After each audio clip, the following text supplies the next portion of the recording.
Damn. Maybe there is a president. There's a president in him. No, you never have to worry about that ever happening.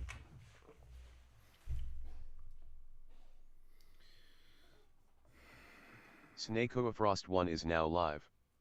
Streaming games plus demos, early bird and all of them with worms. Danny DeVito, yeah. Keanu already died? No, I said that was a top 3. Keanu was number 4. I didn't say that. Not including Robin Williams in that list. Robin Williams, I think that... I don't know. I mean, I feel like Robin Williams, people with... Whenever you're dealing with an actor, you're going to have people that might not like the actor because of the roles they play. But the difference between, like, Mr. Rogers, you know, Steve Irwin and Bob Ross, they're not acting in the same way. You could say they are because, like, everybody has, like, a bit of an on-screen persona, but it's different. Yeah, can we add Brendan Fraser? I think everybody likes Brendan Fraser. Apparently he came out with that movie, The Whale, and everybody likes it. That's good for him. I'm glad. Jack Black's a real one. Everybody loves Jack Black. I can't see I don't know anybody that, like, unironically doesn't like him. Yeah, it's like some people might not think he's funny, but, like, there's not, like, a bunch of, like, Jack Black haters. You know, in the same way that there are, like, people don't like Drake, or they don't like, I'm trying to think, like, who else would it even be? Yeah, I don't think people dislike Will Ferrell either. Yeah, it's probably a good example as well. Danny DeVito is God. He's funny too, yeah. Steve Irwin, #1 Aussie. Yeah, I mean, everybody likes Steve Irwin. Let's see here. Miss USA rocking my level 100. Oh, I saw this. Yeah, I've already seen that before. Actual visual representation whenever Asmod finishes farming a viewer for content. Okay. I think we know how this is going to go. I've been on Live Leak before. Okay, Asmod was asked to show up to OTK Loot Goblins. What's this? I was told to make myself look presentable. You have to clean up. I think I will be fine like this. That is pretty much exactly what happened, too. Yeah, I'm not even going to lie. I watched Goblin Slayer. I talked about this maybe a week ago. This is a really good series. I would recommend watching it. I thought that it would be stupid because of how narrow the premise was, but I thought it was really good. I liked it a lot. I want more. Yeah, I do too. Let's see here. Okay, we've got fucking four of these same posts. Holy shit. Yes, the evolutions keep happening. What is this? What the fuck is this shit?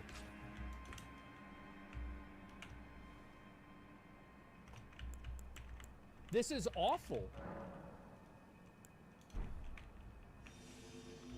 This is like AI generated stuff from like 5 years ago. Whenever an AI would, you know, it's like make a flower and the AI would have a flower with a hand growing out of one of the sides of the flower and the hand would have 17 fingers on it and 3 eyes.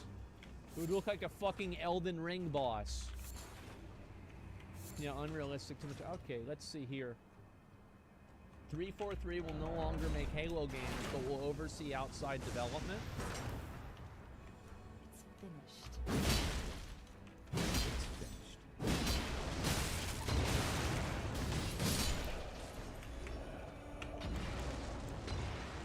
I'll drop a beacon. Years ago.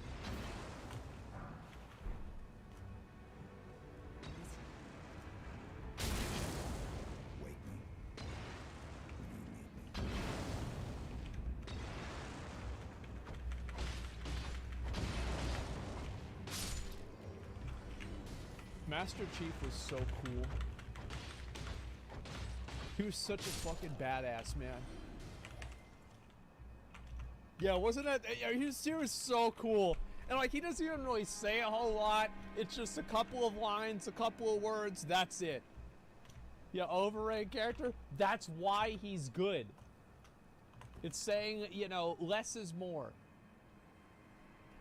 And it should have been in Smash. Yeah, that would be great. This has been debunked by 343. You know what? I thought the same thing. Let's see if I can find this. I saw, like, it was, I forgot who it was who was posting about this. Let me go back and double check. 343. I do actually want to correct this, though. 343 Halo. Where is it? Okay. So this is a post that was made by the official Halo Twitter. Halo and Master Chef are here to stay. 343 Industries will continue to develop Halo now and in the future, including epic stories, multiplayer, and what makes Halo great. Well, there we go. So it looks like 343 is going to continue. They are going to continue doing that. I was actually, oh yeah, didn't I say I was going to watch this a few days ago about the Xenos video about like U-botting in Final Fantasy? Don't let me forget that. I want to watch that today, okay? I fucked up. I missed Bungie. Well, then go play Destiny, right? I think that Halo 1, 2, and 3 was an incredible fucking trilogy.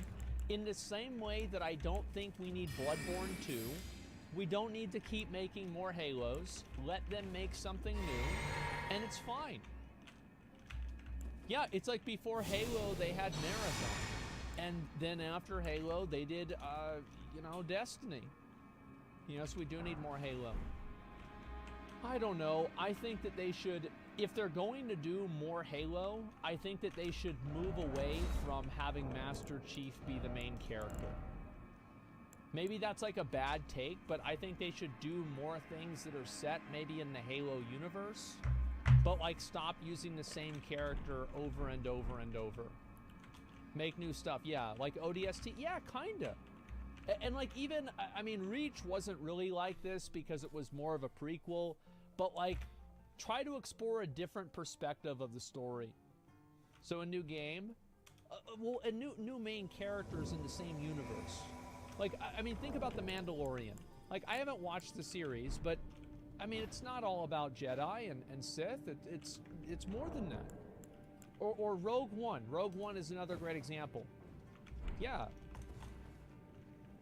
And Spartan with massive knockers. I think that sounds great. Yeah.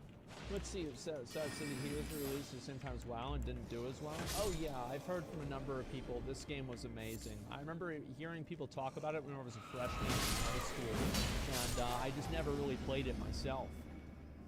Let's see here. When you finally get out of the Matrix. Oh shit.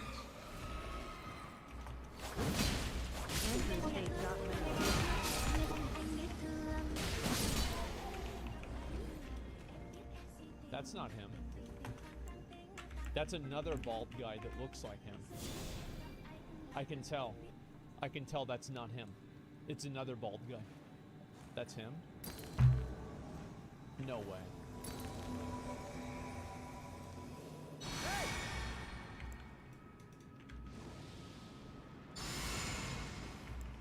I don't think that doesn't look like him to me.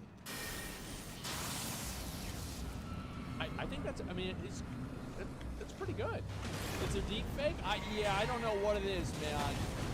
That's that's bad. I mean, I don't know. I don't think there's anything wrong with dancing. That's him after jail? I don't know. Let me see here. Black guy off. Let's see here. Meant for every nerd in badass battle. 10 facts about epic empires. This LARP is for adults only.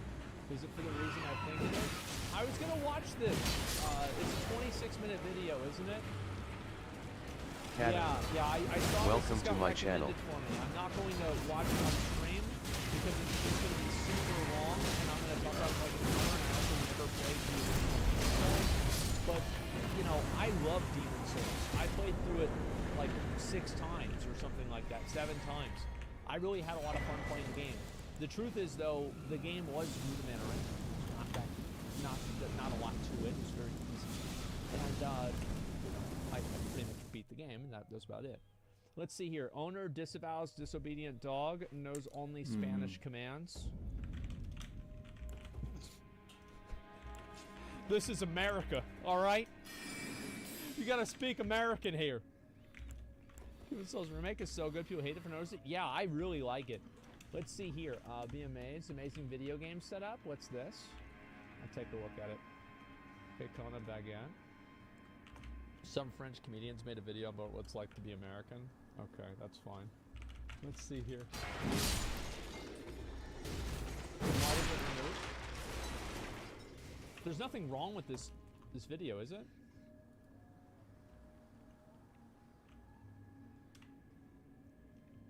Oh, it was reposted? Okay, alright, let's watch it. Okay. Okay. Oh, he got the GameCube? There it is.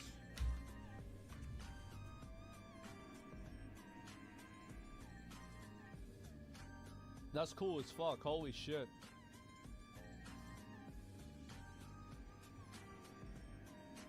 Oh my god.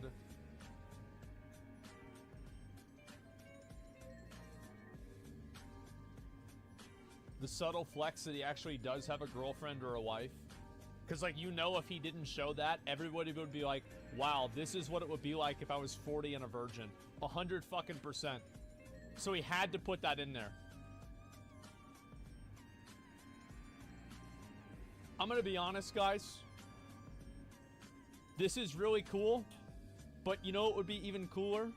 Is having one of those all-in-one machines that you can just run all of the, all of those games off of effectively an emulator, and they work the exact same, and you don't have to plug anything in. Or, you know, you could just also get a PC. I mean, like, this is super cool. Don't get me wrong, but, you know, I'm not a flashy guy, all right? I got this fucking, what is it? This TV. I bought this in 2012, 2011, whenever I had a job at the IRS. I took my first fucking paycheck. I bought that TV. People always ask me why you don't have a new TV. I said, bitch, this is my TV. I bought it. I remember the day I got it. I bought it at Sam's Club with my friend Austin. And I remember I had my mom come up and we watched 300. It was the first movie I watched on that. I ain't replacing that TV until it breaks. That's not gonna happen. Just getting an emulator. Yeah, man. So I'm very much, and like this here, like I got this futon over there. I was on the side of the road, and two people had come by, and they were gonna get it, but it was too fucking heavy, and they couldn't move it. It was like 2 or 3 dudes. I said, "Fuck that! I'm getting this bitch in my car."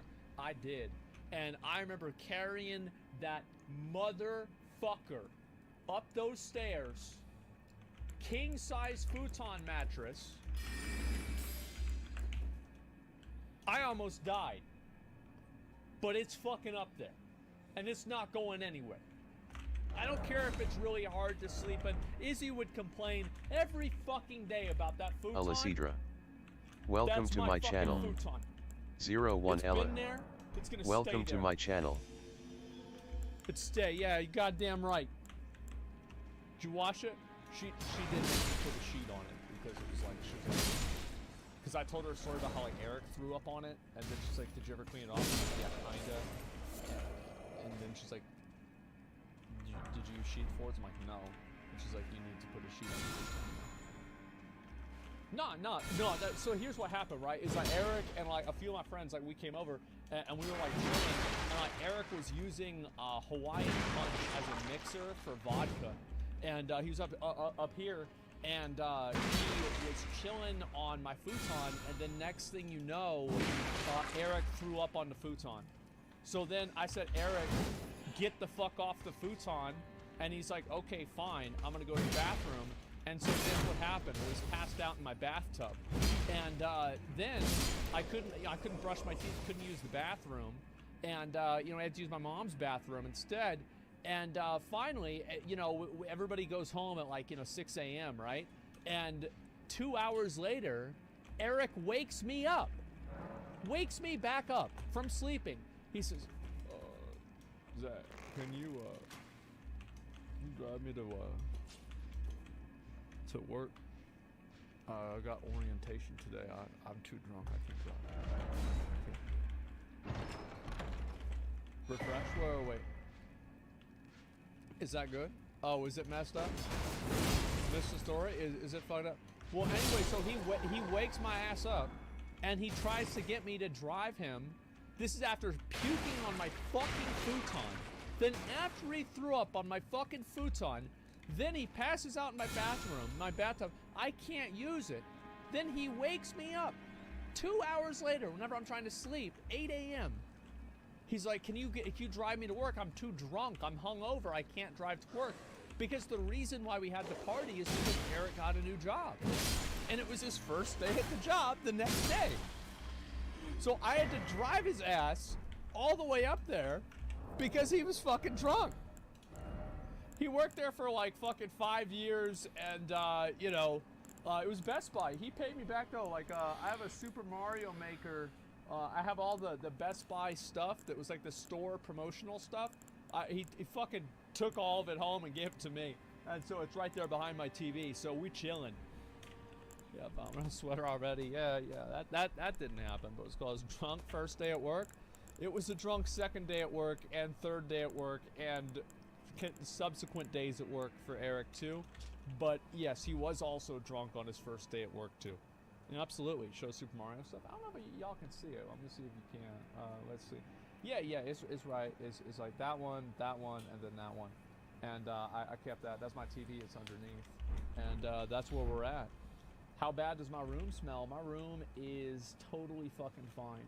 Like I actually cleaned off my desk and everything. Like y'all probably can't see this shit, right? Like let me see if it's possible to just show it with like a reflection. Like everything's clean. Like it's all clean. It's all good. And oh yeah, I actually got something to show y'all real quick before we look at anything else. I'm glad I remembered this. Give me a second. It's my dick. Everybody. Yeah, I forgot I took it upstairs. It's been a long day for me, man. I've been awake ever since this morning. And then this morning I've been awake ever since yesterday. All right. Look at this. So, Jay the Bard, you guys know Jay. He actually gave me this mug, and it's the Fellowship of the Ring, Lord of the Rings, of them walking down. You guys see that? That's amazing, right? It's like, I don't even know what's on this side. Oh yeah, it's got Smaug, Gandalf, I guess this might be, oh that's Sauron, the Eye, Isengard, and like the Fellowship right there. Let me see if I can, I'll change the, this. Yeah, there you go. Isn't that fucking badass, man? Look at that. It's so cool. It's super badass, yeah. So Hearts in the Church for Jay the Bard.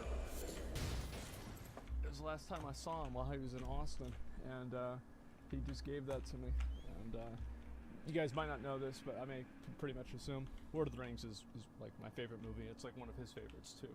So yeah, Jay the Bard. Yeah, he's a really nice guy. I love Jay. Let's see here. Are you gonna use it? Will that become a display ornament? I think it'll probably just be on display.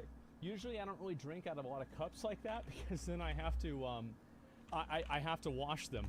But maybe for special occasions I would actually drink them. But yeah, clean them. Yeah, then I have to actually clean them. The only reason like I actually use normal knives and forks whenever I make steak is because they'll melt if I don't, if the the food's too hot. And like I already eat enough plastic on my own by like drinking tap water. I don't need any more. Well, you don't remember shit 'cause it's been months since you last played?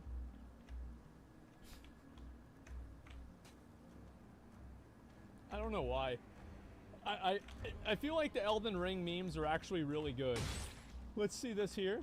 It's like Dark Souls 3. It's like all those anime with overpowered protagonists, except you're not the protagonist. Yeah, that's about right. Let's see here. And Harry Potter, Narnia, The Hobbit, Lord of the Rings are S tiers. I don't care. Well, I don't know about Narnia. I wasn't really a big fan of Narnia. I think Harry Potter is S tier. I think Lord of the Rings is it's foundational. Like Lord of the Rings, almost all fantasy is derivative of Tolkien in one way or another. Like whether it's like orcs, whether it's different like types of tropes, etc. Almost everything is derivative of Lord of the Rings. And keep in mind, Lord of the Rings is also derivative of something else, the Bible. However, it's important to know where you came from. Let's see here. Lord of the Rings is to cinema, what D&D is to gaming? Maybe. Let me see here. Okay. The rarest of Asmon stems, the human female one. Okay, we'll watch this. Is this Why Are You Gay? We bring in the studio this morning one of the gay rights activists, Mr. Should I call him Mr.? Pepe Julian Onzima. Thank Pepe. you for coming in. Good morning. Why are you gay? 13 seconds in, and it's a 6-minute video. Yeah, just ask them, man. Straight shooter.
Forget all these social problems that Joker touched upon.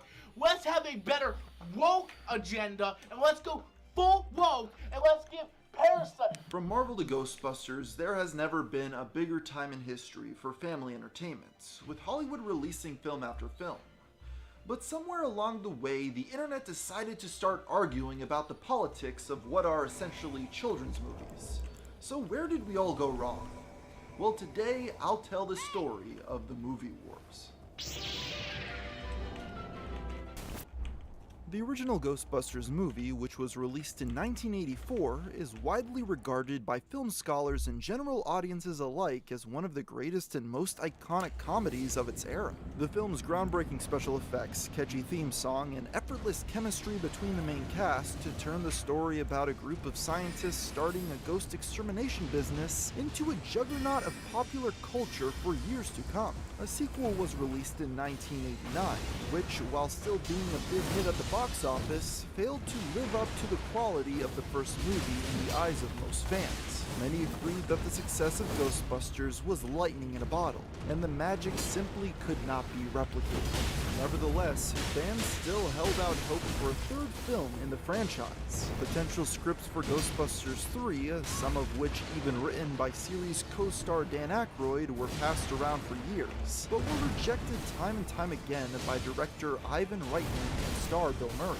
But following the death of series co-star Harold Ramis in 2014, most fans gave up on the idea of ever seeing the Ghostbusters franchise on the big screen again. But in Hollywood, it's impossible to leave a money-making property alone. The executives at Sony Pictures decided that, if they couldn't get the old cast and crew back, they would have to hire a new one. In 2015, it was announced that the next Ghostbusters film would be a complete reboot of the franchise. Paul Feig, most famous for his 2011 comedy Bridesmaids, was set to direct. But the detail most people focused on were the new lead actors. The previously male cast had been replaced by an all-female one, consisting of comedic actors Kristen Wiig, Melissa McCarthy, Kate McKinnon, and Leslie Jones. Now, at this point in time, it was hardly a novel concept for studios to change the gender or race of established characters. But even then, nobody could have predicted the explosion of outrage this announcement would ignite. Ghostbusters fans, who had waited for so long to see their favorite actors return to their iconic roles, had just had their dreams ripped away in an instant. This reboot became so widely talked about that even the Republican presidential nominee Donald Trump went to the internet to discuss his thoughts on the matter. They're remaking Indiana Jones without Harrison Ford. You can't do that. And now they're making Ghostbusters with only women. What's going on? Yes, this was shaping up to be an incredibly controversial movie before even a single frame of it had made it to the public. Sony evidently had a great deal of confidence in the production though, as they soon created Ghost Corps Inc., a subdivision production company which was to handle the creation of all future films in the Ghostbusters franchise. When Sony finally released a trailer in March of 2016, it did nothing to dispel audiences' unhappiness towards the film though. In fact, it was so controversial that it immediately achieved a near 50-50 ratio, with 12,000 likes and 13,800 dislikes. Just a few months later, it became the worst-rated movie trailer in YouTube's history, reaching over 1 million thumbs down. Following the backlash, Sony entered damage control mode in order to try to salvage the reputation of the reboot. Speculations emerged that the studio was deleting negative comments posted below the trailer, which some people were even able to demonstrate in real time. As the infamy of Ghostbusters continued to grow, many big media outlets decided to rush to Sony's defense. The primary talking point quickly became that everyone who disliked the trailer was a misogynistic man-child nerd.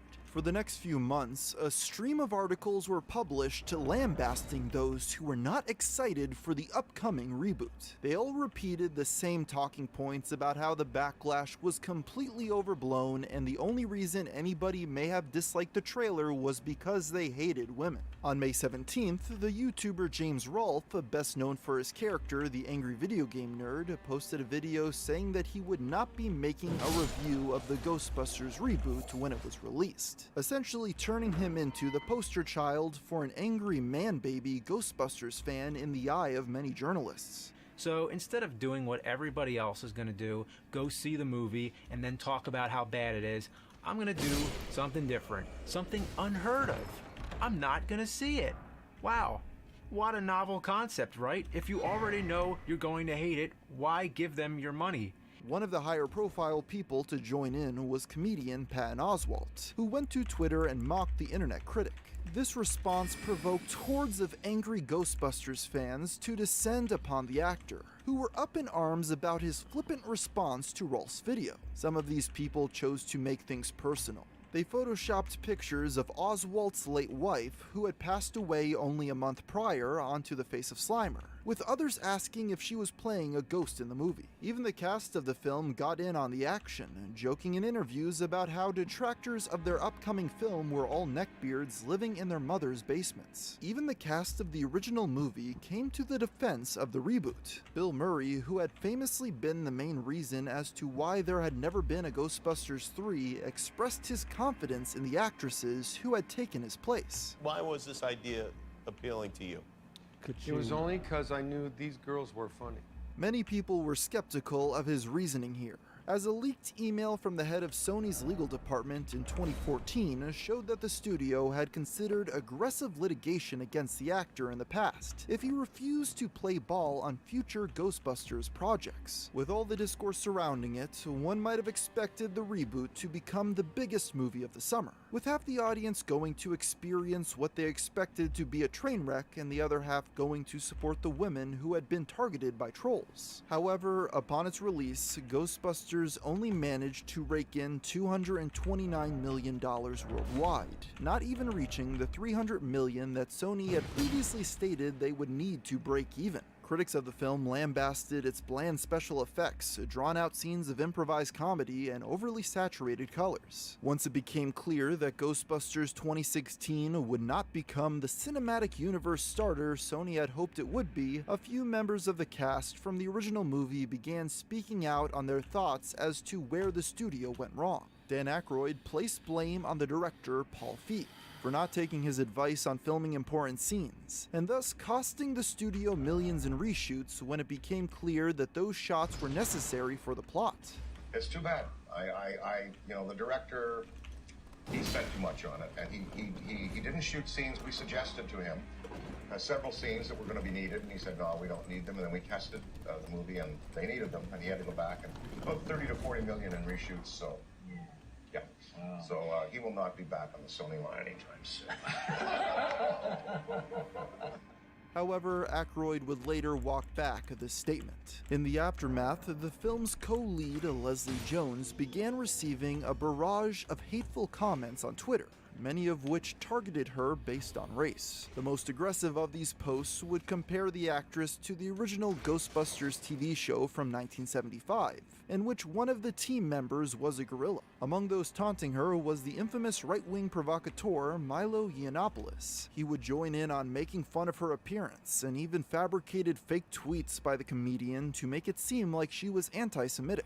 Throughout all of this, he would show no remorse, and rationalized his behavior because, quote, everyone gets hate mail. This eventually resulted in Jack Dorsey stepping in and Milo's Twitter account being suspended permanently. While his fans did start up a campaign dubbed Free Milo in an attempt to get him reinstated, Twitter upheld the ban. One of his defenders was YouTube commentator Shuanhead, who claimed Milo's statements weren't that hateful. Yeah, you can't control your fault. Hey.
Hey.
Ajde, bre. Gdje si? Dracula, vampir. Šta ima?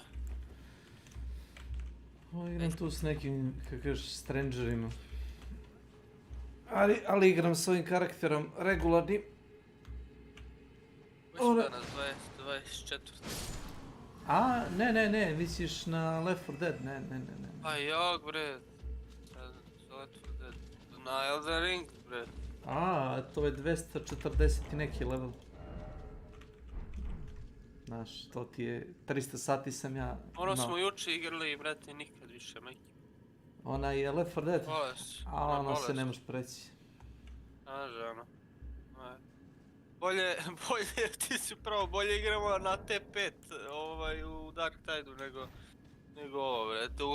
Brate, Dark Tideu je makar balansira, naš balans određen. Igra te bar pusti, imaš sekcije, razumeš, ono kad... Okej, ide sad idu obični, imaš cover, ono... brate. Možeš ono desktop, brate, držиш i to je to. Imaš ti modifajere kad ti idu dva, recimo trapera ili...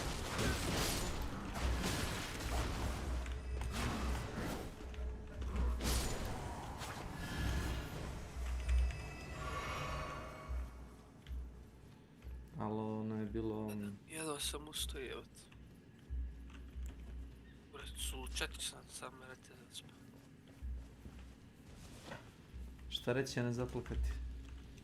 A? Hvala. Reći, a ne zaplakati. A krti je, se ovi teleportovali, jesu. Bloody Finger King Arthur. Okej. Šta ljudi rade? Kakav roleplay. Vjerovatno.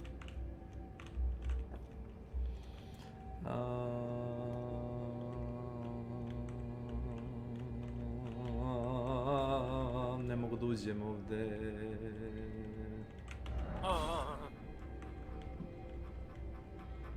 No.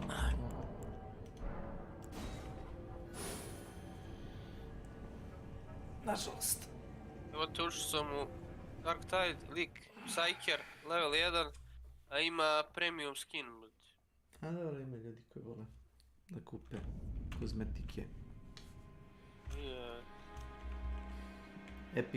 Epiko kozmetiko.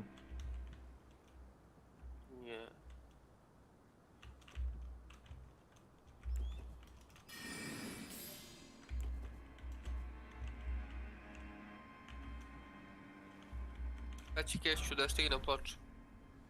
Ti mi reci, pitaj stara. Ej,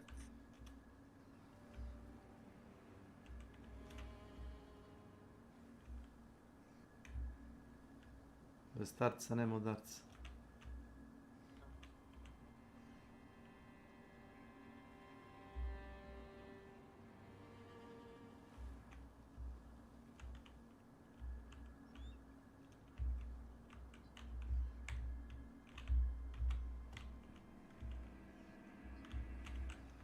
Ne vjerujem da se on može preživjeti ovaj pad ovdje.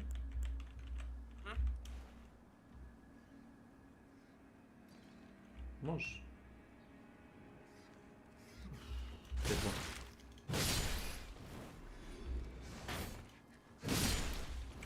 Može, ali jedva.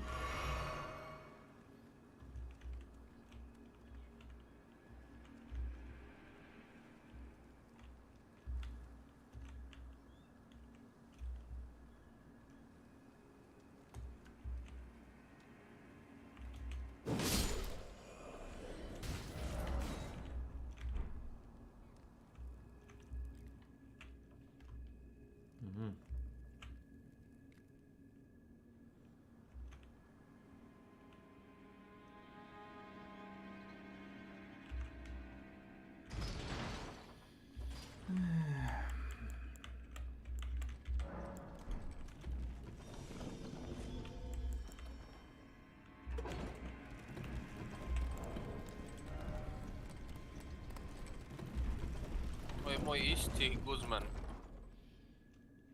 Debeljko. Oj, Ogrin. Debeljko. Debeljko, a?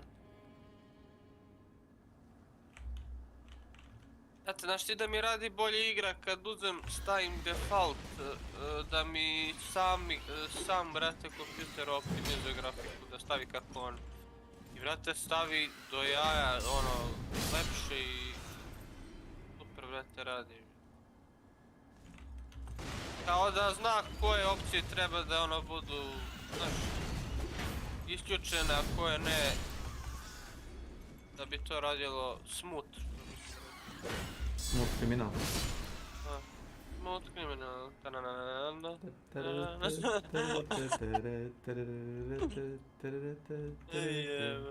Are you okay? Are you okay? Are you okay? Kako to je dobro pesma. Would you tell us that you're okay?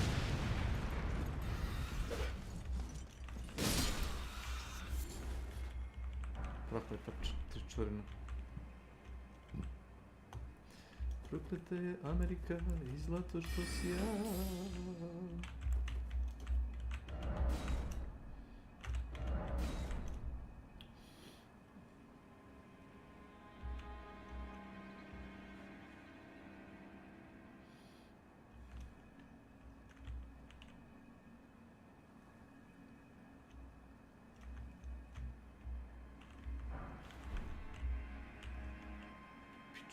Materinu.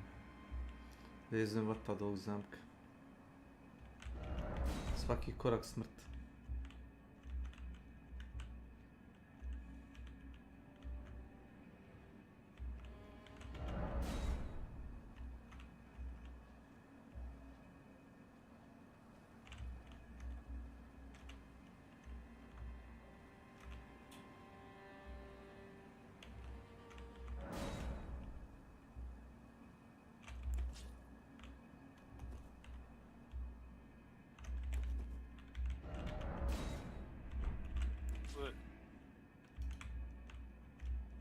Ah, the pleasure's mine. Roger's the name. A sorcerer, as I'm looking for a little something. When I'm not hot-footing it from the troops, that is. But this place is bristling with tarnished hunters, you know. They sacrifice. Not exactly a place I'd stroll into with... I see. Here to challenge Godric. You can see it then, I take it. The guidance of grace. Well, I'm tarnished, but unlike you, I've seen neither hide nor hair of this guidance. Still, I won't. I'm privy to a few. Would you care to learn more? As a fellow tarnished, once guided by grace, I'd love to help you out.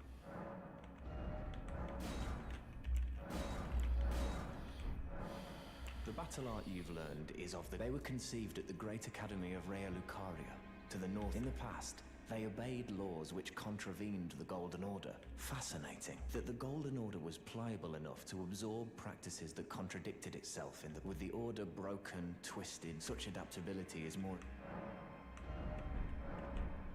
Oh, keen.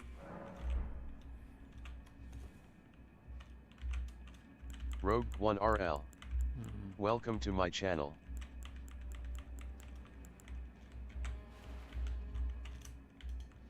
Okay.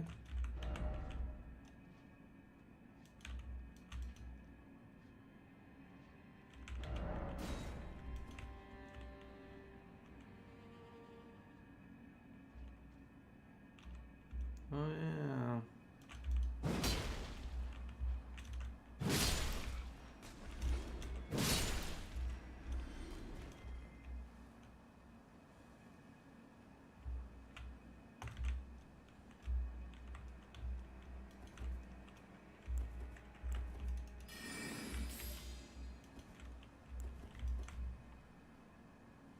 Ještě krvavých flaka.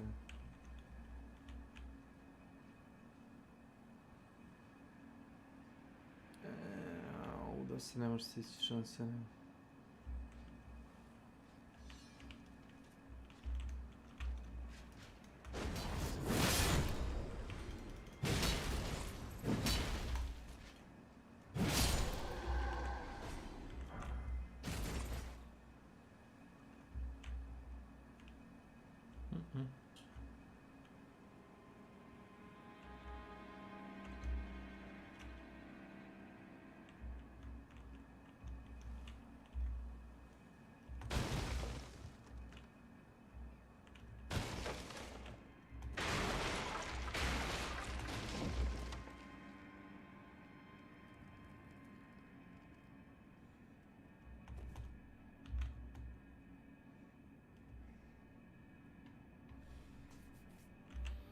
Sad.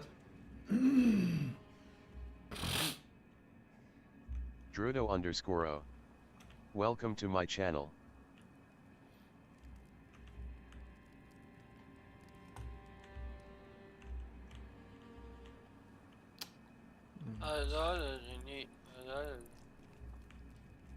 Mene čudi da te nije uhapsio Milan od ranog jutra. Jes.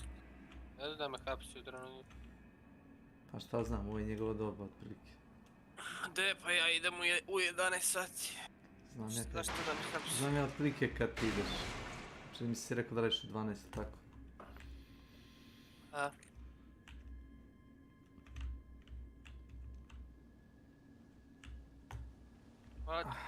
Ti znaš da njemu ne predstavlja ništa da ljude... Znam. On hoće da mu se ljudi postavljaju po njemu. Kako njemu odgovara? Znam ja to. To je Milan. A nije on kriv, bet. Ko je kriv? Sam ja kriv? Ne. To je ono, ugode ti tvoji, život i... O, završi mi kafu, završi mi ovo. Završi mi to. Završi ovo, završi ono. Sve samo počne. To je loše. Nekim da ti kuvaju tvoju kafu i to. Realno.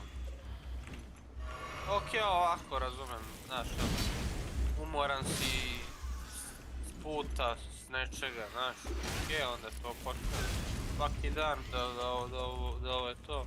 Znaš, ono, zovneš, uj mi to, jebote, šta si ti je? Princeza. A to ni ja, mene je sramota kad mi dođe čale, kad mi, brate, ponudi, to je, hoćeš kafu, ono, ne, skuvat ću je ja posle sam. Samo i da praviš od mene debila. I mi problem sam.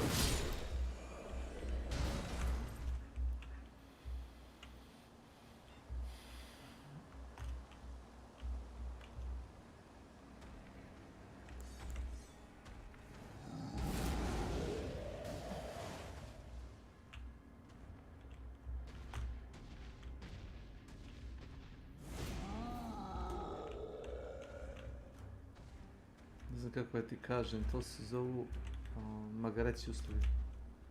A.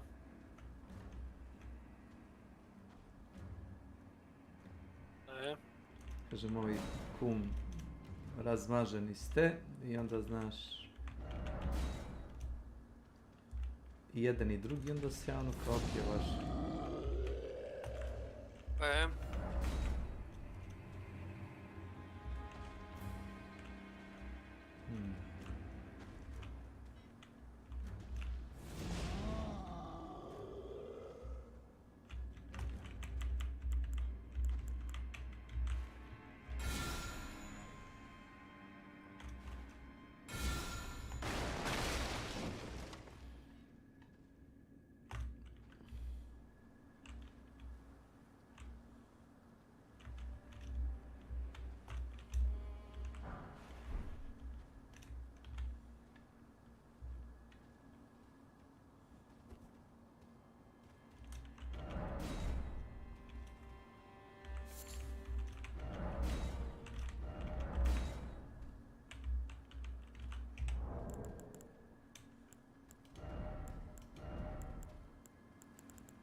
Cover me.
Arktide Vermentide.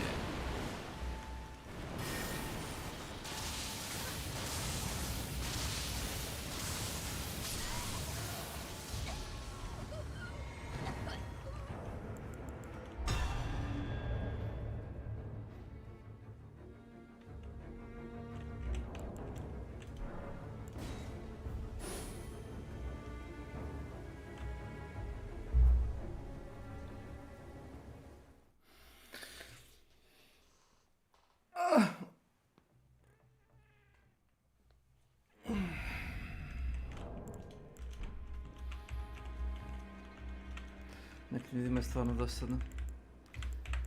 Šta?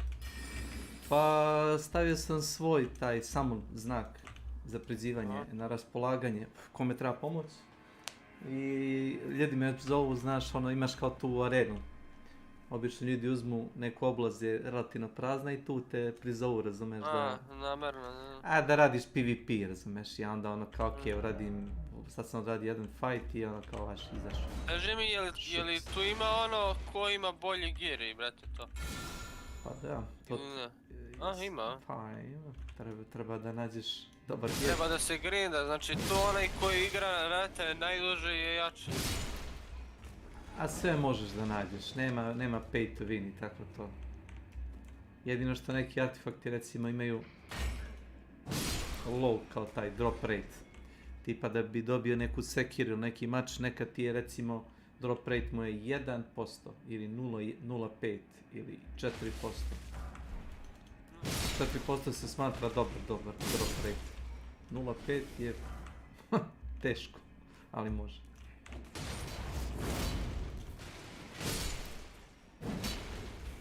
S tim što imaš recimo na pola igre kad pređeš, imaš da nađeš recimo artefakt koji ti recimo povećava kao tu šansu da to nađeš. A ne treba ti uvijek najjači gear, možeš i nešto malo slabije, nije problem. Jedino ako si ono naš luđak pa ono baš hoćeš da imaš sve, onda okej. Šta se desilo s ovim zamkom?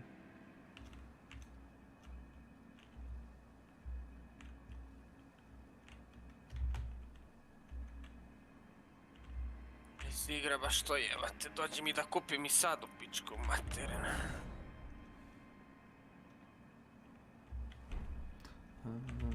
Sviđa mi se što igra ima fazon da guraš chill, a možeš i da igraš takmičarstvo. Možeš i možeš ko...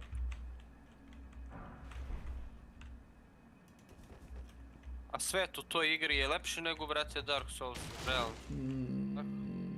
Ovo ti je otprilike vrhunac igre, koliko su oni mogli da naprave tamo u From Da, ja mislim da od ove igre ne postoji da će moći da naprave nešto što će da ono zamenju. Po veličini i po obimu. Da, ogromna igra, preogromna.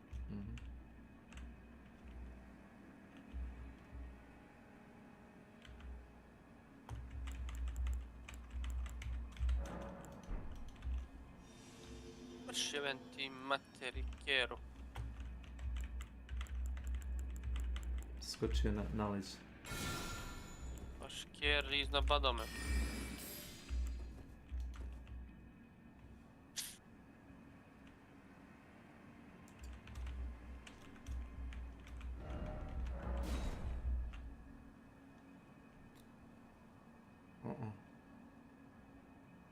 Ovdje ako skočiš, nema ti nazad, bojim se.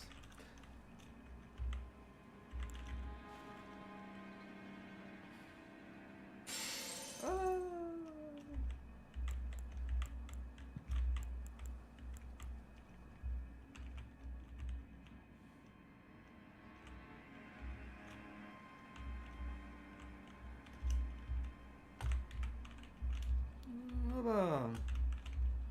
Give it up.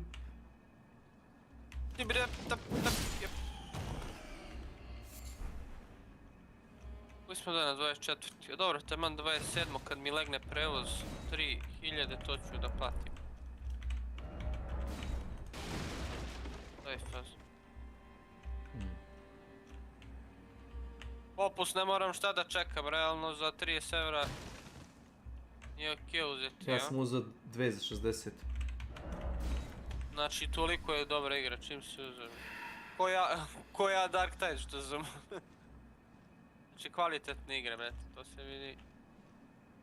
Kad ste radilo na njoj.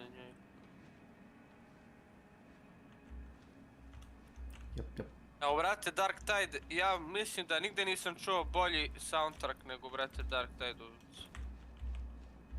Znači, zajebali su, brate, Vermintide 2 sa soundtrackom,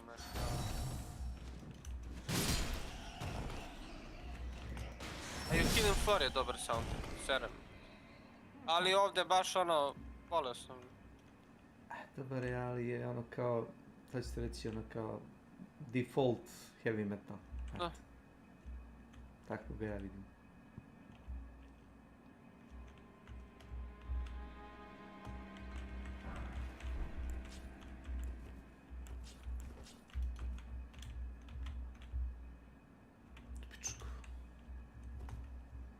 Pičku materinu. Razbi kiču.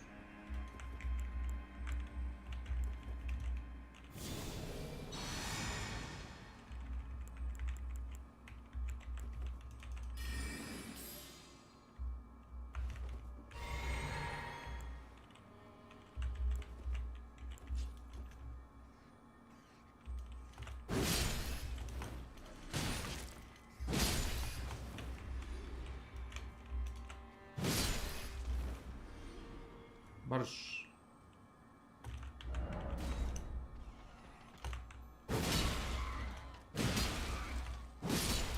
Bacao i 100 kila. Bacao i 300 kila, ne 100 kila.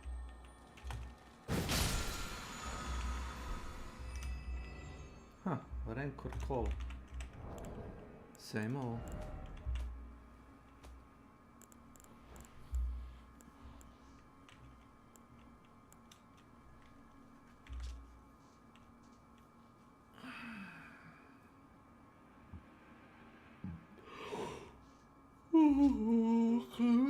So you gotta get this party started.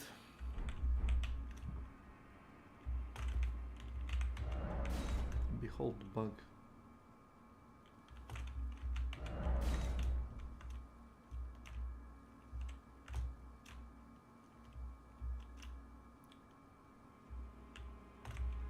Marš jebem li ovom familiju, pičku ja.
Oh guys, catch this.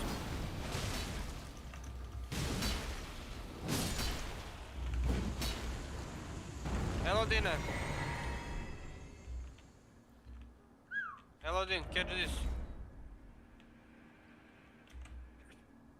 Yo, bro. Nice, come.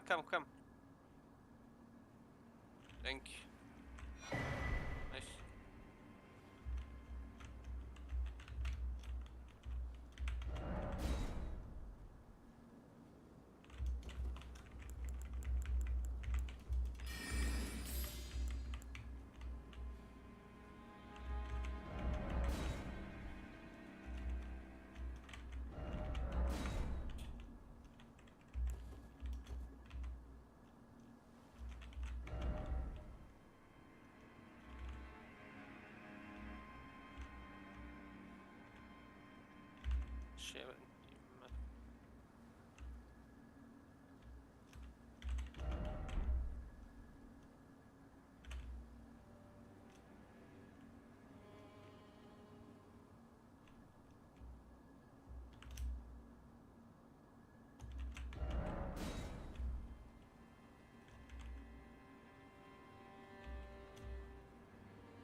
go, guys. It's a highway to exit. Highway to hell. Yes. I'm gonna highway to hell. Highway to hell. Through darkness and sadness, what a thrill.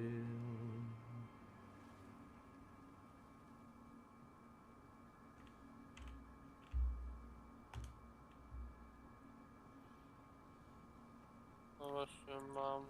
Yeah.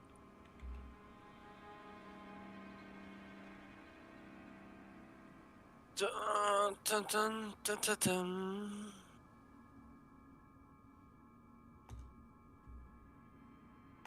No, 26 minuta mecz za dwójkę. Dobra.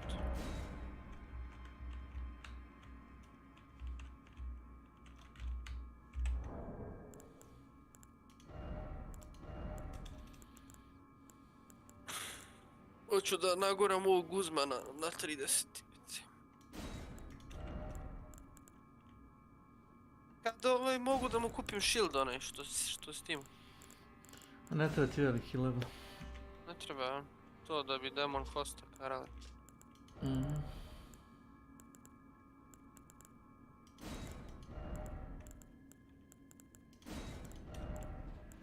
Snake, ja sam otišao, idem da pojedem nešto, pa da se polako spremam. Pa se mi... I vidimo s kasno. Spremamo oko 8. Čao. Dođe.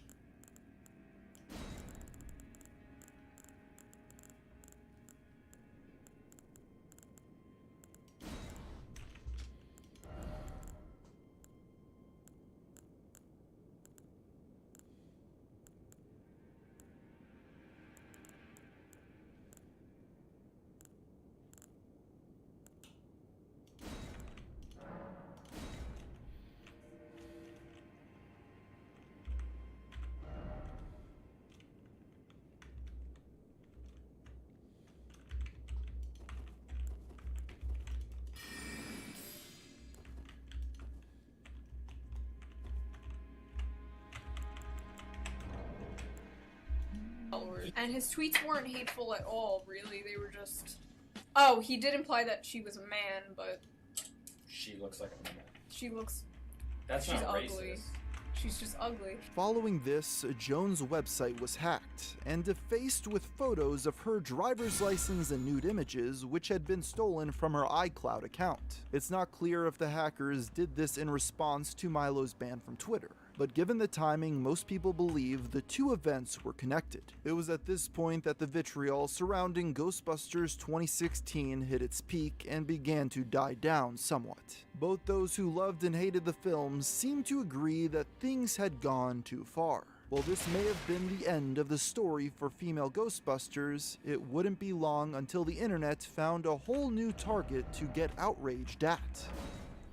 In the mid-2010s, Warner Brothers had gone all in on their DC Extended Universe film franchise in an attempt to compete with Disney's Marvel Cinematic Universe. Among the movies in their lineup was Wonder Woman, directed by Patty Jenkins, and starring Gal Gadot as the titular heroine. Many news outlets took note of the significance of this, as it was the first comic book movie from a major studio to feature both a female protagonist and director. One might expect this to cause another online scuffle, but the film was actually well received by all parties, with no one accusing it of being SJW propaganda. But while the film itself did nothing to provoke such controversy, a third party would come in and throw a wrench into things. You see, in celebration of the diversity on display, the Alamo Drafthouse Theater in Austin, Texas announced that they would be hosting a screening of Wonder Woman which only women would be admitted to.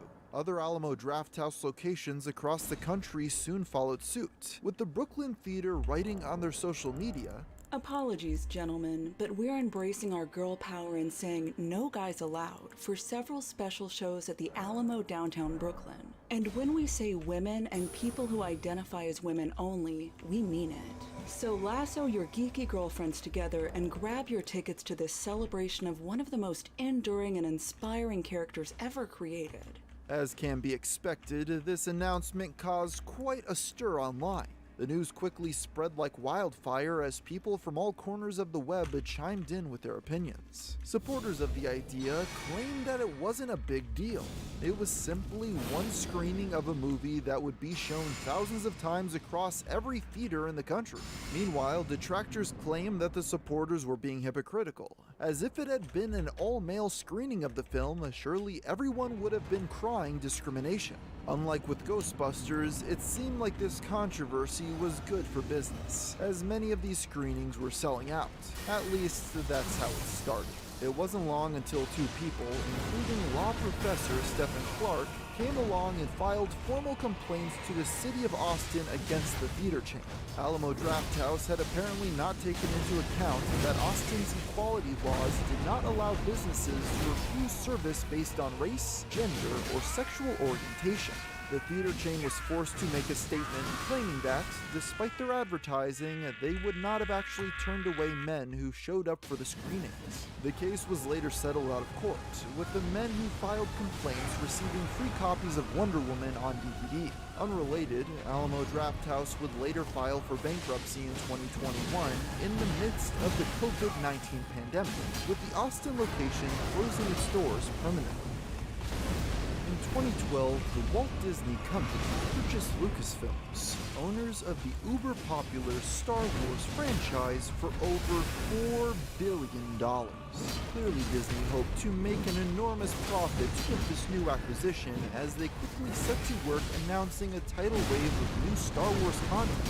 Chief among these was the confirmation of a new trilogy of films which would reunite the fan-favorite characters of the original movies with a newer, younger cast. The first of these motion pictures, titled The Force Awakens, was an incredible success, earning over $2 billion at the box office. The film received its fair share of criticism, but despite this, the majority of the audience agreed that the movie was a fun crowd pleaser, and they eagerly awaited the next installment. 2 years later in 2017, Star Wars Episode 8, The Last Jedi was released in theaters, and fans poured in to see how writer and director Rian Johnson would continue the story set up by J.J. Abrams. However, after watching the film, there were many who were not satisfied with what they got. Even though most of the negativity was directed at Johnson, the film's cast also received abuse. Kelly Marie Tran, who played Rose in the film, received a slew of angry comments from people claiming her character ruined the movie, and many of these messages were racially charged. After months of hate, Tran deleted her Instagram account in June of 2018. This was not the first time a new Star Wars actor had left the internet following a wave of abuse. A couple years prior, Tran's co-star Daisy Ridley had deleted all of her social media due to criticism of her character Rey. This was the major factor which caused a large number of people to begin to point the finger at these fans and accuse them of being sexist. Because of this, the Star Wars fan base gained a very negative reputation from journalists, and a massive rift was created between those who loved the new content Disney was creating and those who despised it. It didn't help that many of the people involved in the production weren't happy with the direction taken either. Mark Hamill, the actor behind Luke Skywalker, reportedly told Rian Johnson during filming, "I pretty much fundamentally disagree with every choice you've made for this character." Luke would never say that. I'm sorry. Well, in this version, see, I'm talking about the George Lucas Star Wars. This is the next generation of Star Wars, so I almost had to think of Luke as another character. Maybe he's Jake Skywalker. He's not my Luke Skywalker. Hamill would later go on to state that he regretted this comment, but those who hated The Last Jedi used it as proof that Disney was destroying the legacy of the original films. In June of 2018, a website was created named RemakeTheLastJedi.com. The creators of this site asked fans to send in pledges which would then be sent to Disney and Lucasfilm in order to fund a complete ground-up remake of the motion picture. This is a campaign to provide Disney an opportunity to course correct with the Star Wars franchise. The fans are completely divided, and the core goal of Star Wars has been abandoned. The goal is not to make one half of the fandom happy over the other, it is to make a film that the fandom in general, as a whole, enjoys. This project was mocked by fans across the spectrum. ironically uniting both those who loved and hated The Last Jedi in ridicule. There were many who believed it to be nothing more than a scam, although the creators promised that the producers behind the project had already pledged to cover the budget. Even Rian Johnson made fun of it, sarcastically pleading on Twitter for them to go through with the film.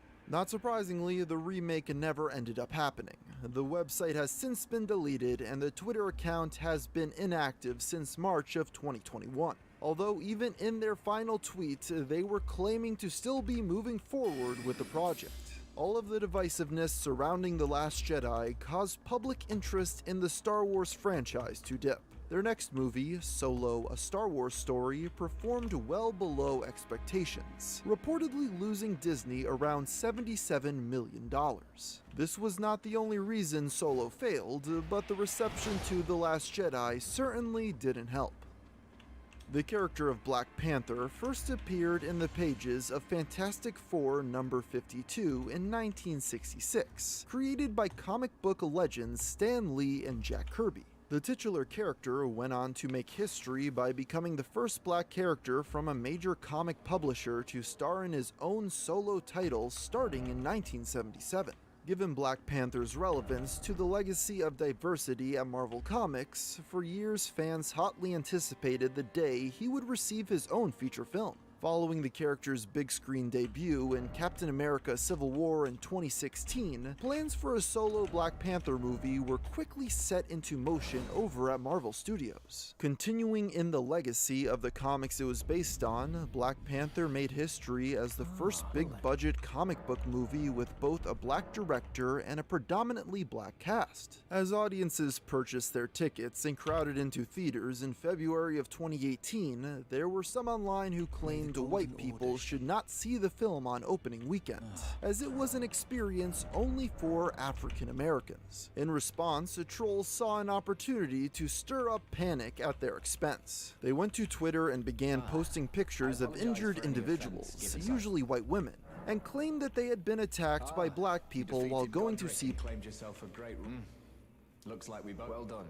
Something to mark the occasion. As you might have guessed, I still no need to be polite. The misshapen corpse, that is a sacred relic. It happened, just someone stole a fragment and on a bitter night. That was the first recorded death of a demigod, and it became the catalyst. Soon, I once wished to become. The world has grown. You'd better understand that thing. I urge the utmost caution. Don't disturb the corpse. D isn't old. We found ourselves journeying together for a time, bound by our but our paths have since diverged. Never, though that's hardly an uncommon. D was telling that he discovered the mark of the centipede is an ain't as long as whoever finds and uses it is not nefarious by nature. Then if only I could speak to them if they were like. Oh.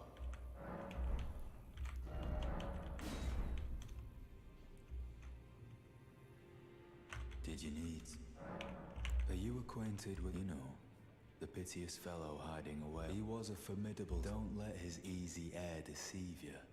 He was wise beyond his years, stout of heart. No more, though. You see him now, ravaged like he's half dead already. Take well, that's how you end up. When grace is sullied, it rots.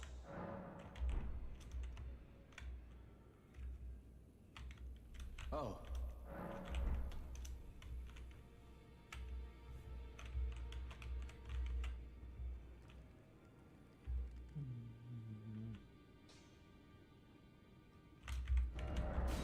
I am pleased. Would you like now? What a spec back. Okay. You are so very warm.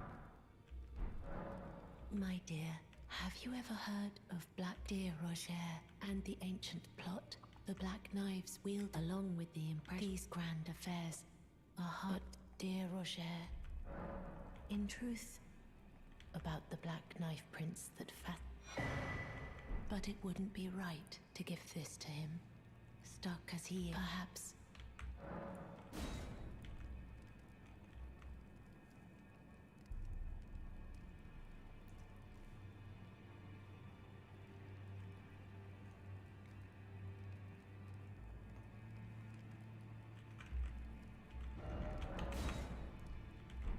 I am pleased. Would you like the blessing? Would you like now?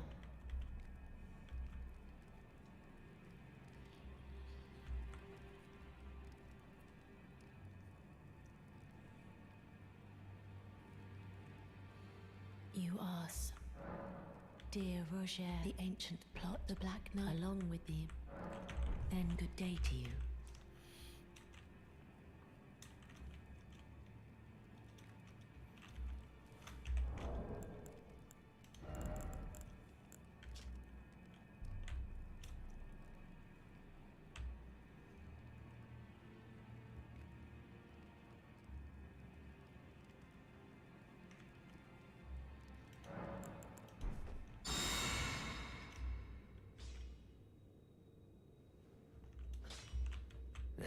Those that have a challenge, find them well.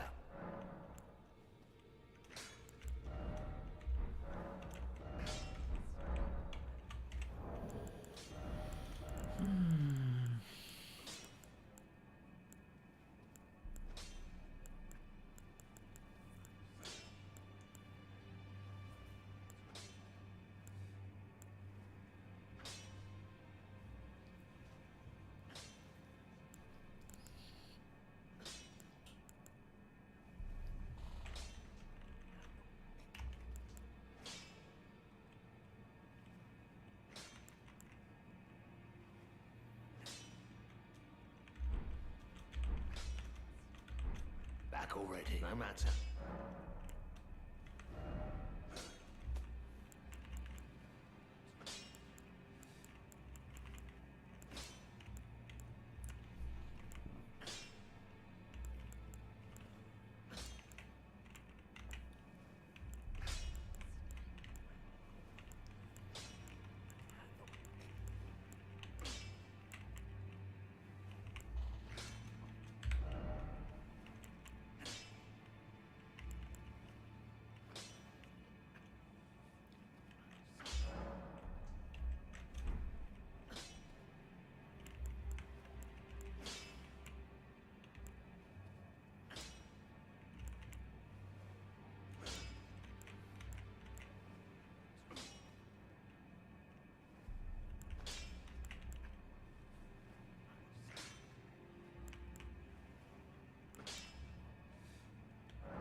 Za 60.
Greetings, are you here for...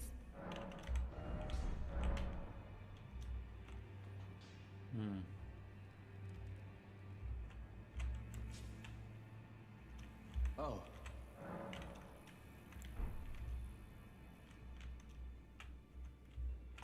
Did you need?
Hydrate coolant once.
Black Panther, with the reason for the beating being that this was their movie. Unsurprisingly, these claims were false. One of the Twitter users even used a photo of former White House staffer Rob Porter's ex-wife, who just that month had gone public about the domestic abuse she suffered from her former spouse. In response to the growing hoax, a few people on the other side of the issue posted tweets claiming to have been assaulted at Black Panther screenings by people wearing MAGA hats and spewing racist insults. It should be noted that there were never any reports of actual assaults during Black Panther screenings, and any actual fear it may have caused was soon overshadowed by the film's earth-shattering success at the box office. Black Panther grossed $202 million in its opening weekend, and by the end of its run had earned over $1.3 billion worldwide. The fictional African nation of Wakanda awed viewers across the globe, many of whom left the theater believing it was a real location. A great deal of the film's characters and lines became instant staples of popular culture, not least of which being the famous Wakanda Forever salute. The gesture was almost immediately iconic, with the cast being asked to replicate it during interviews and press junkets constantly. Of course, with it becoming so widespread, it was bound to be misused. This brings us to September 18th, 2020. The day of Supreme Court Justice Ruth Bader Ginsburg's death, when Twitter user Alexandra Lee Capps went to the site to tell the story of how her daughter reacted to the news. Just told my 10-year-old daughter about #RBG. She had tears in her eyes. Then she did the Wakanda pose and said #RuthKonda forever. This tweet instantly went viral and was mocked by people across the political spectrum, with pretty much everyone denying that the interaction described had ever actually happened. Lee Capps soon deleted her post and her Twitter account, but it didn't stop the internet at large from continuing to laugh at her expense. In fact, the term RuthKonda is still used today as shorthand for people telling obviously fake stories about their children for attention on the internet. As Warner Brothers was looking through their old library of films that could be rebooted, one of the titles they decided to bring back was 2001's blockbuster heist film Ocean's 11. It was announced in 2015, around the same time as the Ghostbusters reboot. The new film would be a spin-off featuring an all-female cast. While the wheels began turning for both projects, production for Ocean's 8 was much slower. Perhaps the studio had been unnerved by the overwhelming backlash and underwhelming financial returns of Ghostbusters. The first trailer for the film did receive a significant amount of dislikes when it was released in December of 2017, but not to anywhere near the degree of Sony's fiasco. As the marketing campaign continued, there were some who complained about it being yet another female-centric retread of a previously male-driven film. Ocean's 8 was a moderate success at the box office when it premiered in June of 2018, making just over $297 million on a $70 million budget. Critical response was lukewarm at best. While most spoke of it positively, very few were offering glowing praise. Even though this lackluster rollout would have been brushed off by many filmmakers, a few members of the heist film's main cast, including Mindy Kaling, spoke about their frustration with the predominant amount of white cis men reviewing Ocean's 8. If I had to base my career on what white men wanted, I would be very unsuccessful. So there is obviously an audience out there who want to watch things like Ocean's 8. This again caused a small amount of controversy online, but it wasn't long before Ocean's 8 left the public consciousness as quickly as it had entered. Any anger people had toward it would soon be overshadowed by a movie cultural war that would put this minor skirmish to shame.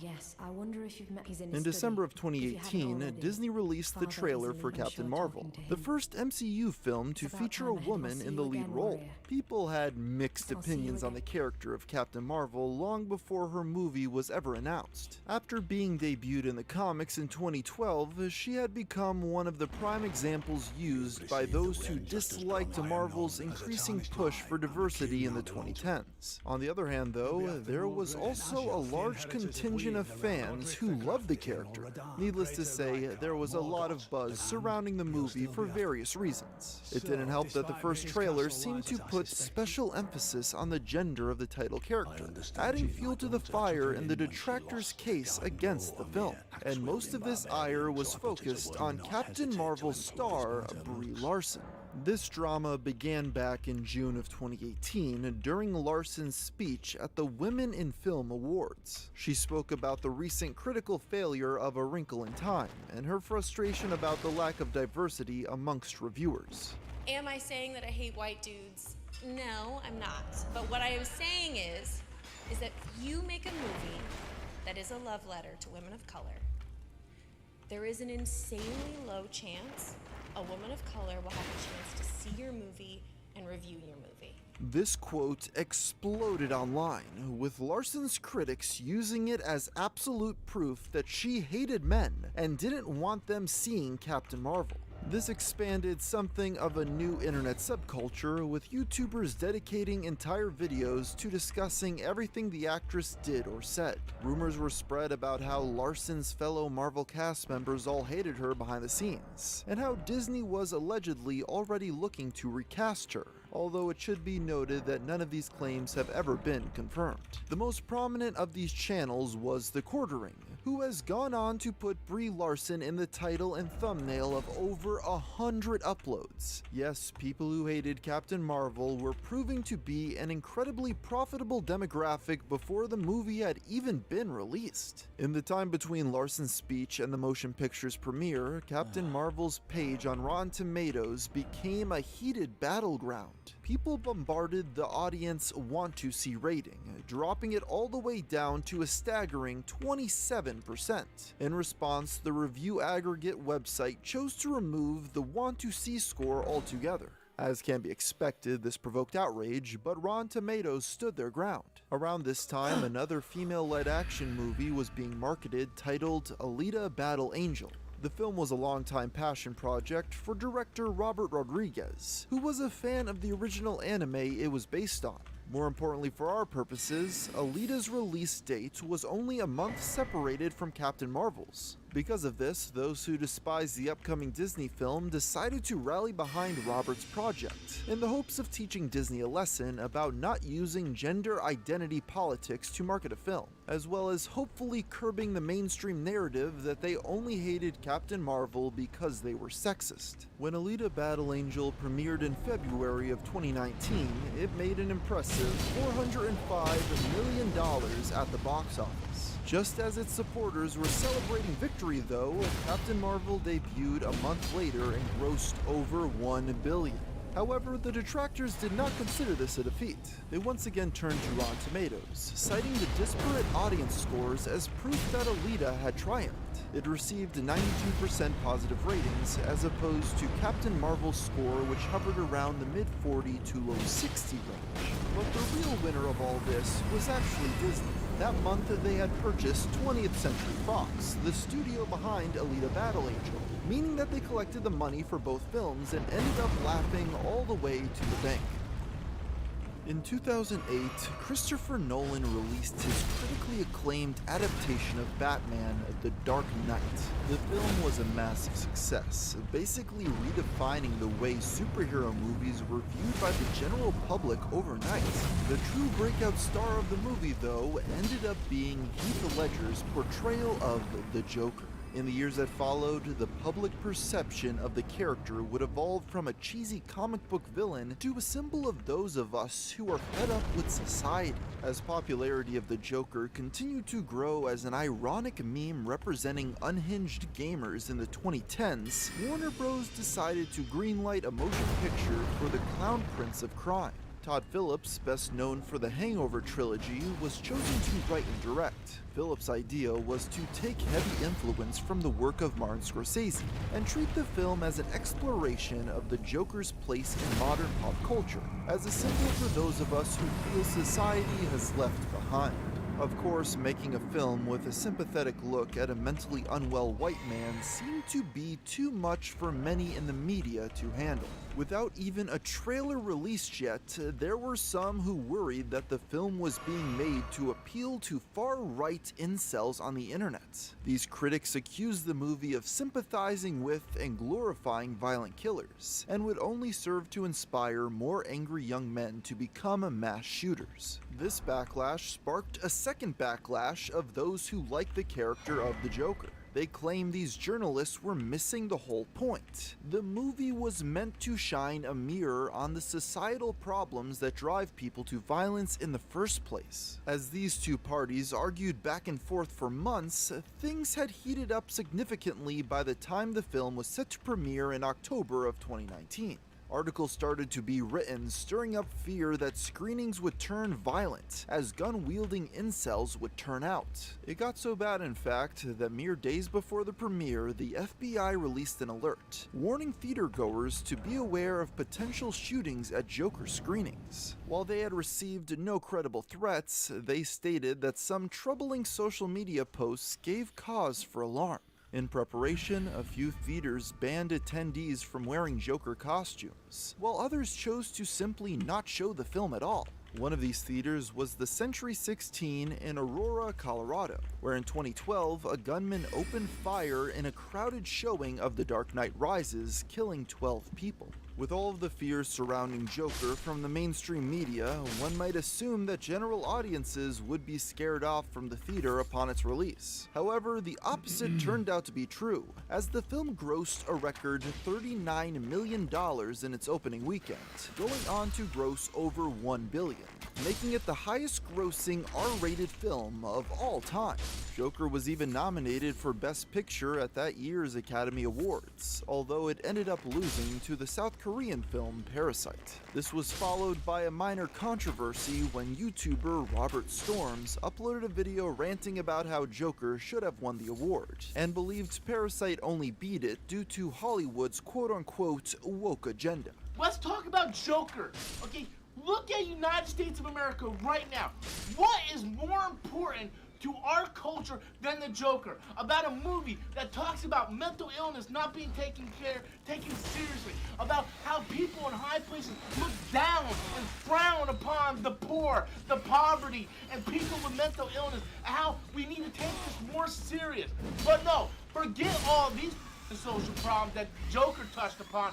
Let's have a better woke agenda, and let's go full woke, and let's give Parasite. This video made the rounds online and was mocked by all sides of the political spectrum. Storm would later go on to delete the upload, but its reputation lives on in infamy to this very day. As the streaming wars raged on throughout the second half of the 2010s, Netflix fought desperately to retain their status as the top platform. They traveled to film festivals all over the world to purchase the exclusive streaming rights to the most critically praised movies. In August of 2020, the trailer for a French film by the name of Cuties was posted to their social media. The movie was about a group of preteen girls who started a dance troupe and began performing in a provocative style. and the internet took notice. The very first poster released by Netflix, which featured children wearing revealing clothing and standing in sexualized poses, sparked an immense backlash. This was not helped when people saw the film's official description on the streaming platform. Amy, 11, becomes fascinated with a twerking dance crew. Hoping to join them, she starts to explore her femininity, defying her family's traditions. People claimed Netflix was sexually exploiting young girls in order to market their film, and there were mass calls for the streaming giant to remove Cuties from its upcoming slate of releases. For their part, the streaming juggernaut was quick to issue a statement on the situation. We're deeply sorry for the inappropriate artwork that we used for Cuties. It was not okay. Nor was it representative of this French film, which premiered at Sundance. We've now updated the pictures and description. Even with this statement, the damage was already done. Petitions were started for people to cancel their Netflix subscriptions. #CancelNetflix was the top trending hashtag on Twitter for several days, and even American politicians were joining in. Missouri Senator Josh Hawley published an open letter addressed to the streaming platform, asking why they chose to market Cuties the way they did and to release proof that the child actors were safe while on set. Hawaiian Representative Tulsi Gabbard explicitly referred to the film as CP and pedobait. Texas Senator Ted Cruz sent a request to the Department of Justice to have Netflix investigated for the production of child abuse material. Things got so bad, in fact, that in October of 2020, Netflix was indicted by a grand jury in Tyler County, Texas, for promoting visual material which depicts the lewd exhibition of the genitals or public area of a clothed or partially clothed child who was younger than 18 years of age, and that the film has no serious literary, artistic, political, or scientific value. Netflix stood firm behind their movie, saying in a statement, Cuties is a social commentary against the sexualization of young children. This charge is without merit, and we stand by the film. In the wake of the Epstein scandal, and with outrage on this scale, one might expect Cuties to finally be a movie which united the whole world in hating it, since it did in fact show scantily clad prepubescent girls performing sexually provocative dance routines. Many journalists came out in support of the French film, stating that critics were missing the point, and that the story was actually a condemnation of the sexualization of children in the media. Those who hated the movie fired back, stating even if that was the director's intent, the message became nullified when she showed actual children dancing provocatively on screen. Nevertheless, these journalists stood firm, some even blaming the backlash on right-wing hate mobs. There were a few people who noticed the interesting parallels between this controversy and the one surrounding Joker a year prior. In that instance, the public claimed that journalists were misinterpreting the film, as it was criticizing everything they claimed to promote it. In the case of Cuties, the tables had turned, as journalists defended the film from the public on the same basis. Eventually, even though they publicly stood by Cuties, Netflix realized what a disaster they had on their hands. In the time leading up to and following the motion picture's release, they took multiple steps to suppress it on their platform. They removed it from their coming soon section and barred it from showing up under search terms such as cute. These efforts seemed to have helped, and eventually people did move on and forget about Cuties. The film remains viewable on Netflix to this day, but the streaming giant clearly hopes to move past the incident. As the Hollywood reboot train continued full speed ahead, its next target was the 1970s TV show Charlie's Angels. Directed by Elizabeth Banks and distributed by Sony Pictures, it seemed as though the studio hadn't learned their lesson after the chaos surrounding their last female-led action film. In an interview prior to its release, Banks put the gender of her main cast front and center, seemingly trying to guilt people into watching it. Look, people have to buy tickets to this movie too. This movie has to make money. If this movie doesn't make money, it reinforces a stereotype in Hollywood that men don't go see women do action movies. They'll go and see a comic book movie with Wonder Woman and Captain Marvel because that's a male genre. So even though those are movies about women, they put them in the context of feeding the larger comic book world. So it's all about, yes, you're watching a Wonder Woman movie, but we're setting up 3 other characters or we're setting up Justice League. Unsurprisingly, this comment generated backlash. Those who disagreed with what Banks had to say claimed she contradicted herself in her own statement, referencing other recent action movies starring women which had performed incredibly well. They believe the director was trying to downplay those other successes in order to make her film seem more important by comparison. When Charlie's Angels debuted, its subpar performance at the box office during opening weekend caused Sony to deem it a failure. While the loss and controversy surrounding it were nowhere near as bad as Ghostbusters, many still made the comparison between the two films. As the 2010s ended, it seemed as though this sort of outrage marketing for female-led movies was dying down.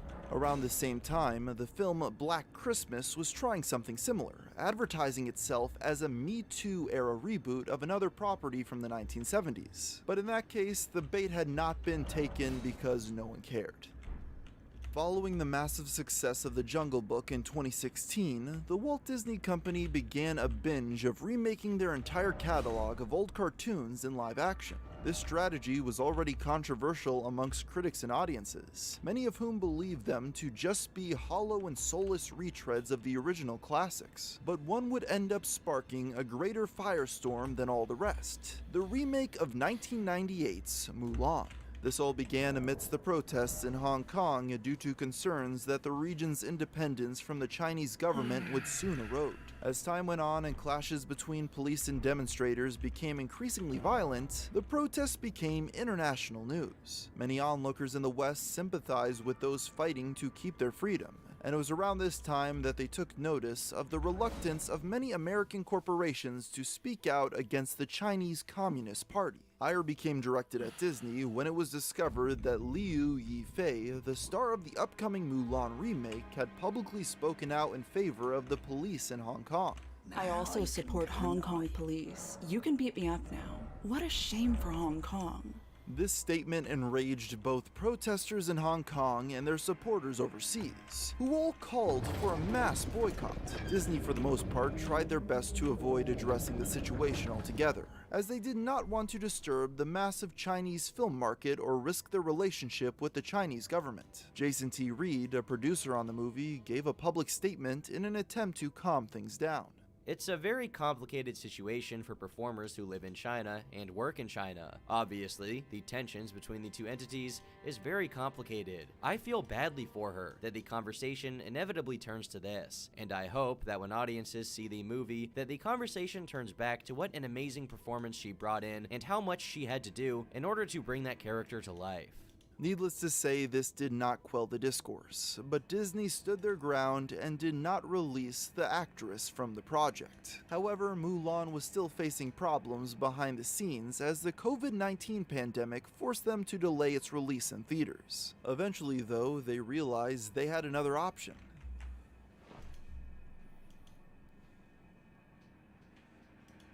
Yeah, we got it, we got this.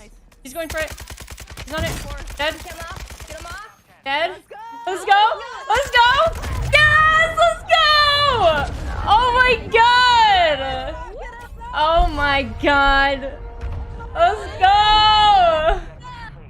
Oh my god. Holy shit, that's so awesome. Let's go.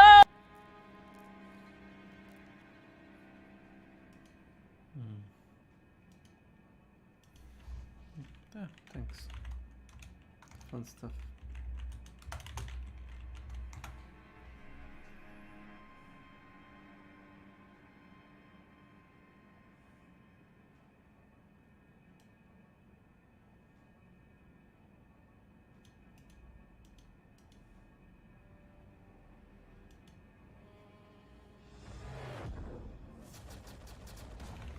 Or I was shooting too straight in some of those games, and I got shadow banned.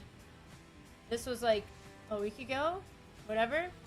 So, according to the permanently banned E-girl, she was banned because she was shooting too straight. So maybe, it wasn't the fact that you were using third-party software to assist your aim? No, surely it can't be that. Silly me.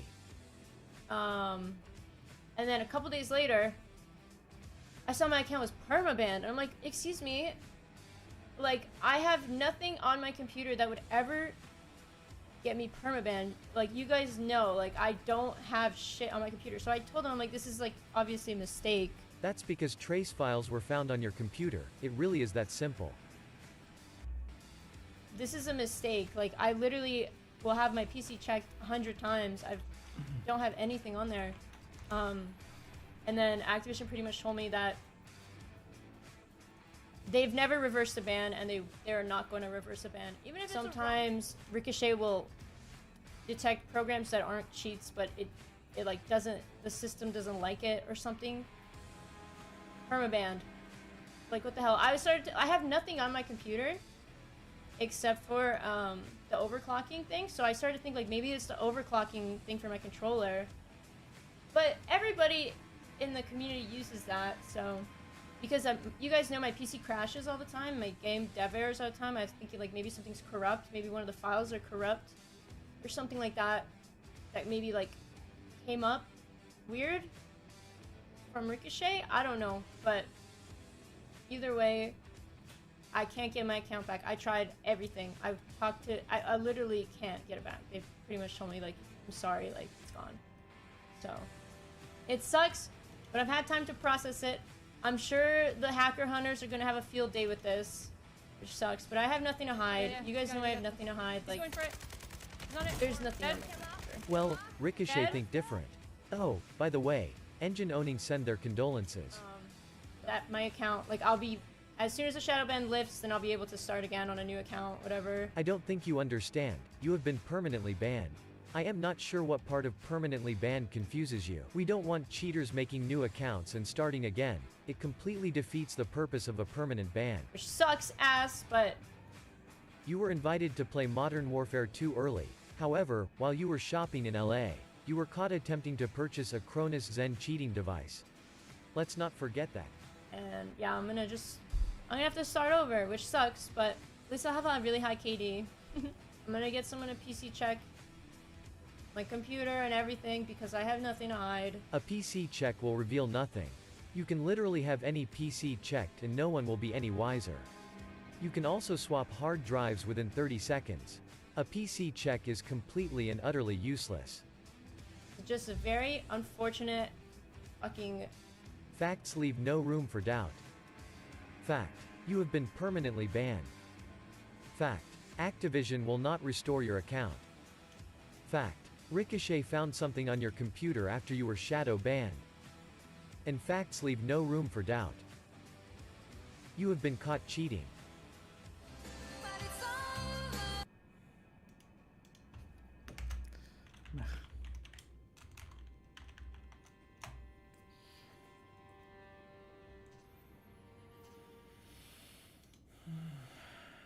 Rather than showing it in cinemas, they could instead premiere it on their Disney Plus streaming service at a premium rental price of $30. But Disney was not out of the woods just yet. With the film now viewable, audiences noticed something interesting. In the special thanks section of the credits, one of the names listed was the publicity department of the CPC Xinjiang Uyghur Autonomous Region Committee, a Chinese government entity which has detained over 1 million Uyghur Muslims and placed them in concentration camps. People were once again outraged over this, citing Disney's hypocrisy as a supposed champion for diversity and inclusion while also allying with people accused of heinous actions. The company again avoided commenting on the issue, and due to its release on a streaming service, it's unclear exactly how well Mulan performed. But it's probably safe to say that this is an incident the entertainment juggernaut would rather you forget. After the release of their earth-shatteringly successful cinematic film Avengers Endgame, Marvel Studios wanted the world to know they were nowhere near done just yet. They set to work announcing an avalanche of upcoming projects, many of which featuring new characters who would serve as the next generation of Marvel heroes on screen. One of these projects was Eternals, based on the Jack Kirby comic from 1976, about a group of immortal godlike beings. Wars. The detail that really got people's attention was that it was to be directed by Chloe Zhao. The Disney marketing machine was putting a lot of hype into Eternals. It seemed as though they wanted the public to look at it as a prestige film rather than another fun popcorn action movie. One of the main details they emphasized was that it was being shot in real locations rather than entirely in front of a green screen like most other Marvel projects at the time. They also made sure to emphasize that it would be the first MCU film to feature a scene of two characters being intimate. It seemed general audiences weren't taking the bait though, and hype for the film amongst anyone who wasn't a Marvel diehard was low in the months leading up to its release. There were some media organizations who chose to interpret the lack of excitement for Eternals as bigotry against its diverse cast. However, unlike previous examples of similar claims being made, these did not create much controversy. Perhaps people had become tired of this sort of discourse online, or maybe they simply didn't have strong enough feelings towards Eternals to expend their energy on it. There was also the matter of the film featuring the first gay kiss in a Marvel movie. As is the case with most projects produced by Disney, the scene was cut for international releases of the film in countries in which homosexuality was much more taboo. When Eternals debuted in theaters, it only managed to gross slightly over $402 million globally. While this is a lot of money, it's still an underperformance, especially by Marvel standards. In the years following Sony's Ghostbusters fiasco in 2016, the studio spent that time trying to figure out what to do next with the film franchise. Clearly, a complete reboot with an entirely new cast wasn't what the audiences wanted. Their solution was a back-to-basics approach, bringing together the old cast and making the story take place after the events of Ghostbusters 2, following the descendants of the original team.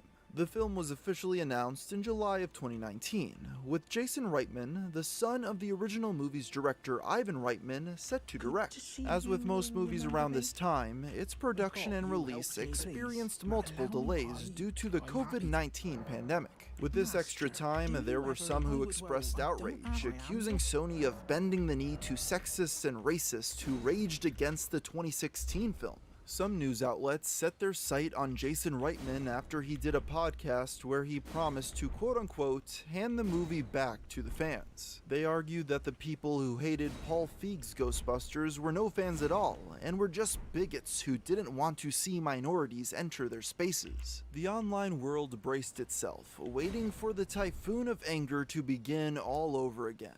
But things remained relatively calm. There were arguments, of course, but nowhere near the level of 2016. It seemed as though the internet simply couldn't be bothered to go through all of that drama again over a movie for children. There were those who were excited and those who weren't, and it didn't go much further than that. When Ghostbusters Afterlife finally released in November of 2021, it ended up grossing slightly over $204 million at the global box office, falling slightly behind 2016's $229 million. The thing is, due to COVID restrictions, its higher domestic gross, and Afterlife's much lower budget, this was enough for Sony to consider the film a financial success. After the motion picture's theatrical run, Sony soon announced the Ghostbusters Ultimate Blu-ray Collection, containing copies of Ghostbusters 1, 2, and Afterlife. While many fans were excited for this, some were quick to point out one glaring omission: Ghostbusters 2016.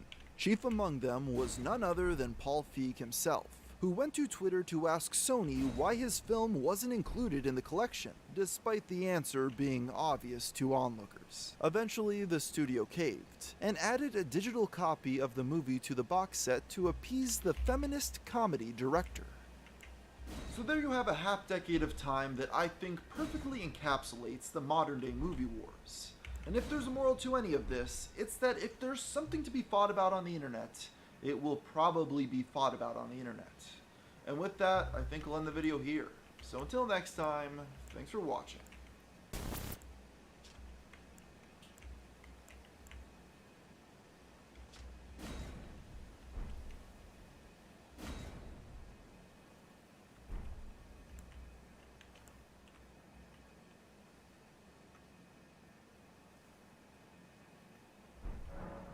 Oh, please.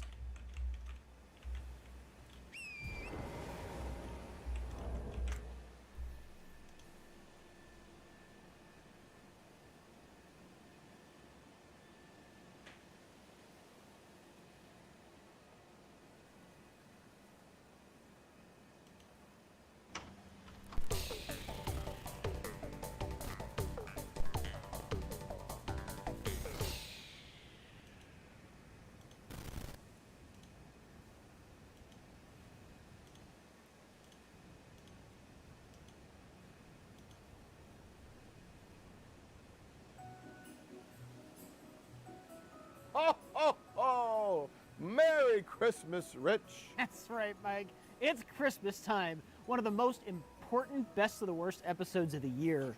And to make sure this one was extra special, I have spent the last 2 months painstakingly screening every holiday movie we have so I could find the worst ones. And let me tell you, Mike, it was f***ing miserable, but it was worth it in the end because I got some doozies here. I've got A Hobo's Christmas, Candy Claus, The Santa Surprise.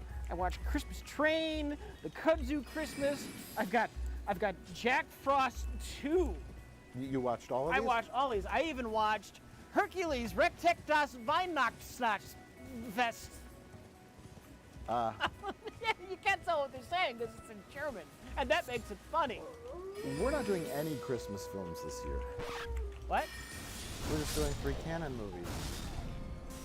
I'm so sorry you wasted so much of your time. You just picked 3 movies. You haven't even seen them. And you skipped all those chemo treatments too. I didn't have time. I didn't ask you to. I mean, you gotta check your email, bro.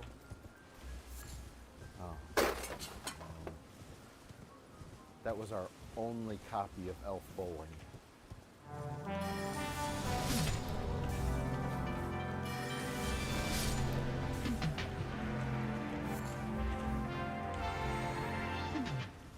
This fucking crap out of here.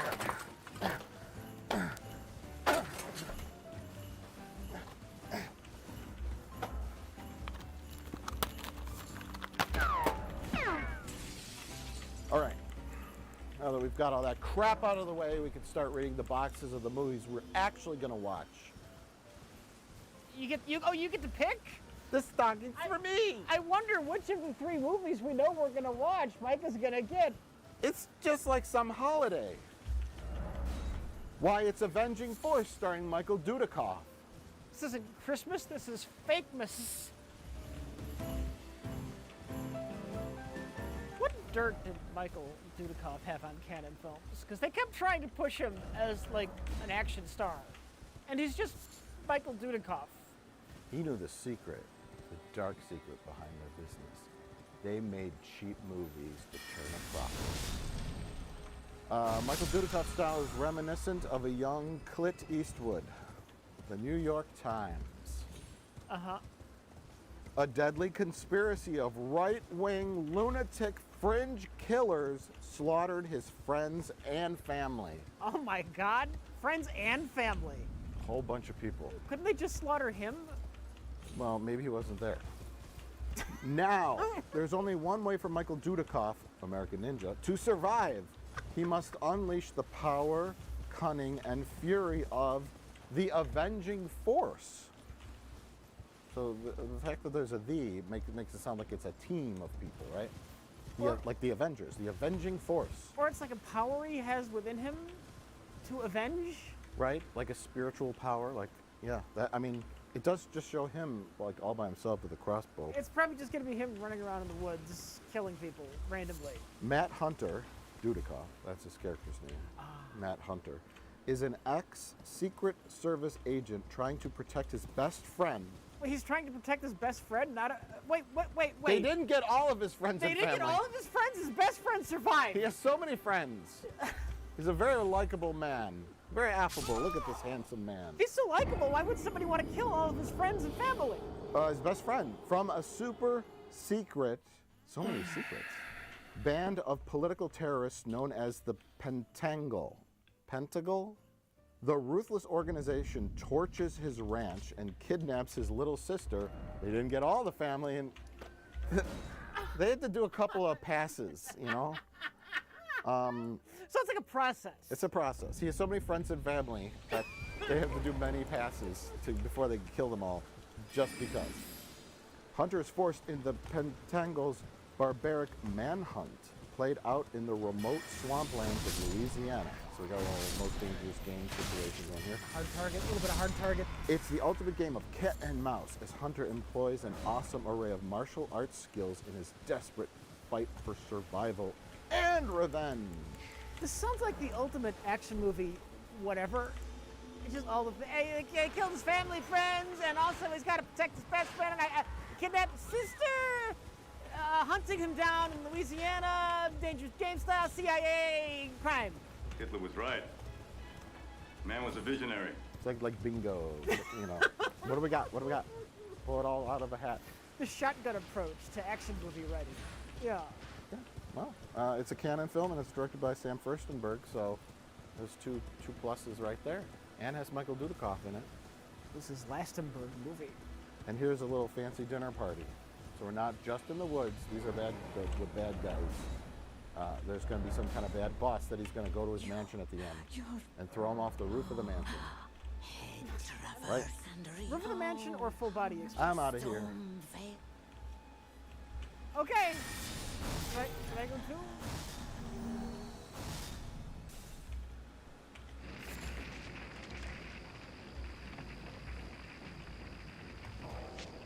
Matt Hunter. We are the Fantangle Hunting Fraternity. You've been looking for us, I believe. Oh my God! Oh my God! Are those real people? I think the kid was a dummy. Okay. Yeah. So what are we gonna do? What we always do. Improvise. It'd be funny if they both said different things. Make a plan. Improvise. Ah, shit. This is like perfect comedic beat for that to happen. Should I read the back of the box to Hercules Reptek von Wiener Schnack? No! We're opening my stocking now. Oh my God, it's the Barbarians! Oh my God, it's two buff dudes! It's David Paul and Peter Paul. They're the Barbarian twins. They became celebrities called the Barbarian Twins because of this film, The Barbarians. Stars of the famous films Twin Sitters and Other.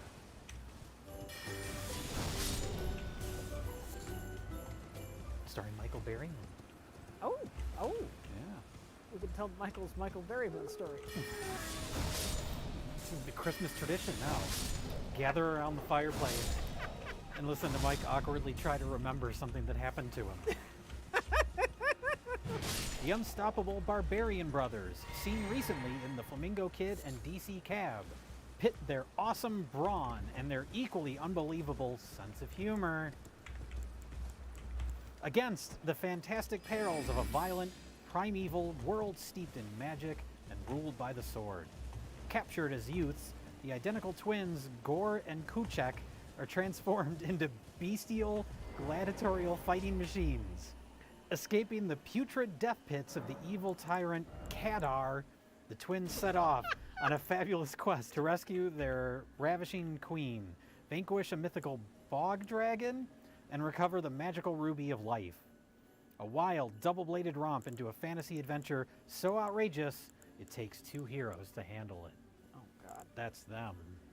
Can I just say I love fantasy names because you have normal English like we're speaking, and then you just have somebody called Glorgrox. Yeah, just put a combination of letters together, and you get Gore and Kuchek. Gore Kuchek, the emulsifier. Versus Kadar.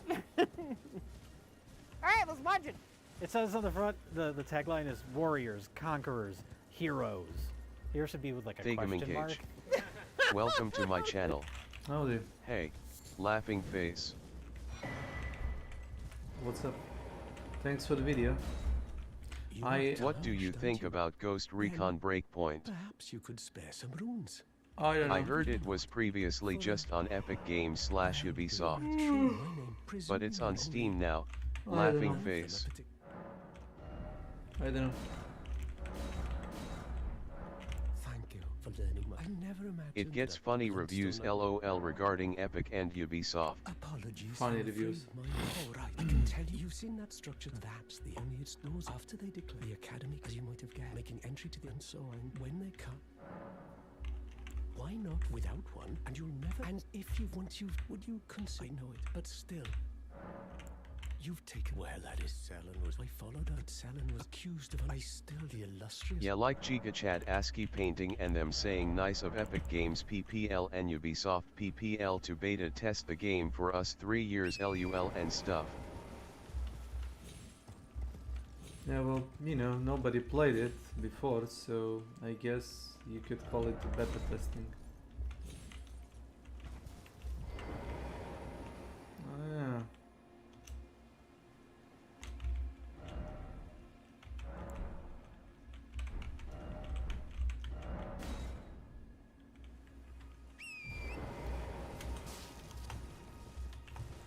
Just remember,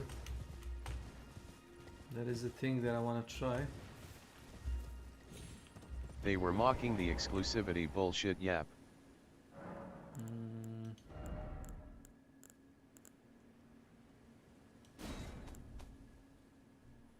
Well, you know, look how the tables have turned.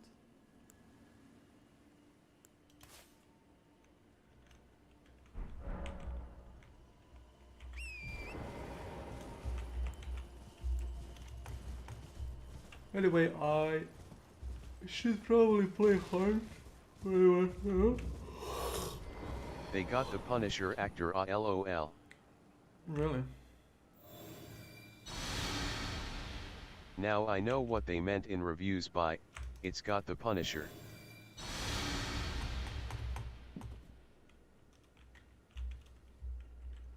Oh yeah, they got him as a voice actor or as a model, something like that. I forgot. Oh my lord. The actor John Bernthal. Yeah. I know which actor it is. I did watch Punisher. Punisher TV series, Laughing Face, and the main Charmaster Chief in Halo. Oh really? He was a main character. I'm thinking to get the new Ghost Recon Breakpoint, I don't know.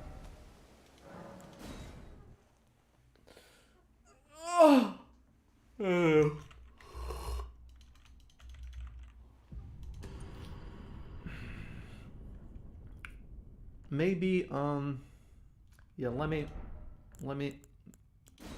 do something for you.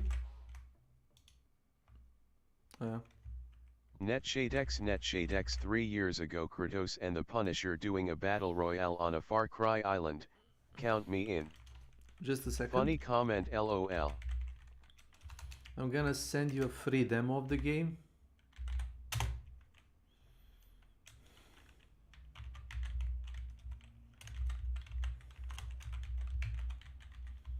So you can decide if it's worth buying.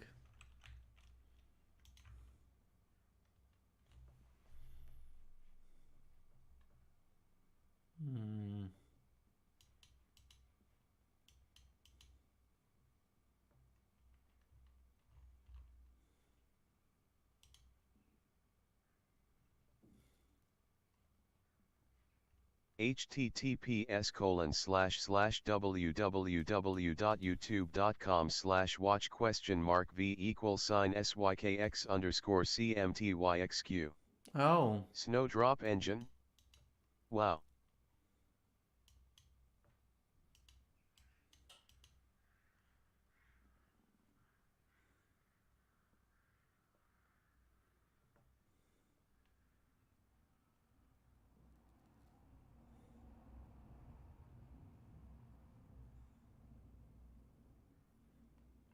Oh. Here is the link for you. https://www.reddit.com/r/fitgirlrepack/comments/kl0k3p/tom_underscore clancy's_breakpoint. Haha. The funny comments bro LOL. Here is link for you. On the Snowdrop realistic stealth gameplay Ghost Recon Breakpoint 4K. Anonymous 6 months ago this realistic invisibility blew my mind, so realistic. Meep 6 months ago this realistic parachute landing roll upwards the hill blew my mind, so realistic. Hancock the Great 3 months ago all the sprinting and the invisibility, so realistic. The comments hilarious, laughing face.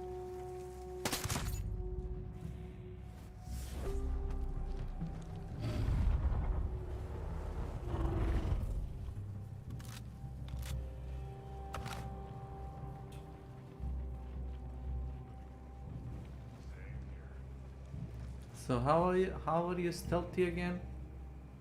I love it when in Tarkov/Hunt/COD MW2 at least you can 1 to 2 tap NPCs/players. Not like here shoot so many bullets lol.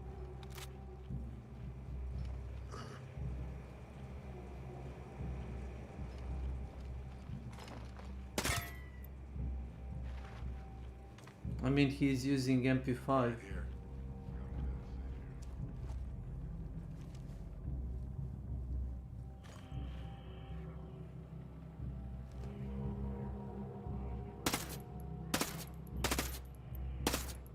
That's a bit too when far. When shooting farther, yap. That's a bit too far. Yap, this the part lul. I thought WTF is the game lul. Yap, I guess. There is a damage drop off to like 9mm bullets, you know. Yeah, not easy to snipe with MP5 in Tarkov either. Laughing face. It's a how do they call it? They call it SBR. I wonder how the multiplayer is, if it has PvP or not. See, that should be like your optimal range to like 50 meters, to something like 25 to 50 meters. 100 meters, probably you can hit it, but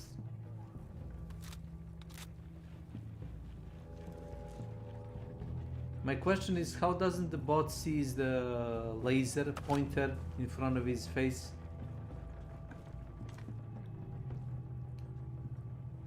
That's my question. Oh my god, he clipped.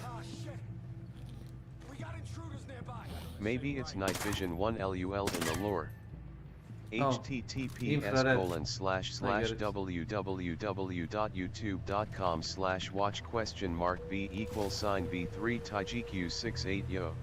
Infrared, and he's using like a goggles or something so he can see them and they can't because of the specters of light. https://www.youtube.com/watch?v=8TWN86-KJFC. https://www.youtube.com/watch?v=S2KLBE-Dexpo. You know, I'll check the PvP vids when I wake up. You know what? See if game is good to buy or not lol, I don't know. Laughing face. I have lots of games anyway ATM lol, and high priority is just Hogwarts Legacy. Go buy laughing face. Go buy Metal Gear Solid 5 if you wanna play game like this. It's much better game. With a wonky story, but it's a better game. I have MGS5 yap. Yeah, go play laughing it. Face. I'll watch it. I have to play it sometime. No, you play it. If you're thinking of buying this crap, play Metal Gear Solid what's 5. Her name? The sniper. Lenny Face. My fourth tour was the worst. If you're thinking of buying this game, you're better off buying Metal Gear Solid 5. Yeah, it's like €12 or something, forgot. 24 to €25 I think with season pass. Imho Dwarf Fortress better game at same price lol. It's much better game that works in 30 LUL FPS. plus exclusivity bullshit 3 years on Epic Games/Ubi Store. FK them yep lol. They can suck cock. There. So I'm not talking like it's a bad thing. It's like I've seen better games. Maybe they like it lul, so it's a compliment. Tongue sticking out. Maybe they like it. Who knows?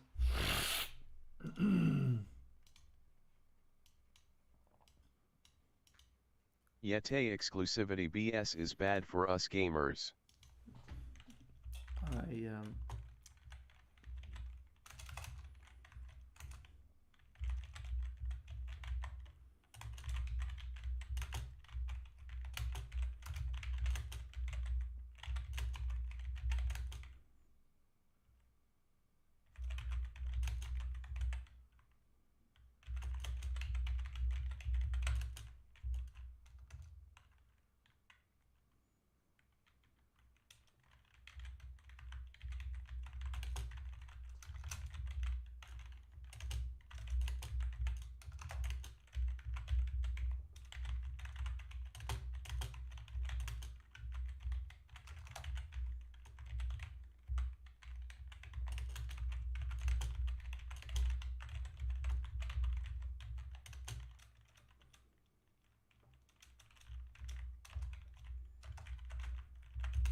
https://www.youtube.com/watch?v=zi9cbcpxonu. Haha. That name LOL. Ghost Recon Breakpoint is way more mediocre than I thought. Funny VID name, laughing face.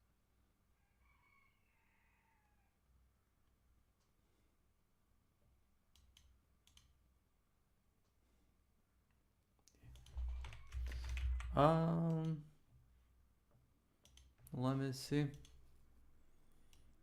You're posting links hard.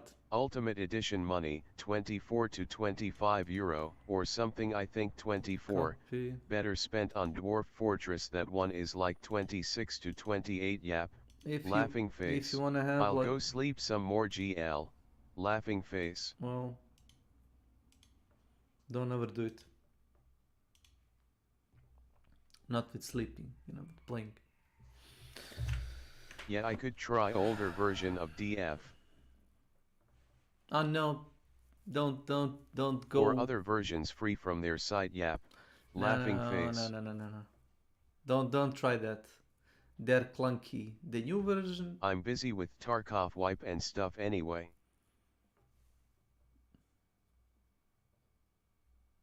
You're busy with Tarkov. 10 to 12 days I think left for COD MW2 DMZ unlockables. Laughing face. I'ma go crash few more hours I think. GL. You didn't unlock everything in Call of Duty Modern Warfare? Wow. I did it like a month ago. Meh. In DMZ not. Laughing face. But what can you unlock? I have Season Pass 100 tiers since long. But I got Legion Tier 4. White Lotus T4. T2. You want to do that? Well, good I luck need with Tier Tier 2 4. finished from White Lotus. Good luck with Tier 4. To unlock Black Mouse first. Laughing face. Yap. If you want to do some missions, like, you know, like just missions. No, I mean I just want the skins. Laughing face. Yeah, but you have to do the missions. If you want to do that, call me. If you want to do PvP, don't call me. Doing Junker, I gotta destroy 7 vehicles in quick succession. Yeah. Yep. You have to find vehicles, drag them all in one face. place and blow Thanks. them up. Yep. I like doing like honest work. I don't like bounty. I saw the city has lots. Hunting. Laughing face. It does. I've seen people With do. C4, I don't know. I've seen people doing that like a couple of times. The cars were just like vanishing from the map, and people were just like stealing them like crazy and dragging them to one spot. I laughed my ass off. Like I knew exactly what they were doing, and I didn't like care because I was like leveling sniper rifles, and I was like, good. Fast and Furious. Like yeah, steal LUL cars. Demolition Derby. Exactly. Steal bunch of cars and blow them up. Wow.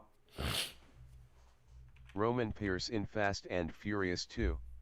I mean, I guess you could like find When couple. he was wrecking cars. Yap LUL. You can find, I guess, like couple of people on the map and just like ask them, guys, can you like lend me a couple of cars? Maybe that would work. If you can find sane people that are not like. If we buy with Cretins. in-game money the LTVs and break those, they count. Yeah, they count. LUL.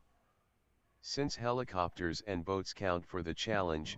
Laughing face.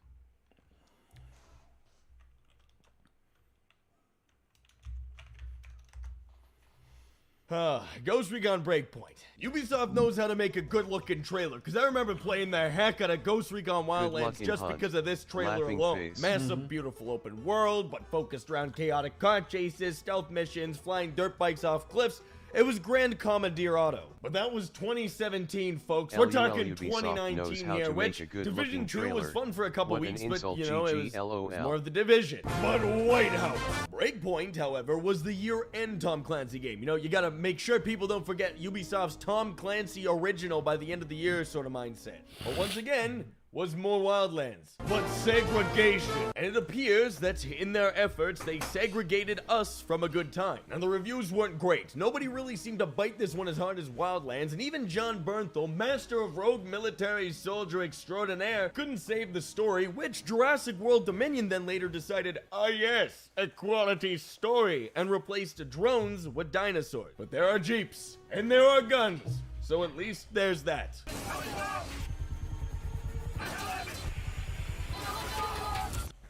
Oh my lord, what the hell?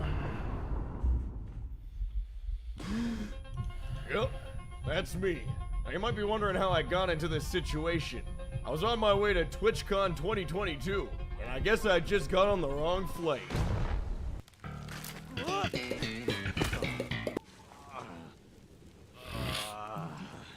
Wait, where's my partner badge?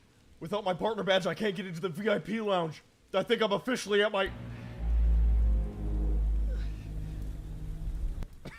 It's just one real bad trip to TwitchCon gone horribly wrong. Alright, you know what though? We're gonna get through this. You know what we're gonna do? We're gonna find the nearest thing and get off this island.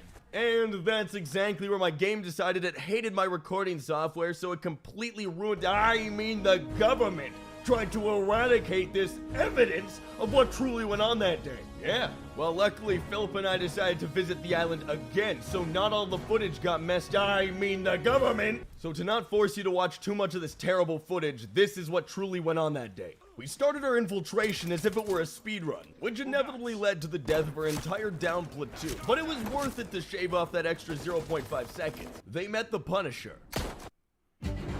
Dr. Dunch needs to be stopped. He maimed 24 victims and got away. We took on the Punisher's crew and defeated them soundly, but without sound because we had silencers on. They ran and cowered behind trees like babies, which was justified against us, two guys that messed up the address to TwitchCon. We commandeered some nearby vehicles and then commandeered other nearby vehicles. We arrived at possibly the worst hidden base in the history of stealth and found people who desperately needed our help. Go back down the mountain. We refused and promptly stole their helicopter. Somehow, Philip died here. So me, being the hero, got out and pumped him full of something in a needle, allowing us to land safely on the top of Discount Mount Everest to get a strategical analyzation of the entire island. But Philip's helicopter was interfering with my drone. Oh my lord.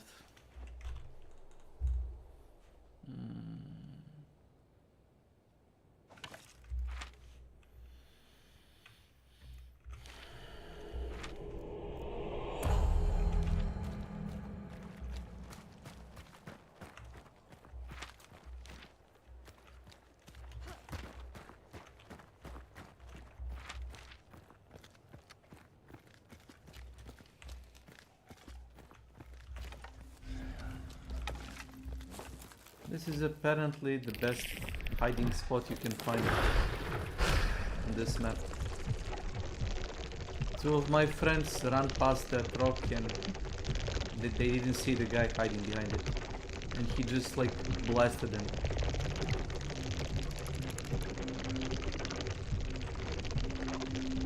No, it would be fun to be on this roof. Or this roof. Yep, Crytek really did miss the, or these roofs.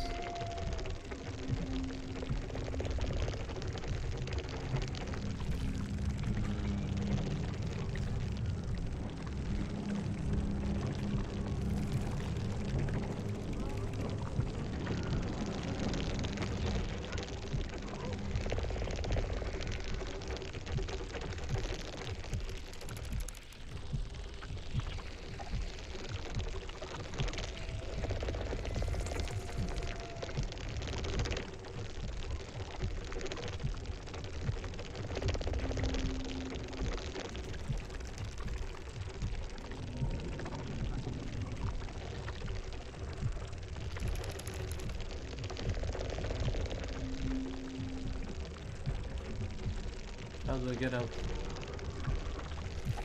How do we go out? Oh, how do we go out? Sichan of mine.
Fuller Smoke a lot. Welcome to my channel. Fuller 16 Smoky, Fuller 16 Hello, Mr. Smoky, Fuller. Fuller 16 Smoky. I'm gonna guess you are at work.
No.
Shush.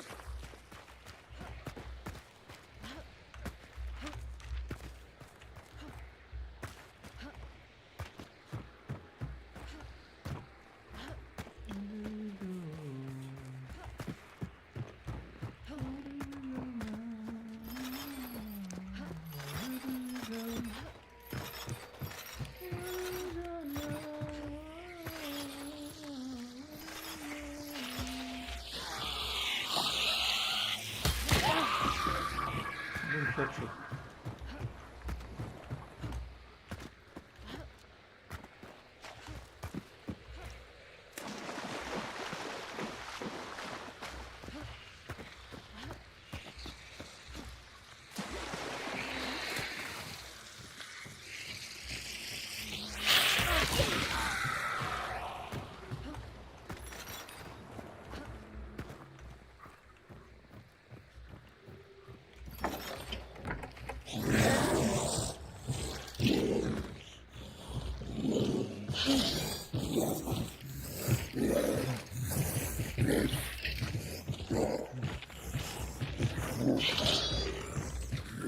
Exactly.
Sweet love of mine.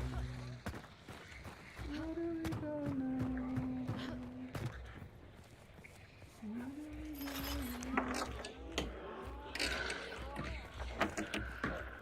No.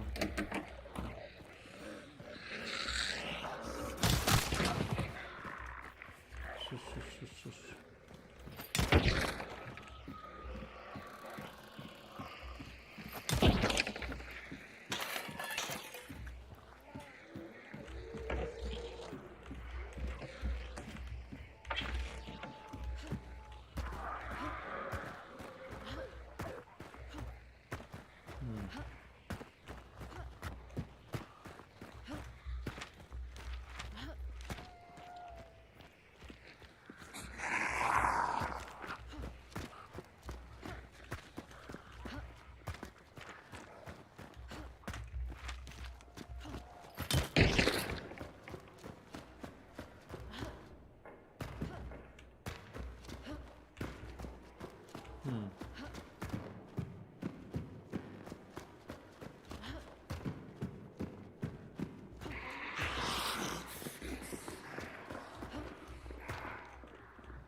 If it's a comedy, that'd be great.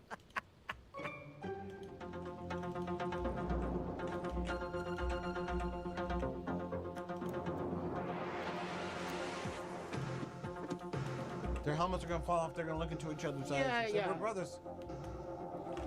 Let's have sex." They're not the McNamaras. Oh.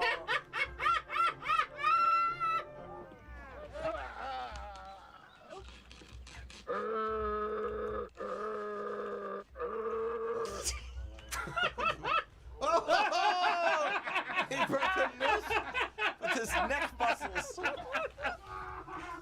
My moose call broke the rope. What the hell?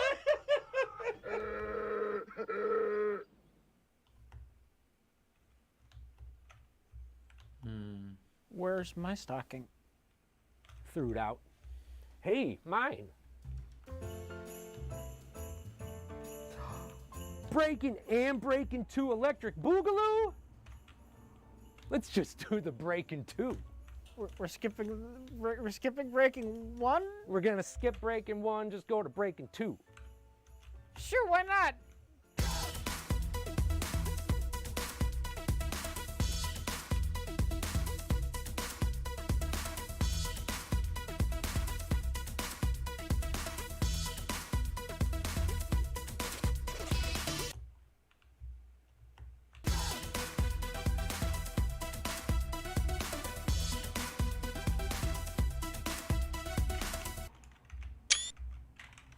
Okay, even though we're skipping Breaking, the beat doesn't slow down for the slammin' sequel, Breaking 2 Electric Boogaloo. A hip-hop homage to the, hey kids, let's put on the show musicals of Hollywood's yesteryear. This fly follow-up finds our heroes, Ozone and Turbo. What is this, American Gladiators? Yeah, they're all aware of the effects of the sun. Expect the Barbarian Brothers to come out in like American Gladiator outfits and start breakdancing with names like that.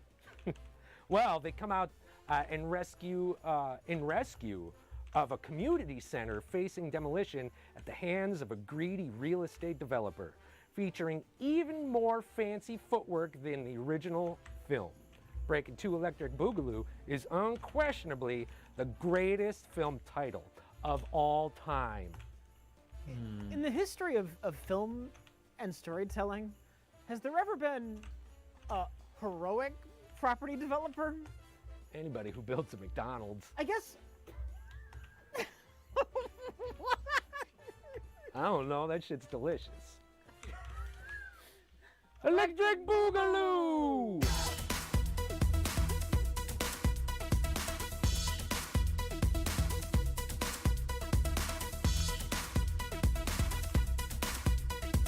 Am I supposed to get a hot chest from wearing this?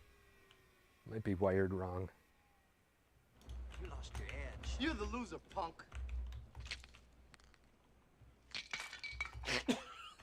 Try me. Yes. Here it goes. Dance off. Everything just leads to a dance-off. But then strip dance off.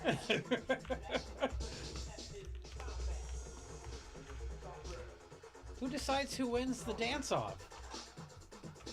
You'll see. It looks like they're all just having fun together now. It's an artistic interpretation of them fighting in dance form. Okay. I think it's not meant to be taken literally. I think.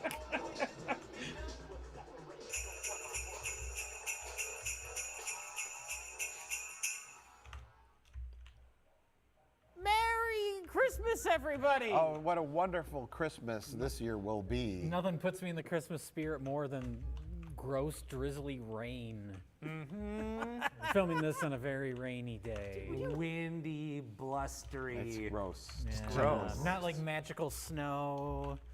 Would you rather have 4 feet of fucking snow? I not 4 feet, but I would rather have some snow. Well, how about 4 feet of snow, but after it's been maintained? Yeah, by the I like a city? lot It's of snow when a I don't have to day deal with after it. 4 feet of Sure. dumpage. I prefer snow to mud. December is the month of gray skies and human misery. December is the most miserable month, which is why we've just stuck this artificially cheery holiday near the end of it. Yeah. Just so more people don't kill themselves in December, okay? Put lights up, get your vitamin D. Whatever distraction you need. Yeah. That's why, to take our mind off of this miserable month, we have now done our second traditional canon Christmas Best of the Worst episode. Rich is hosting. Yeah. He's grabbing the hosting reins. This rarely happens. Well, it's a very special holiday. It's got the Christmas spirit in them. I have to grab the host reins because I didn't pick anything out of these socks. It's true. You fuckers did. But you are the one that in years past has been, why aren't we doing another canon Christmas episode? Because we had a wonderful time the first time we did it. We watched Death Wish 3, and I don't remember a single other thing we watched.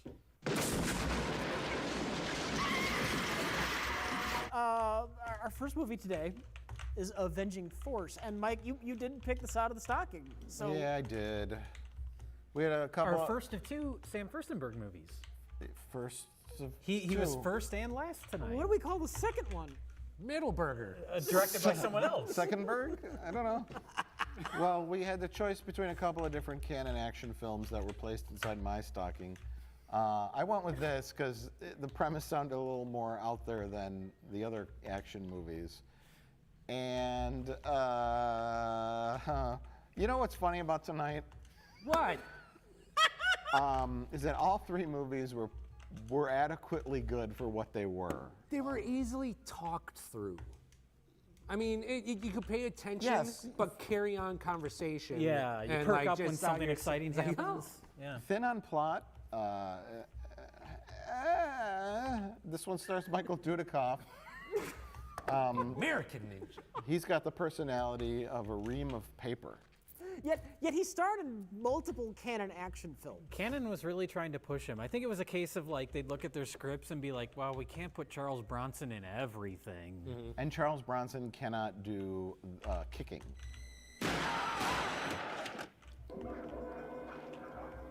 If I had to guess, I have no idea. If I had to guess, he probably started off as like Chuck Norris's stunt double. That's a good guess. It's a real good guess. Decided to take that fake mustache off that man and make him the lead. Yeah. We could do it for a third of the price. Yes, yeah, that's probably a part of it too. Now wait, I got to stop myself here for one moment. Oh, okay. Because skimming the description, I forgot about one really important part: production value. They put a lot of money into this, and I got to give them a little credit for that. The movie takes place in New Orleans. Also known as New Orleans. New Orleans. There's still too many syllables. Nola. Us Milwaukeeans trying to sound like we're from New Orleans. I'm gonna get me a po' boy sandwich and down in New Orleans and some fried crawdaddy lobster fish. Whatever. Yeah, a little bit of that French Creole. I French guarantee. Creole jambalaya fried crawdaddy po' boy fish down in New Orleans with some blackened shrimp rice crawdaddy po' boy French beignet sandwich. That seems very rich. I really, yeah, they have a big appetite down in New Orleans. But a big appetite for pots filled with tons of different things. Just fish and throw it all in. Crustaceans. A bouillabaisse. Yeah. Is it a bug or a fish or I don't throw it in a pot. We'll eat it in a brothel. Yeah. But you set your action movie in New Orleans, Louisiana, and we see a forest on the back, and we're like, oh no, they're just gonna go in the forest. What's New Orleans famous for? The bayous, swamps, Mardi Gras, and excessive crime.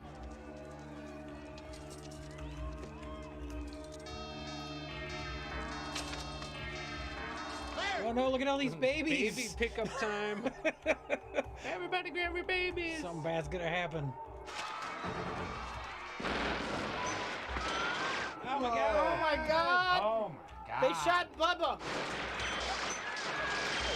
Jesus. Oh, yes. They're killing everybody. So this that is whole not. town was his friends? This is not shooting the rodeo.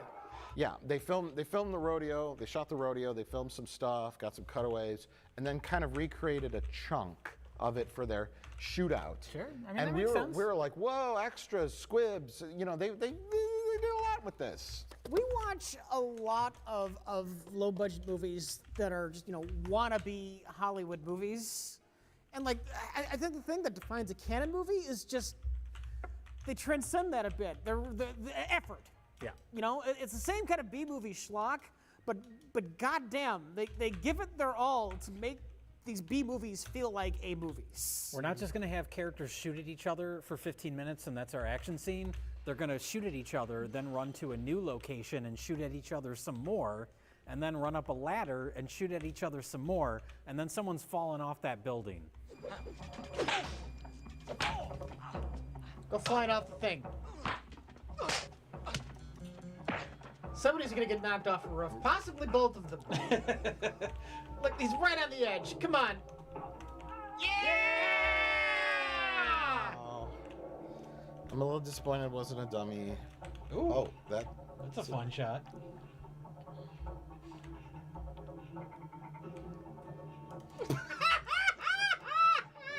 So you're not that guy off the roof. Good job. In another movie, this just would have been people walking around in the woods on a normal best of the worst night, and it would have been fucking awful. But here, you got a fucking car chase that ends up in a warehouse by a dock, and then 3 people get knocked off of a giant scaffolding, and they fall 100 feet into the ocean. And not to mention the premise, the brutality of the premise. Michael Dudikoff plays ex-CIA agent Mike Hunter. Matt Hunter. Hunter was his Hunter. name. Matt Hunter. And he has his best friend is a black guy who's politician who's running for Senate. The villains of the film are the Pentagle. Pentacle. Pentagle. Pentangle. The Pentaveret. It's a 5-fingered organization called the Pentagle, run by Old man. Old man. And his second in command is Goldacott, who should have been the main henchman, because goddamn, that man is a great villain. Yes, well said. You know who he is? That's Glastonbury? You should trademark that saying. Whatever you just said, just trademark it. Glastonbury. He's the bad guy. Glastonbury is the bad guy. The Gimp, a.k.a. the butch man, bald butch man with the mustache. And then there's younger man. I don't know. The Don Johnson look. Don Johnson look-alike. Other guy. But the important part is they're members of a group that is like xenophobic, racist. They don't like minorities. They're like America. They're the most racist. They're super the most racist. people you'll ever know. They are absolutely disgusting human beings. Americans, they call us paranoid because we love our country. Rioting in the streets of our cities. Civil disorder everywhere. Dope-crazed savages. Gangs of rapists. Sniveling politicians. This movie should have been called Electric Boogaloo. They should just copy this text for like a Trump speech. Yeah. Pump it through the teleprompter just to see if he reads He'll it. just read it, like Ron Burgundy. So they kill Michael Dudikoff's friend who's running for Senate. I don't remember his name. Well, they don't kill No, him. they just shoot up his son first. Oh, yeah, well, Something Richards. And Bubba the tractor driver. a whole bunch of bad shit happens to him and his wife and his little kids, and it's really bad. One of his kids gets shot, and you're like, oh my God, this movie just killed a child. And During you the think- Mardi Gras parade. During the Mardi It was Gras an parade. older child. There's Willis and Arnold. He's got Willis got shot. Yeah, when Willis gets shot first. That's the inciting incident for the whole movie. And I was like, oh, okay, this is pretty brutal. They're murdering a child, but that's what you need to make us hate our villains. And that's the kickoff for the whole film. Little did we know that as the movie would go on, it would get more and more violent and cruel and brutal towards this poor family. Oh man, does it ever. We have some middling action in the middle of the movie, and then we have the most glorious action scene. Well, their original house in New Orleans, in like the downtown area, gets graffitied up. Oh yeah. And it gets a swastika or two on it. Some racist Poor stuff. spelling racism. And then they say, we have to Yeah. move you to this secure farmhouse, and we're going to have like FBI or CIA guys like protecting you and your family. We promise they won't get distracted by soup. Getting a little chilly outside. Hot soup on the stove. Oh my God! Woo! Oh! Dang, it was a straight up grenade. They shoot the senator in the leg with an arrow. They set the house on fire. They kill all the security guards. They shoot his wife in the barn, like just off camera. She's just like, oh no, don't. Yeah, I wasn't expecting she all spits these... at him. She spits at him.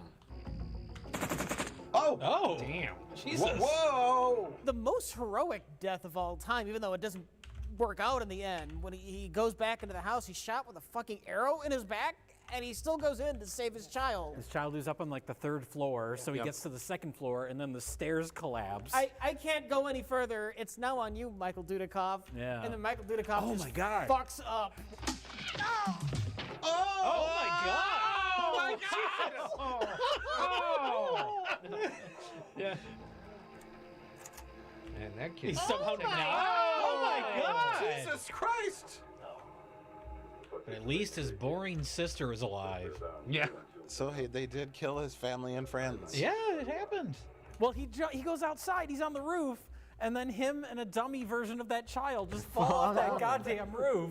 That kid would have been dead right 'cause there. he got shot through the leg too. Yeah. Yes, That with an kid arrow. would have been dead because they smack into the roof Oh, yeah, and then they yeah. smack into the porch and then they smack onto the ground. The kid and that was the kid's- buffer. That kid is just fine until they shoot and can murder him. He gets put out of his misery. Dudikoff, well, he probably broke every bone in his body. He got more fucked up than Zoops. Who's Zoops? What are you talking about? Electric Boogaloo. Gooba and Zoops. What were their true names? What were the Turbo and Ozone. Ozone. Whichever character fell down all the concrete Turbo. steps. That was Turbo. I don't know. He got more fucked up. He was probably end up in the hospital like Turbo with all of his broken limbs in a thing. There would be no dancing for that kid. And Michael Dudikoff got an arrow in the leg and pulled it out and said, "Sorry, kid, I'm out of here. My leg hurts a little."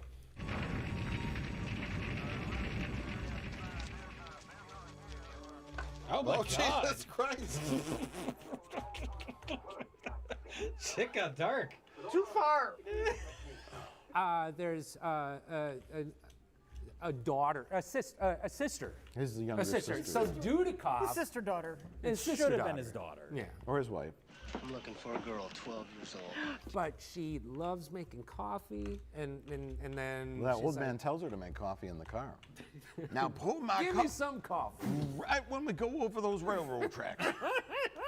I swear, I should have finished the dishes. Too Oh, late. too late. After we crossed the railroad tracks. Remember when Grandpa got blowed up by a grenade? So then we get to the last trope of this, which is almost just randomly tacked on to everything else this movie does, which is the most dangerous game. Yeah, well, that's kind of like what the back of the box alludes to. So we're like, oh, this is going to be one of those movies. Right. Hard Target, Apex, the famous movie Apex with Bruce Willis. Deadly Prey. Deadly Prey. We're like, they're going to wander around the woods. But yeah, it's only the final act of the movie. But here's the thing, though, and it probably made this 20 times harder for them to film. They had it fucking raining. Yeah, through the whole thing. Which, despite the fact that they're filming in the woods, made it seem not cheap. Yeah. And visually interesting. Yeah. Well, it made it feel more like, dangerous. Like they're not just fighting; they got to slip around in the bayou. They make a mention of like, oh, alligators. They go crazy when it's raining.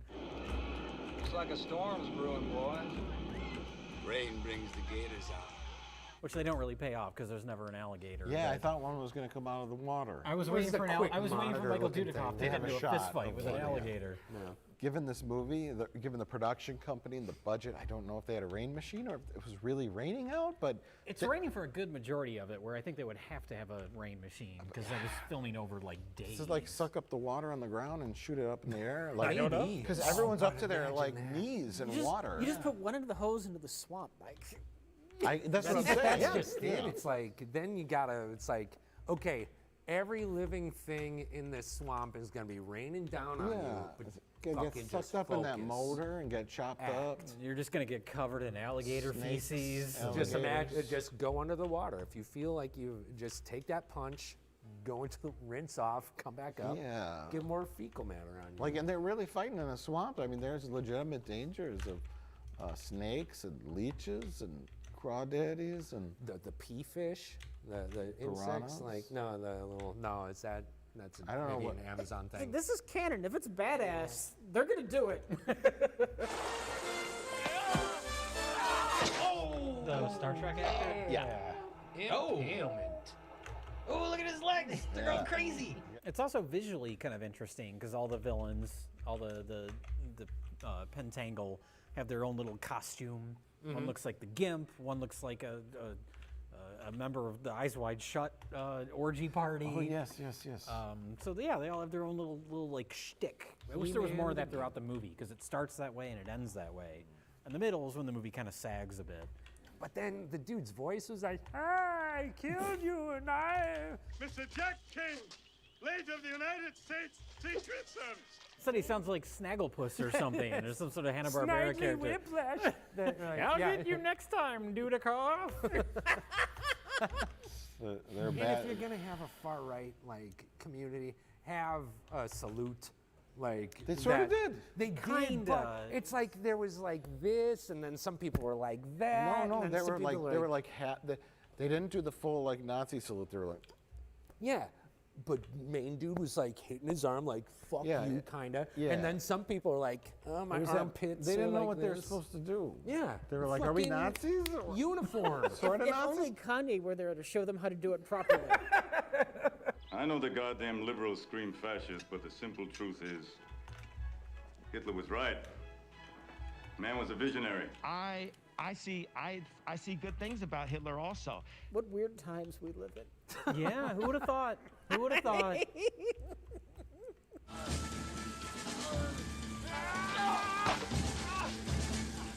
You don't set a movie in Louisiana without a fight in the bayou, not just the dry woods. Thank you. Thank you. Now I could leave the set. Actually, your body is going to be invisible for the rest of the movie in the background. You have to lie in this mud puddle.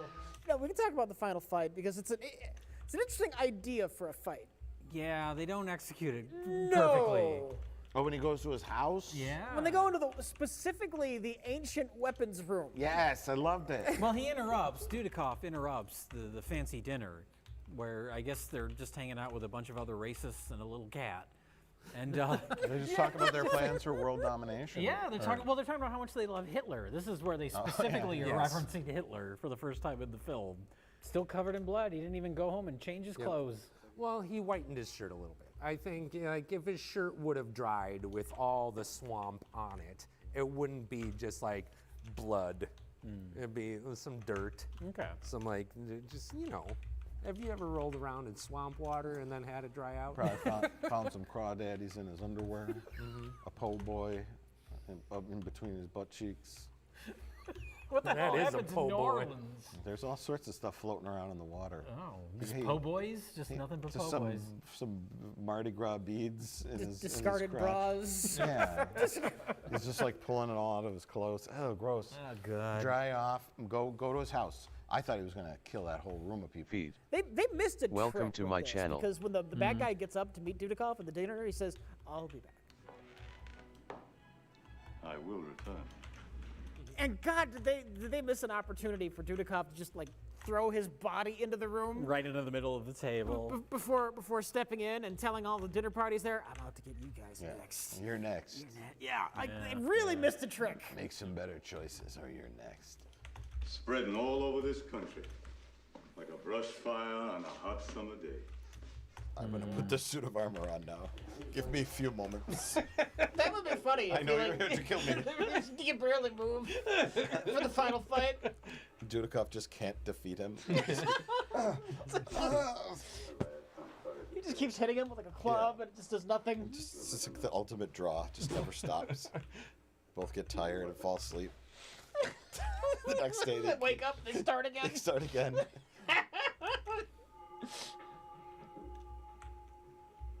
Oh, it's on.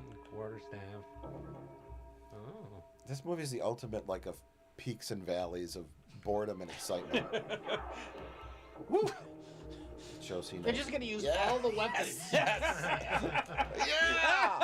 Fuck my tables. Fuck my glass cases. But that Dudikoff fights him. Well, they have a little conversation. They go up the stairs to the weapons room. Yeah. I think it was a little reminiscent of Enter the Dragon. Because like after the mirror room or whatever, there's like all the weapons and shit. Yeah. So it was like honky Enter the Dragon. They're like Matrix Reloaded when they fight with all the weapons in the big French mansion. Oh. You remember? Vaguely remember that film. I mean, he's talking about some kind of shit movie, Enter the Dragon. I don't know what that is. I'm talking about Matrix Reloaded. Before all the angry comments, should we make a point, text at the bottom of the screen to make sure people understand that you do know in reality what Enter the Dragon is? No. Okay. No, let them figure out. Let them fight. Yeah. Let them. I can't believe Mike so class doesn't even know Enter the Dragon. Someone, Bruce, somebody. Say, what is that, a Jackie Chan movie? Jackie Chan. Bruce Chan. Oh, how ironic. African art.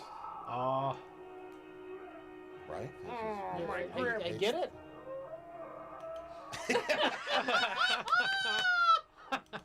Fall on him. I can't believe it. No.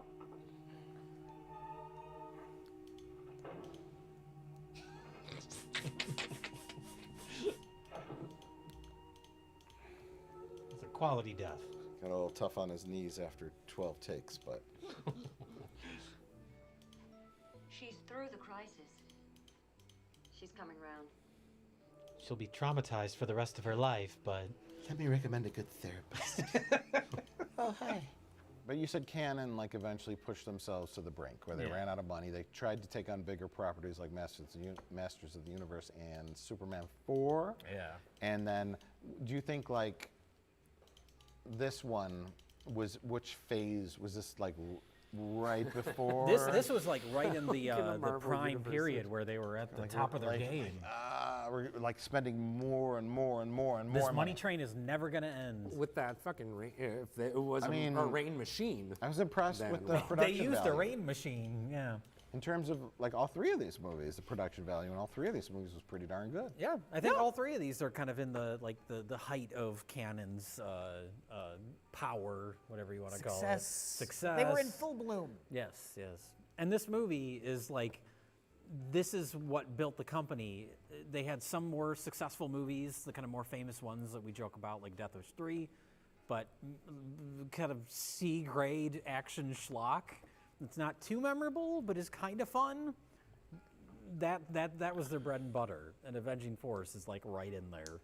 It's a little unfocused, and if you focus, we should get in a time machine and go back in time and be like consultants on Canon films. Listen, Menachem. Listen, Menachem, it's not going to cost you a dime to add a little characterization to Michael Dudikoff. Couple lines of dialogue. Couple lines of dialogue, a couple scenes with a lady.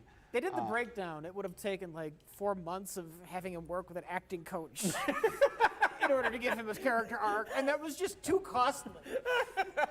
You'll have your next big action film that's going to play in theaters, and people are going to line around the block to watch it. It's going to be the next big thing. Trust us. You just got to make a couple tweaks to your film. I want to make Superman 4. No. Oh, no. Don't do it. Don't do it. I want to make Masters of the Universe. He-Man was very big 7 years ago. All the kids that loved He-Man are now in college, but I'm still going to make Masters of the Universe. And maybe he had that idea because of Ball Gag Assassin and the He-Man truss. Yeah. Is that the He looks like a harness? He-Man character, Yeah. a little more kinky, but yeah. Well, we don't get our He-Man characters until the next Gitman. movie. Then we get our He-Man characters. There you go. Yeah, that's a good segue because their bodies look exactly like those He-Man action figures. I always thought He-Man was anatomically incorrect until I saw Been the proven Barbarians. wrong by the Barbarian brothers.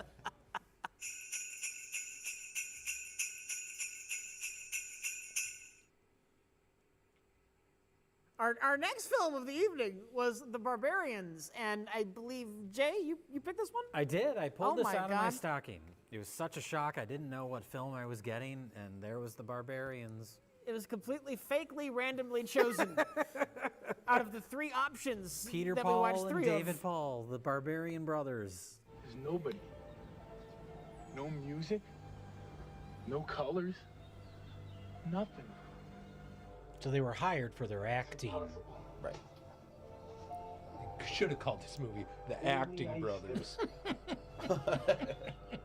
Why didn't they star in more movies? They did. They starred in a number of movies as the Barbarian twins because I think it started with this movie, and they were like trying to make that the thing. Like, we're going to market them. They're going to be the next big action comedy stars. You must work real hard and never say no. Rome wasn't built in a day.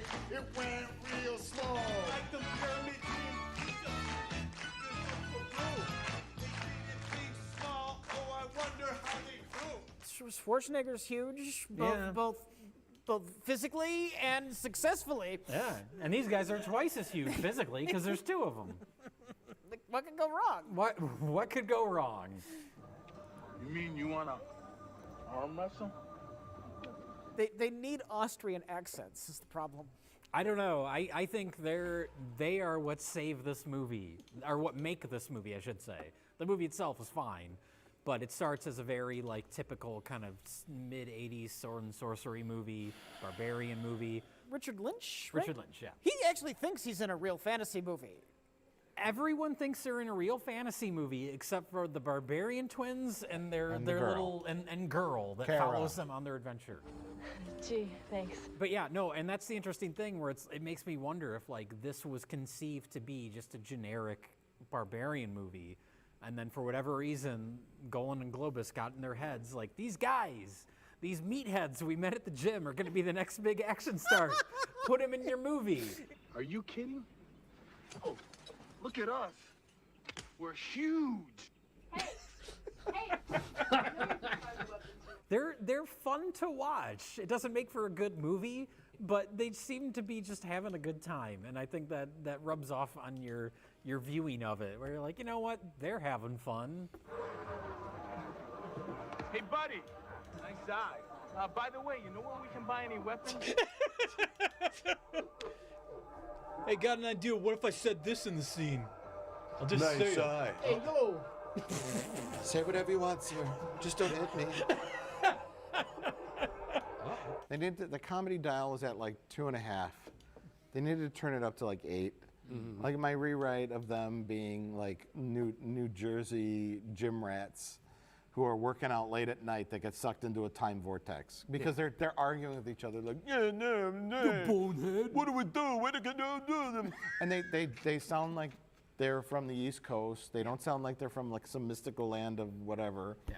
They sound dumb. Yeah, right here. There's no ruby here. I know there's no ruby here. What do you want me to do? There's no ruby here. No kidding, but what am I supposed to do? So what are we gonna do? I don't know. It's like, we'll do your movie if we could just flex our muscles, and also we love Abbott and Costello.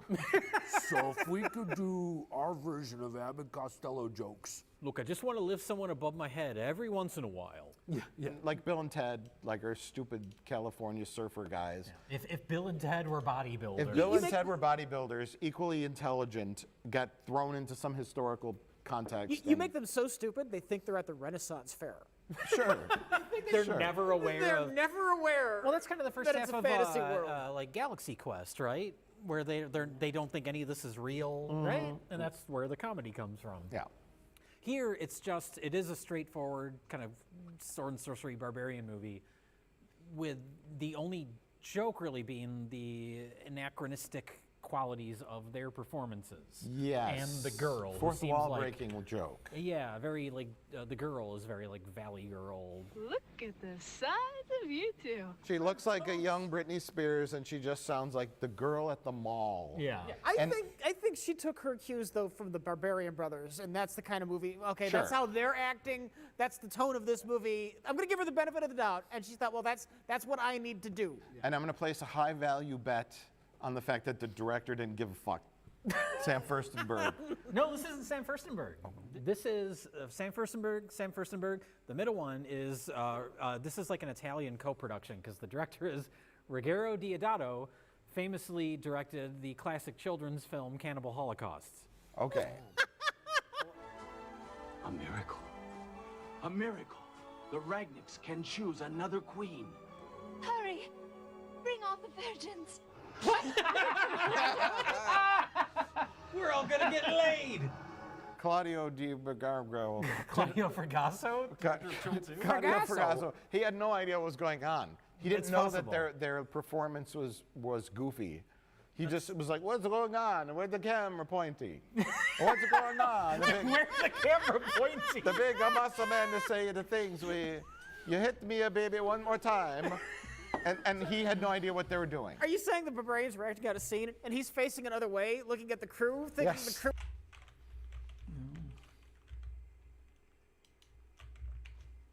Who are like the The extras? movie, yes. He thought the muscle guys were like the guys that just like rig up all the equipment. He's facing the wrong way, thinking, "Geez, I wish my key grips would put on a shirt." Right? Yes. These are the strongest Come on, key guys. grips I ever worked with. You're distracting everybody else with your muscles. We're trying to shoot a film here. They weigh 397 kilograms. They can stomp on my grapes. Smash my grapes on my vineyard. Do your job. The star of my movie is trying to light the set. I don't like the axe. I want the sword.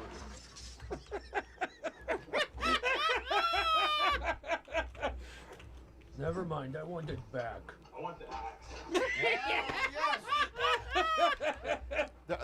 It opens with a caravan of circus folk. Yep. With magical Jugglers, properties. Jugglers, fire fire spitters. breathers, fire spitters, people, knife thrower. They're practicing. Jamiroquai. They are magical creatures who have a magic ruby, the MacGuffin of the film that gives you Makes them magic creative? something. It gives you entertainment powers. Yeah, purchased for a mountain of gold. Because they have the magic ruby, they are given a magic tattoo that allows them to pass through any land in this world that is ruled by the power of the sword.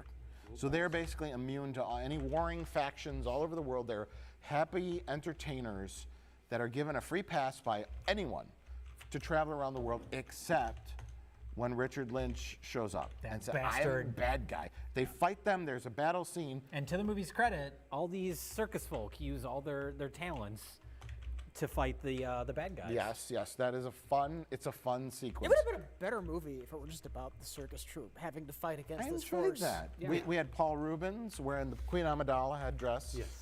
We had a whole array of colorful, wacky characters. But the point is, the Barbarian twins, names? David, Paul, and no, Peter and Paul. their characters. Gorgar and Gorgon. Gorkuchi. Zorgon and Gorgon. Gore and Kuchek.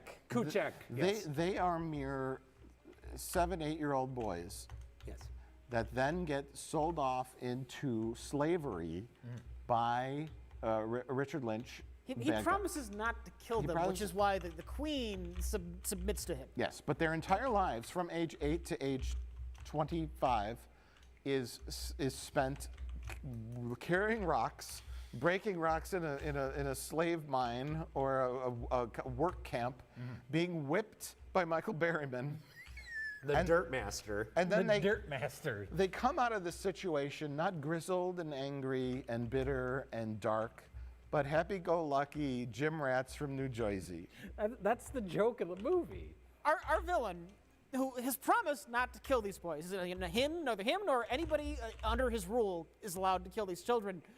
So the clever way around that is to train them all their life to be gladiators, to put helmets on them. They've been separated since they were children, so they haven't seen each other. And to have them kill each other.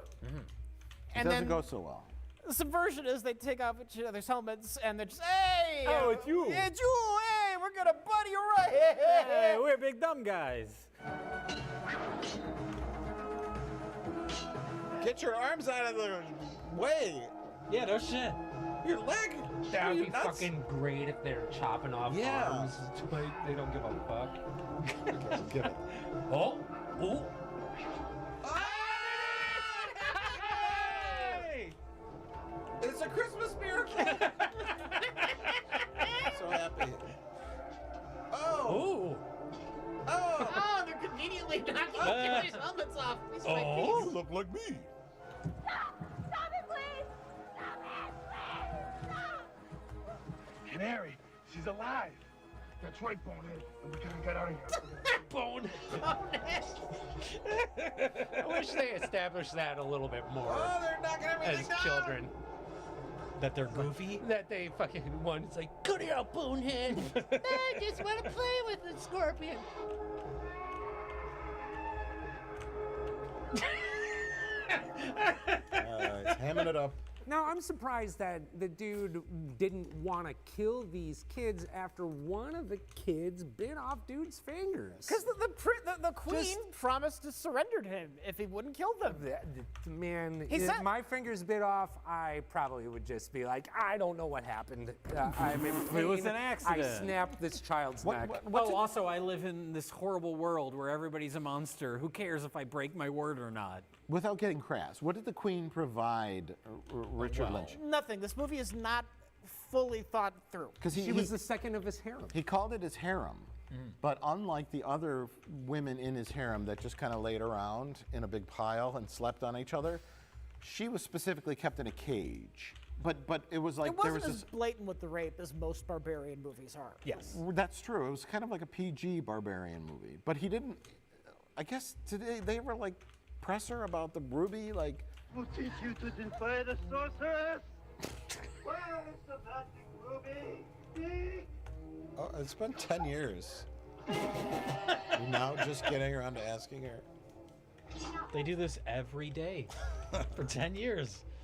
We don't. It's important. He seems to want it. We don't know why he wants it. Why does this villain, who already is in charge of his empire, want a gem that will make you more entertaining at parties? He just wants to be a juggler. He's like, I'm sick of being the one at the table, not saying anything while I'm eating his soup. Should this movie have gone full comedy? Should there have been scenes with Richard Lynch and he's got like juggling pins and he just keeps trying but he just can't do it? Damn it! He's really good at being like an evil dictator monster, but he's not good at entertaining. He keeps forcing his underlings to watch his stand-up comedy routines, and then if you don't laugh, you get beheaded. The problem is there's a lot in this movie that we're just not sure if they're supposed to be jokes that didn't land or not. Yeah.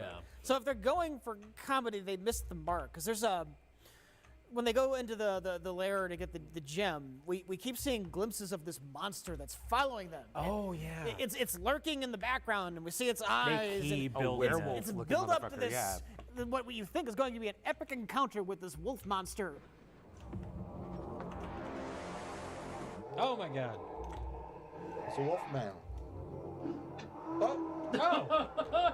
Whoa! He just wanted to be your friend. Oh my God. That was it? And they just cut his head off right away, and it's no problem. Immediately. Arms coming out of And then everything. mock his corpse. And then they mock it. He's like holding it up, making it bark. Yeah.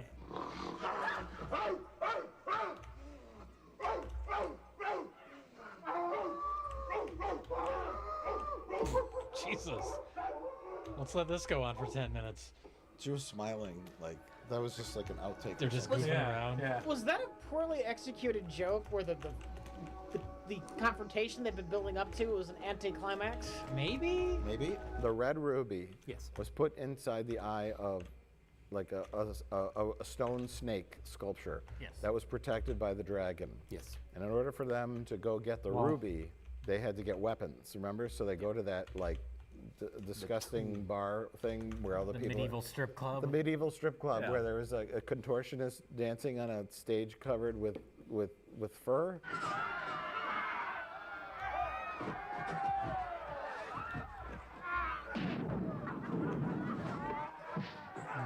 Remember, Rich, they desperately need weapons.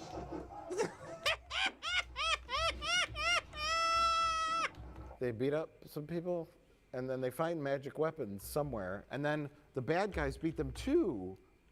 I guess the bad guys Evil didn't Lynn, get the sacred weapons, so Evil Lynn and Michael Barrymore aren't able to defeat the dragon. They Berryman. get eaten. Barry. He's not related to your best friend Drew Barrymore. to Drew. Yeah. And Which so is that another joke? Here's two of our main villains, and our heroes don't even have a confrontation with them. They just get eaten by a dragon off screen. Was that supposed to be a joke?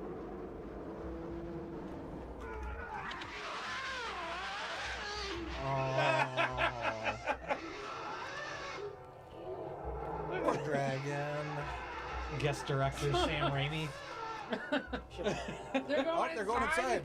And then Evil Lynn, aka Evil Lynn, I don't know what else to call her. Evil Lynn. Richard. China. She had a name. China. China's her name. China. Yes. Which was confusing because we thought they were talking about China. Richard Hatch, for some reason, has an Evil Lynn, and then at the end she gets sucked up by the dragon, and then our barbarians go inside the dragon's mouth and find her. And is that when they get the red ruby from her? Oh yeah, because it's in her hand. It's in her hand. Inside the dragon. Not chewed up. I guess the dragon just swallowed her whole. And Jack killed her. Maybe she had a heart attack from the weird experience. It's like a boa constrictor. It swallows you whole and then just digests Yeah, it. but she's not being constricted. The dragon swallows her whole. She has plenty of room. Stomach acid. But now she's just dead. There's no oxygen inside the dragon. She passed out. Okay. She died of embarrassment. Now it's time to talk about the smooch herd around the world. Rich, tell us all about barbarian incest. Well, this is What happened? That was such a smooth transition from what we were talking about. I know. I want to talk about it. I've been waiting to talk about it.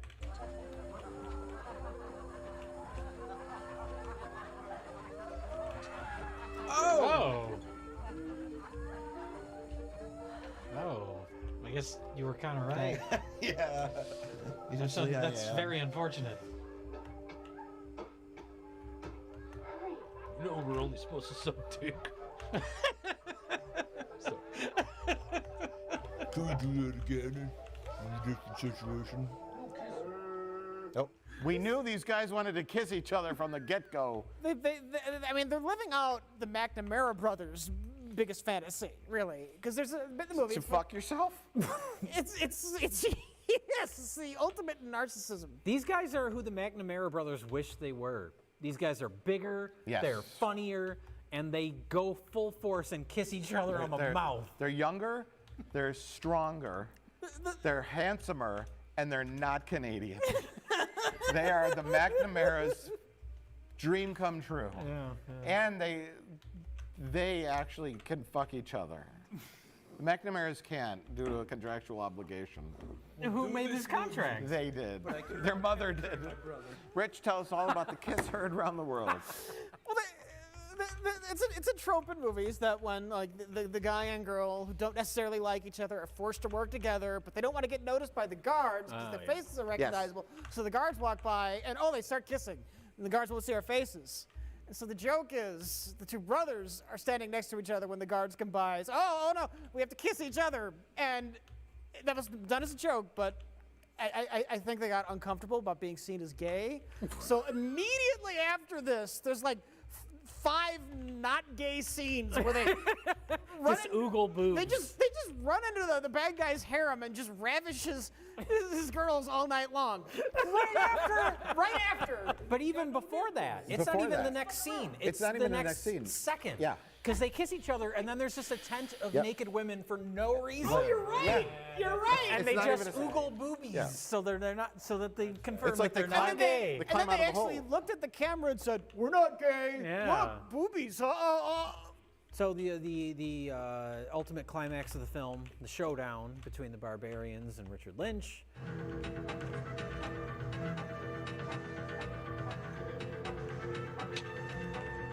Oh God, what a lame! He forgot he was missing 2 fingers on one hand. That's what happened. He went to pull the trigger.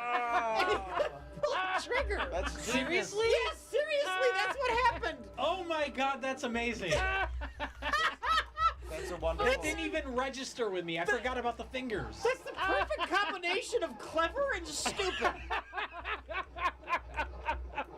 I'll take that. I'll take that. After a while, you feel phantom fingers like phantom because they limbs did and it. shit. They did it. They've never reiterated the fingers thing since the very beginning, so I completely forgot about it. They should have set it up a little more. And he completely forgets that he lost his trigger finger 11 years ago. Right after it happened, he had some kind of thing on his hand, but then after that, You just forget about it. I mean, maybe that was, to them, that was the payoff. This thing that happened at the beginning of the movie, you know, Citizen Kane says Rosebud in the beginning. We don't hear about it till the fucking end, right? Yeah. The weird thing is, though, like, it's been 11 years. You'd think he would have learned that he doesn't have fingers anymore by then. But yeah, that's the Barbarians. I don't know. I know these guys did some other movies that were all like cheapo garbage. They did not become the next Schwarzenegger. Think big. No doubt about it. You got to think big. No doubt about it. And it's good that a brother found out. It's just like, I don't really want this thing. I want the other thing. But then again, he really wants my thing. So I'm gonna have fun with it. He's gonna be like, give me that, I want that. And then he's gonna give me his thing, and I'm gonna make that seem more fun. That was like, they thought that was such a good joke that becomes the capper to the whole movie. Comedy in twos. The Barbarians. I want the rain. Well, here they go. I don't like the rain. I don't like the rain. Good. I like the rain better. Just like the sword! Ah! Get out! We're done. Wow.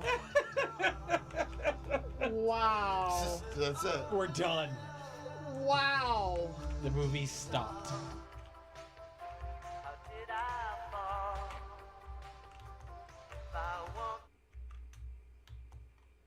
We're back, everybody. And we're back. We've got our final movie, and it's probably one of the most famous sequel names of all time. And now it's unfortunately...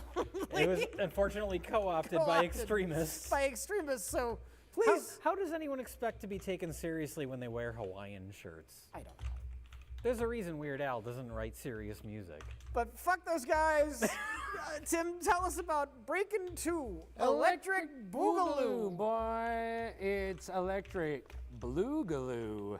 Since it's a Blu-ray. That's right, they It's did first that on the time box. I They read don't- that. Wait, is that on the box? It is. Electric. I thought you were just making a Boogaloo. terrible joke, I but the wish. box made the terrible joke. Yeah, I Blu-ray. wish. For good quality. Yeah. Well, man, when did the first one come this out? It's the title of the canon documentary, Electric Boogaloo. It's the most famous sequel subtitle of all time. It's this and the Squeakquel. Those are the two that everybody goes to when they talk about like joke sequel titles. The movie is more famous for its name than the movie it is. Yeah. Well, that's because the movie, if you watch it, it all just blends together into like a fever dream of dancing and nonsense. Dancing in 80s fashion. Yeah. Attempts at creating 80s fashions. I feel like some of the things in this movie were not actually fashion, but they wanted it to become a thing. Give us the plot. Okay. He The wants plot- to do the movie justice. Chicken head, give us the plot. Let him think about it. So It's an important story. If Breakin' introduced the three main characters of Kelly, Ozone, and Turbo. Kelly from a very affluent a family and all that stuff, and Ozone and Turbo from the streets. God damn it, What? just shut the fuck up and let the man tell the plot of Electric Boogaloo. I just wanted to hit up on Breakin' 2 first. Electric Boogaloo. He's trying to tell the plot. I want to know if he's seen Breaking 1. But He's not seen Breaking the Waves. It's very similar. I saw Okay, so Point Break. just shut up. I've seen Point Break. I saw Point Break.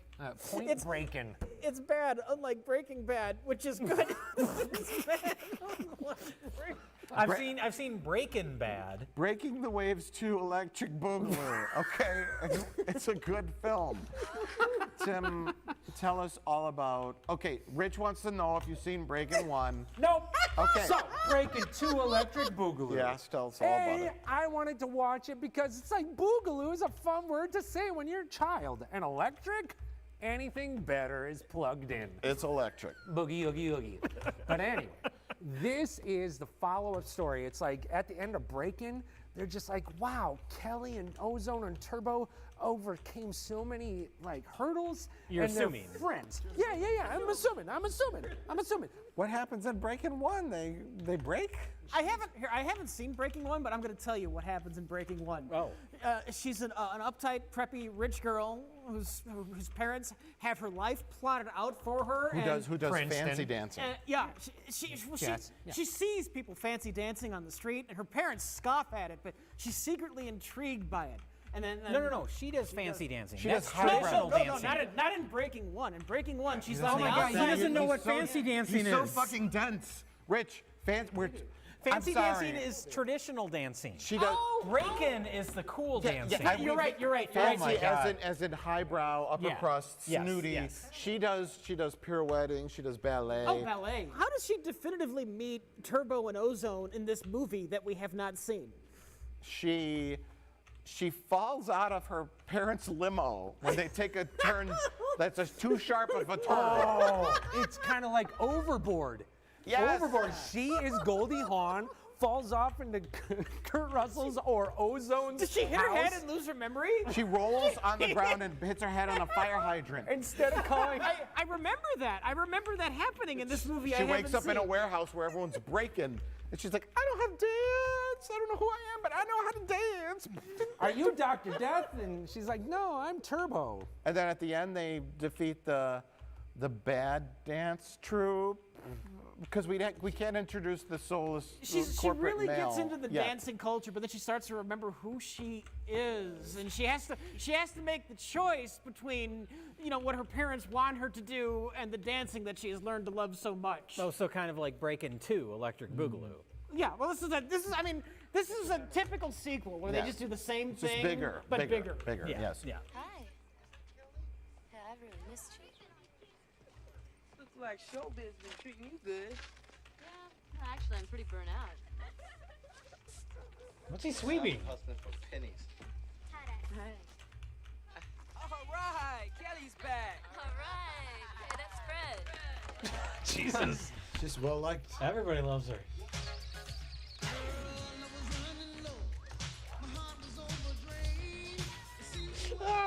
dancing to it. Everyone's breaking. Oh, the telephone operator. Man, everyone's going fucking crazy. Look at everybody's. They're all ages and races are all dancing together. They're all brought together by the power of bad music. I mean, if that's what it takes to bring people together, it's a fair trade-off. Even the cars dancing. And we'll start with Breaking 2, the story of Kelly showing up to Miracle. Now, Miracle is a nice building that lets all the neighborhood kids go and break and dance. Yeah.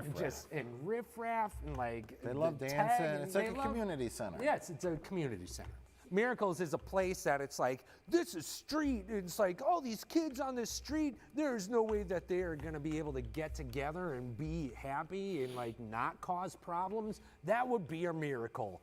Holy shit, there's a building where that happens. Aptly Boing. Miracle. So Miracle, let me get this straight. Miracle is a building where the children go inside to do what the children ordinarily do outside on the street. Yes. Or in hospitals. They do it pretty much There's a anywhere. hospital Or on a tractor trailer. Hey, come on, let's turn the music up. Keep dancing. Keep that energy up.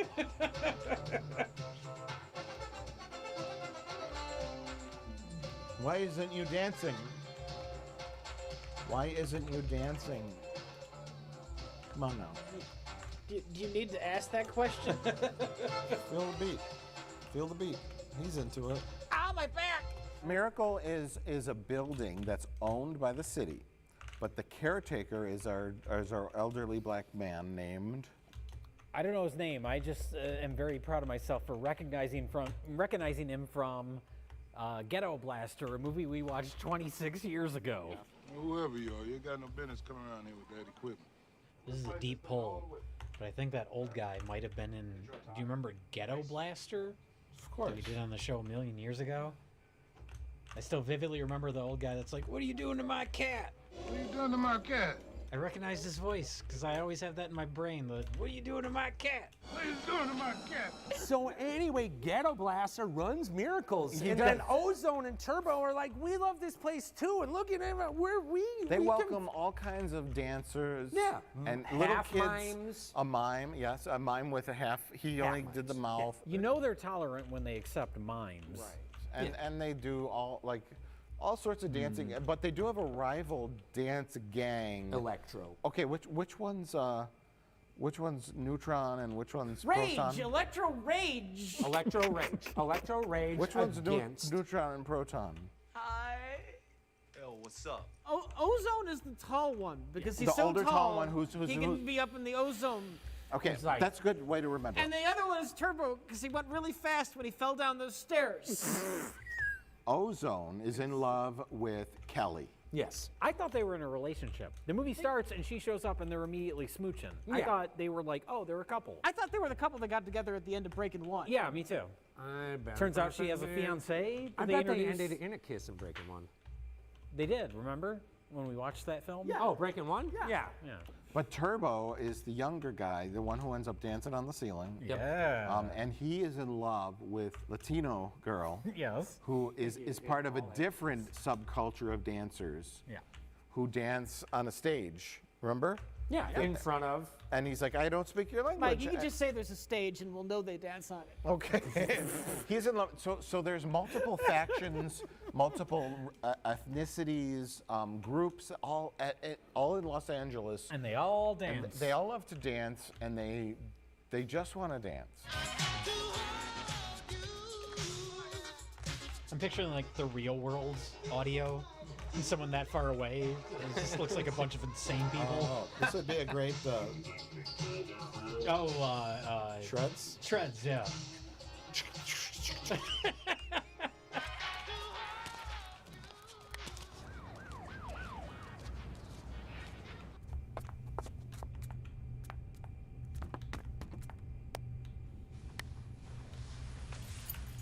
To be fair, it is kind of a beautiful harmony.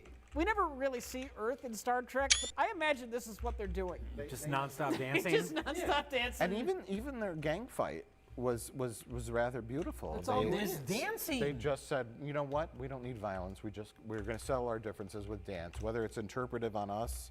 Well, we were talking about that during that scene. We were like, is this supposed to be metaphorical or interpretive? Yeah, like a musical. But later on, when Boogaloo Shrimp, aka Turbo, is dancing on the ceiling. Yes.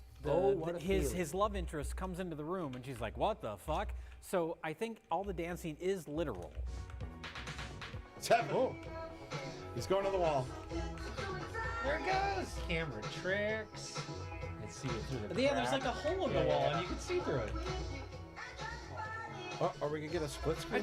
What the fuck?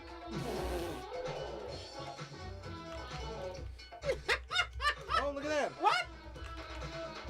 What? It's really happening. It's not just his imagination. How did they do it? A shitload of hairspray and a harness. Seen out of any crazy ass movie thing to cause a romantic or sex scene to happen. This is it. The room, rotating room. Oh, just on a technical level. It's just fucking awesome. In a goofy movie, that is a great effect. Yeah, it looks great. It's fun, and They they did a even good job have with it. like occasionally they cut to because there's what you call it, friendly skylight. ceiling. There's a skylight, and we see him dancing on it, and it almost looks like a breakdancing mat or something. But then we cut to the exterior. They take the through effort the to shoot window. through the window. They took the time to shoot that. Totally different setup. Yeah. Okay, here's something that happened in Breaking 1. Oh. Okay. Turbo dances with a broom. Look it up. You mentioned that because you thought it happened Because in I this thought one, it right? happened. It's like I've only seen Oh, bits and pieces. I thought you went back to making up stuff that happened in Breaking One. No. No, I'm I think pretty that's a sure famous scene Breaking from the first 1, movie. Turbo Famous. dances with a broom, and so they're like, "Holy shit! How do we just top got- that? Cannon is on the phone. They want to make a Breaking 2. Wow, we're gonna fucking top Turbo in his broom. Use a vacuum. Spinning room, bitch." Do you remember the scene when Ozone Turbo comes to Ozone for help with ladies? He's like, I'm in love with this Mexican girl. Dance with my doll. I have a doll. I have Ozone has a doll of Kelly, looks suspiciously like Kelly, and has kind of a worn out crotch area. I'm not gonna talk about that. Why is there a slimy hole? Oh, it's in kind it? of like a version of Kelly. Kind of looks like her haircut. Oh, see, yeah. Yeah. That's why they did that, so they could transition to a real person. No. Did she refuse to be in the scene? They replace her with a doll. Yeah. She was supposed to show him how to dance with a lady. Wait a minute. It's getting all weird now. I'm tripping. Yeah, I'm sorry, but I dropped acid about 2 hours ago, and now you're with my woman.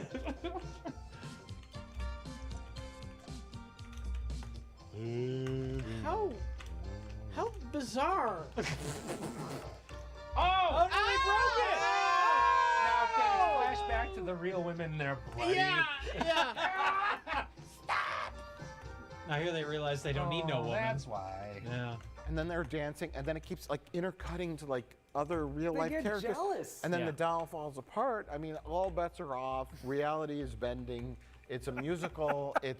it's an action film. It it's almost a drama. doesn't. It's everything. Yeah, you do. It kind of like one musical number or one dance scene bleeds into the next, where they just sort of like dissolve the music, and it just keeps going, and it becomes like a fever dream. It just they just keep dancing. A fever dream where developer Ron Johnson wants to build a supermarket or A a mall mall. of sorts. It's a mall, then Just to later make they say sure a that- supermarket. He's an 80s corporate villain. We can just assume he wants to build something on property. Oh, no! Evil developers! Is that one of the Pentangles? Oh, the Pentangle is Is that Truman the Pentangle? Fifth Pentangle It's the member. fifth Pentangle. If you put the entire cast in a lineup and you're like, pick the fucking curmudgeon who wants to change everything, 100% would be like, that guy. He's a crusty old white guy in a suit whose dentures are falling out. And the plot of the movie is like 5 minutes of the movie. Like if you were to condense. Oh, that early scene, remember? Oh yeah, they're like, get in, get out. We need more dancing. I want to build that shopping center. I want to build it on the site that we talked about. And that building that the kids are in, well, that has got to go. It almost feels like parody. I want zoning's cooperation. Get the plot scene out of the way as quickly as possible. Although, as 4 grown-ups who are into our 40s, we look at this through different lenses, and we say, well, maybe the mall's a good idea. The cynical nature, like you can't just dance forever in a building that's about to be condemned. That job's gonna help you a lot more than dancing is.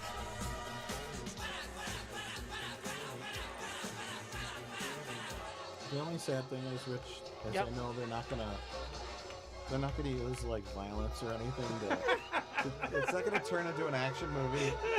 It's just gonna be like they're gonna win a dance competition or something. If it started like this and it turned into Death Wish 3. Yes. Yeah. I thought you were going to say the sad thing is they're not actually going to tear down this building so that businessmen can finally build a shopping mall. I mean, it would be great if they started tearing it down while they're all in there dancing. And then just like peons with machine guns come in and just start mowing everyone down. Is that why they call it breaking? Breaking, yeah. And the few that survived have to like defeat him to the top of his skyscraper.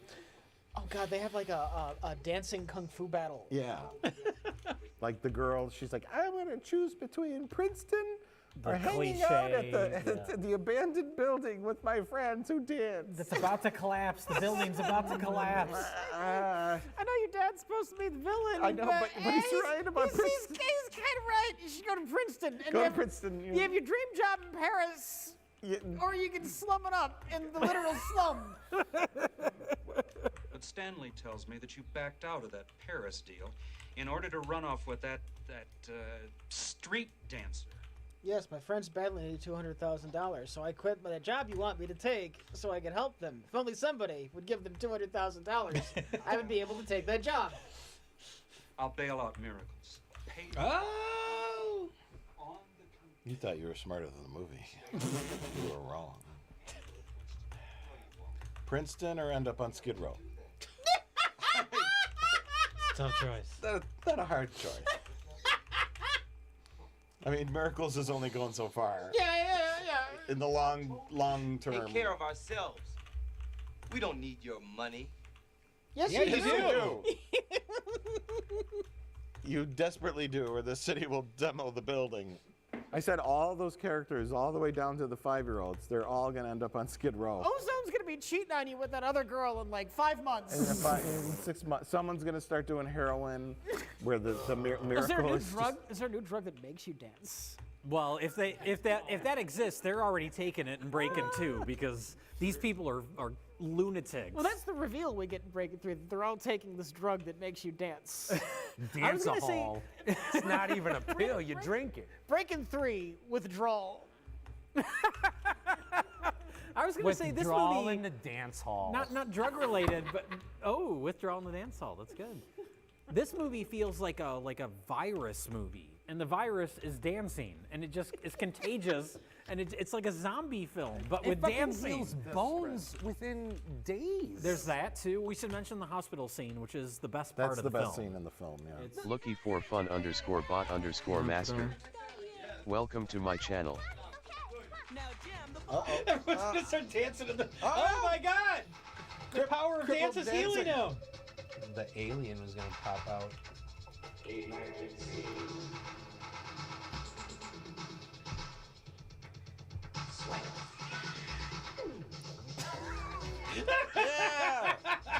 Oh, he can still dance,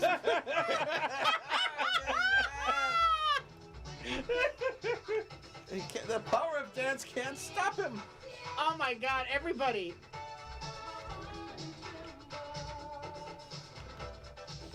Oh no! Oh my god, wow! Sexy nurses? What the fuck?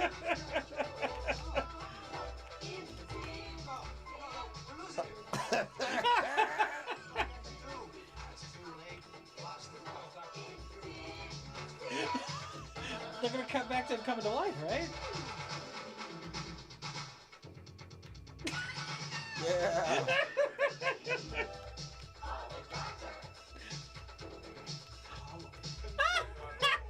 Just like fuck the dead dude. He's just dead? Oh, okay. Oh. The power of dance is brought He's gonna him back. dance.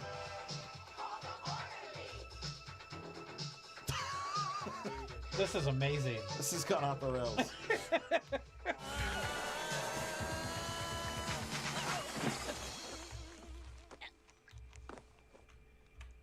What happened?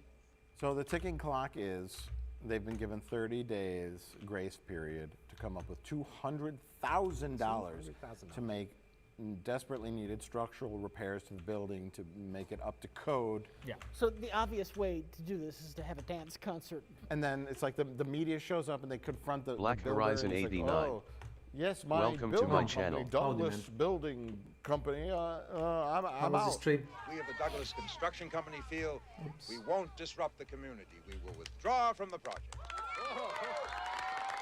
Did it? It's the power of dance. That was so anticlimactic. It was less dance and more just standing in front of the construction You need equipment. to lead up to the big show. Yeah.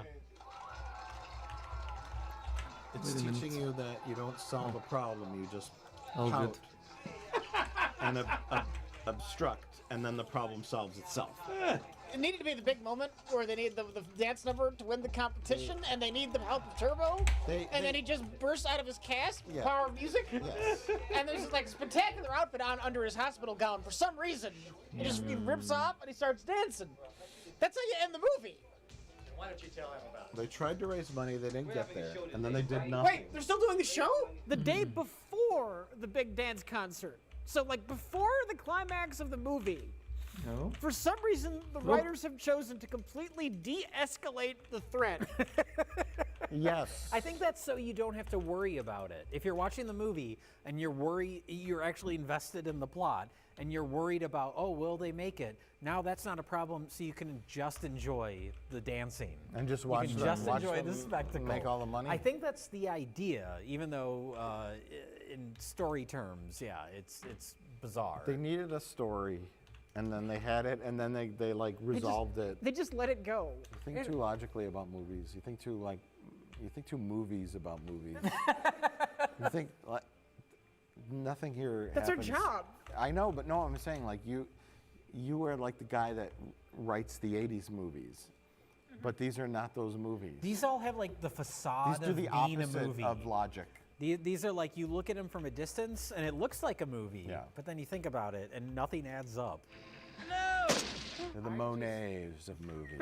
I really just love the fact that Breakin' and Breakin' 2 gave the positive messages of a community-forward MC Ice-T. A quarter, a nickel, or even a dime. Everybody in a place, sing along with me. Everybody in a place, D-I-V-E. Yeah, And good he old was- Ice-T shows he up in just this. Is just like He's- nailing it with positivity.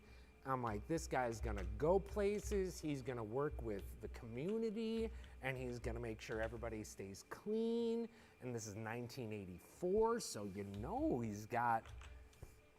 Oh. He was going with the flow, whatever was popular at the time. Breakdancing, gangster rap. I gotta say that a lot of the skills of Breakin', from Breakin' to Breakin' 2 to today, has come leaps and bounds. Because I mean, Dancing skills? Are you talking about? Yeah. Have you seen like some you should just look up some like robot like dancing. And you gotta wiggle your hands around like it's cool. Did Breaking 2 come out too late for the fad? Probably. It was probably like slightly after the fad had started. To What year is this? What year was Star Trek 3? because there was a lot of Klingons fucking popping and locking. Dancing on the ceiling. 86 was Star Trek 4. It would have been 83. Get that in time. 4? Oh, no. 83, 82 was Search for Wrath of Spock was Khan. 82. Yeah, so I think it's 83 is Star Trek 3. I saw this during its theatrical run. What? Electric 2? I've seen Breaking 2 Electric Boogaloo. You did? On the theater? No, in the drive-in theater. What? It was playing as a double feature with Star Trek 3. And so the family night, I wanted to see Star Trek 3. Went to see Star Trek 3, and they played Breaking 2 first. And I had to sit through Breaking 2, and I was just like, God, I just, where the fuck is Spock? I want to find Spock already, goddammit. I'm sitting through. Breaking 2 was the real Search for Spock. What if you watch it? It's like the fucking like listening to The Wizard of Oz, The Dark Side of the Moon, but you need to watch Breaking 2 into the Search for Spock, and there's gonna be something that just like, you'd play the audio from Breaking 2 while watching Search for Spock. It lines up. It all lines up. But did you think while you're watching Breaking 2 that someday when you were 56 you'd be talking about it on a bright green table to the internet, like wearing a dumb Christmas hat? Wearing a Christmas hat. I thought, thank God I'll never need to watch this again. Okay. There it is. There it is. There it is. It happened. What a magical movie memory. Yeah! Through his movements, he's gonna go take a piss. I feel like I'm in the movie.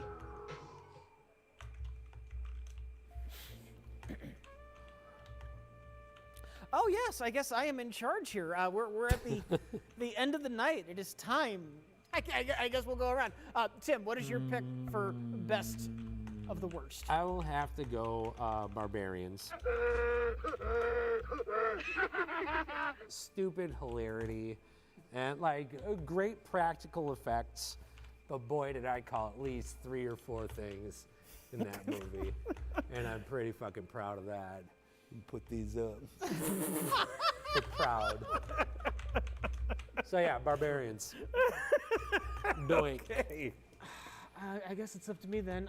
I'm kind of on the fence. I'm almost a 3-way split. Ooh, I'm a 2-way split, Yeah? not a 3-way. Yeah? Yeah. There's stuff I appreciate about all of these movies. For being a try-hard movie that doesn't quite get there, it's being just something that's kind of just bizarre. Goofy leads, really goofy leads, and just all around what the fuck. And then Electric Boogaloo. Electric Boogaloo. I'm just gonna, you know what? Just to keep things evenly distributed, I'm just gonna go with Avenging Force. Okay. Just to keep things evenly distributed, so we can have some excitement for who the actual winner is. So Avenging Force is definitely the most canon movie. Yes. Like when you think of what a canon movie is, it's that. So Jay, what is your pick? Mine's Electric Boogaloo. I thought about it for 5 seconds, and I decided the hospital scene is just so fun. It's so entertaining to watch. It's the stupidest fucking thing I've ever seen in my life, and it's colorful, and I enjoyed it. Mike. I'm with Jay. Electric Boogaloo is my pick all the way. I'm kind of glad you went with that. Even though I picked Avenging Force just to keep things even. Well, the thing is, all 3 movies are all pretty good. They all kind of do a thing, but just on just the most basic level, I think I had the most fun watching Electric Boogaloo. I still hated it. I hated all 3. I think you couldn't stand anything. I did, because you're just like, what are you doing? What are you doing? What are you doing? Why are you doing that? Like, Avenging Force, just, you know, so much potential. They spent so much money. Great, like, Mardi Gras action, the swamps and the rain, and you just need to fix this character. Barbarians, like, is it a comedy? Is it not? What are you doing? This, it's the same thing. It's like you're trying to make a fun like musical, but you're just kind of like vaguely giving the choreography and the music, and it's just sort of like all. No music stands out in a musical, and that's weird. Yes, exactly. There's nothing fun, musical fun The about dancing's great. But none of the music really stands out. Yes, overall it's mostly embarrassing, but like there are many standout moments. My recommendation is just go look up clips for the hospital scene and the spinning room scene. And then you've gotten everything you need to get out of Breakin' 2. I don't know. I think if you watch it from start to end, it has like some sort of weird psychological effect on you because it's just they never stop dancing. Yeah, you get drawn into it. It's not like a musical. There'll be a musical number, and then there's plot happening, characters, there's scenes happening, and then another musical number. This one, it's just nonstop dancing. A good musical will develop the characters through the song. That's the goal. That as well. The problem is everything was like laid out in super fine detail in Breakin'. And we fucking threw out Breakin'. We're just like, give us the fucking rough. We didn't even need the sequel. Yeah. It's like Jaws 2. We didn't need the sequel. The shark blew up in the first one. Bitch. And the fourth one. For no reason it blew up. They stabbed it and it blew up. And that's the end of the movie. He got impaled on the mast of the ship as it jumped, Somehow it blew jumped up. into the air. And then it exploded. But I don't want to destroy any of these films. I don't know about you guys. They all have a special place in my heart until tomorrow. Until tomorrow when I forget all about it. That's fine. Tomorrow. Strong way. Tomorrow? Wait, what did we watch? It is tomorrow. That'd be the first time you remembered something for more than 3 hours. I'm giving it the benefit of the doubt. Maybe tomorrow. I think Electric Boogaloo has so many images that'll be just imprinted in your brain. I'll tell you this. What tonight really did make me want to do is watch the Electric Boogaloo documentary. I have a major itch to watch that. That is a great documentary, Yeah. we recommend that if you haven't seen it. Watch Electric Boogaloo, The Untold Story of Canon Films, I think is the title. That's good. We hear from Lucinda Dickey from Breakin' 2. We hear from Michael Dudikoff. I don't think the Barbarian Brothers are in it. Have a Merry Christmas, everyone. Whatever. Merry Christmas. Happy New Year. We're done. We're done here. You gotta cut it on that.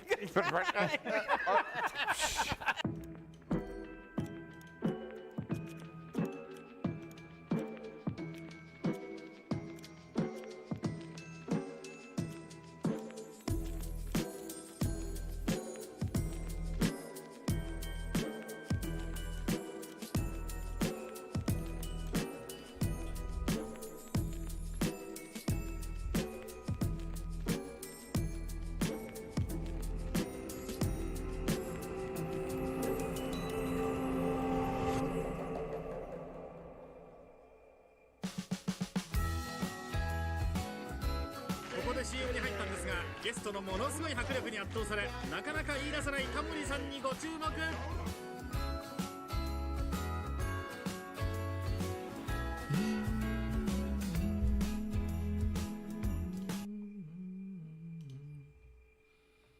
Well,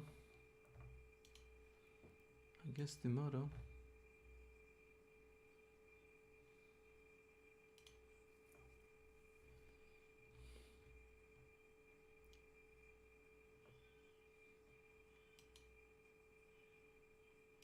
The hell is that?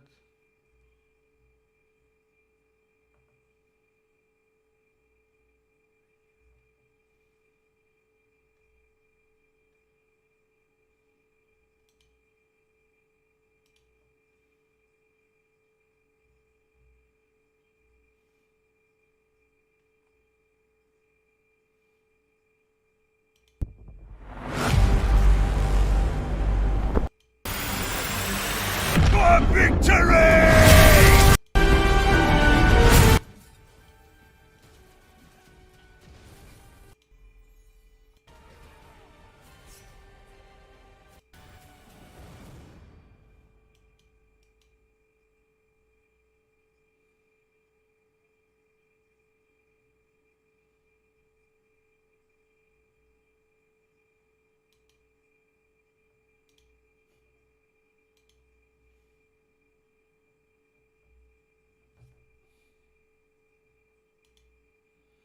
I don't know.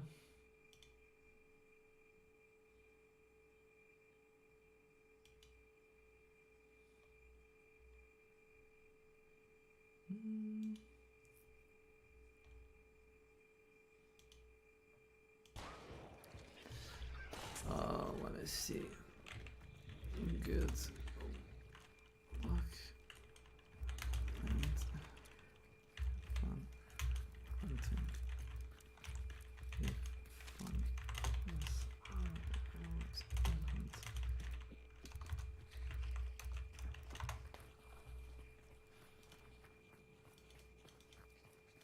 Yo, S.W.Frost, long time no see, man. No, it isn't, man. It isn't. If you have fun in this game, you play it the wrong way. Long time no see, man. How are you? How's life?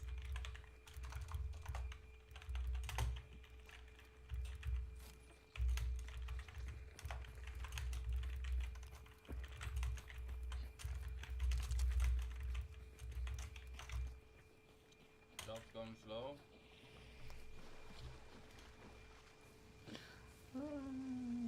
Yeah. It's like that. More time for games.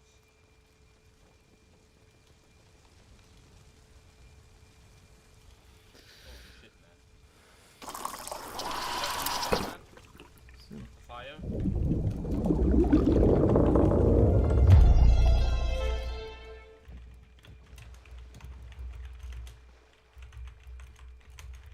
Yeah, fire is nice, man.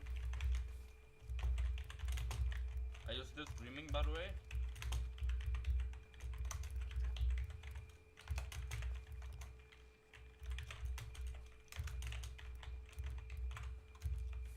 Every day, oh man. Oh. Last 4 years? Nice, man. Yeah, I hope the self-rest was not I could use a day off, but not today. That's really good. That's a nice buff for everyone to play solo. Oh shit, man.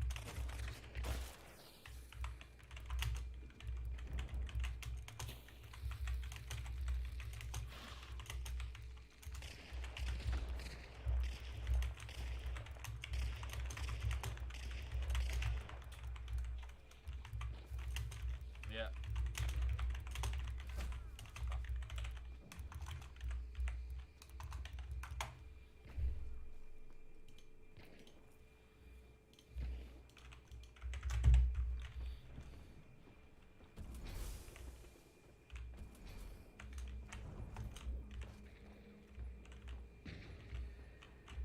Peculiarismer.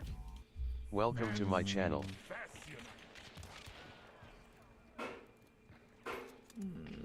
Focus, bogus. 3 missions. Easy.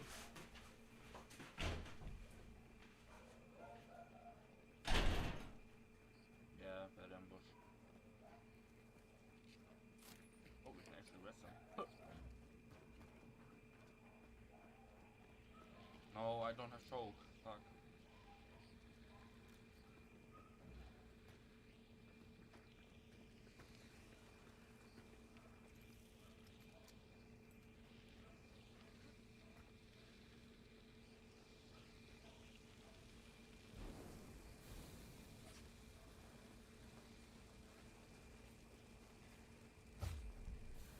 He left. What the fuck, man? What a dickhead.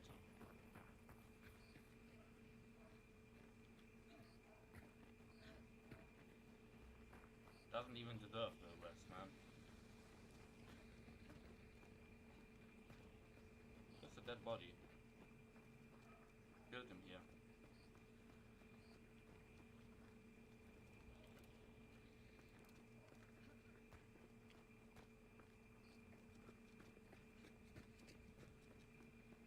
Where is it? Okay.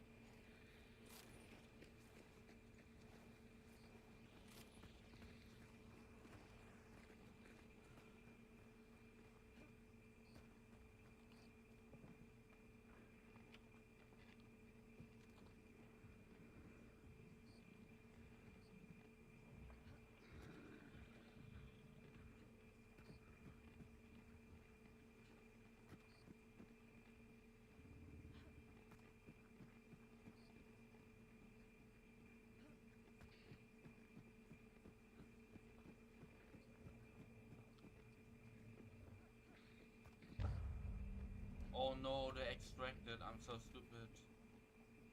Oh my god, I didn't even realize. Shit.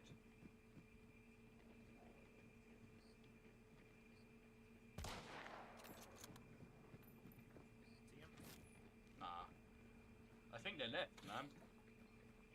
Mountie extracted. We killed two. Oh, we killed two? We killed one guy right here, and then I killed another one over here. But there's another girl. Yeah, that's exit, man.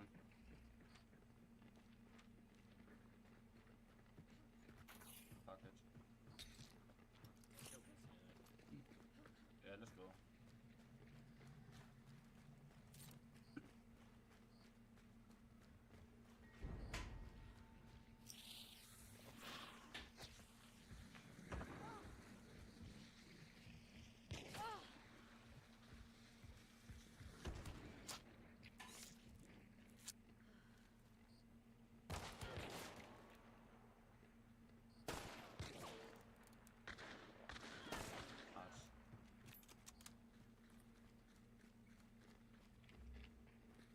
Yeah, it was this girl. Yeah. Ooh. Get stuck on it.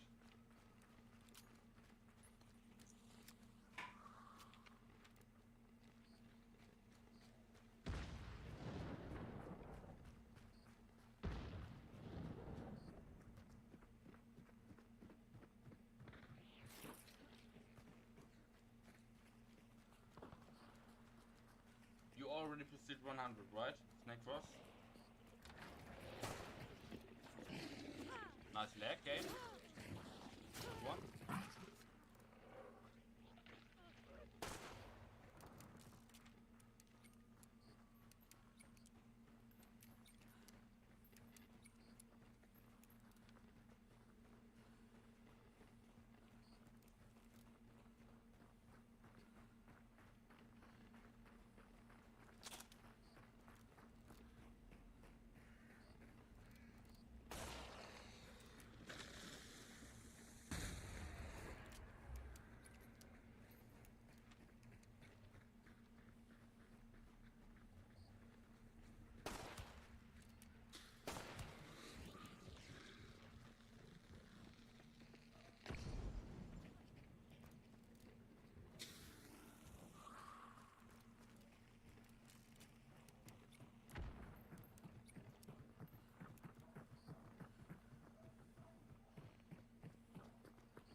Well, GG anyways, man.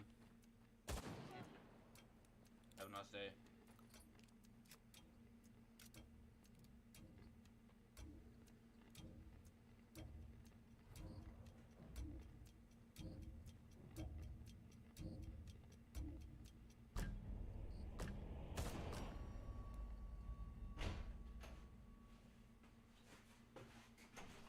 I've said.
Ow!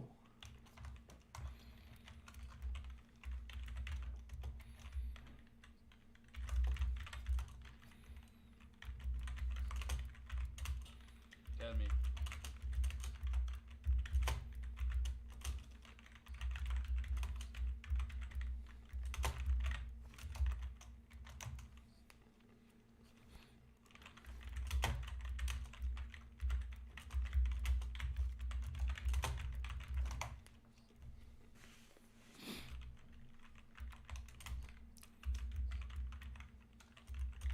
Yeah, I know. Yeah. But I like grounded, man. I always take that path. That pack. Yeah. It's just insane to not lose your hunter. You can just see so quick, man. It's insane.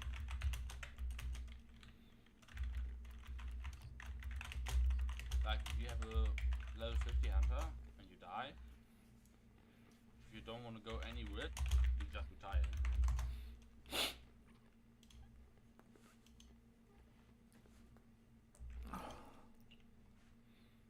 Yep.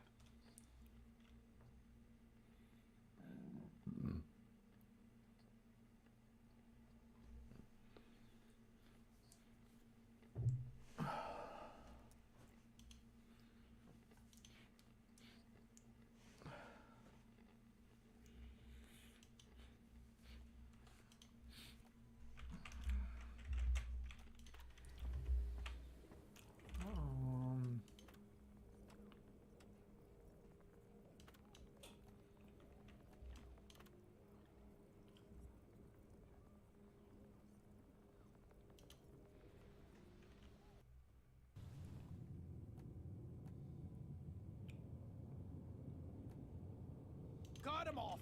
Cut him down. That's the way.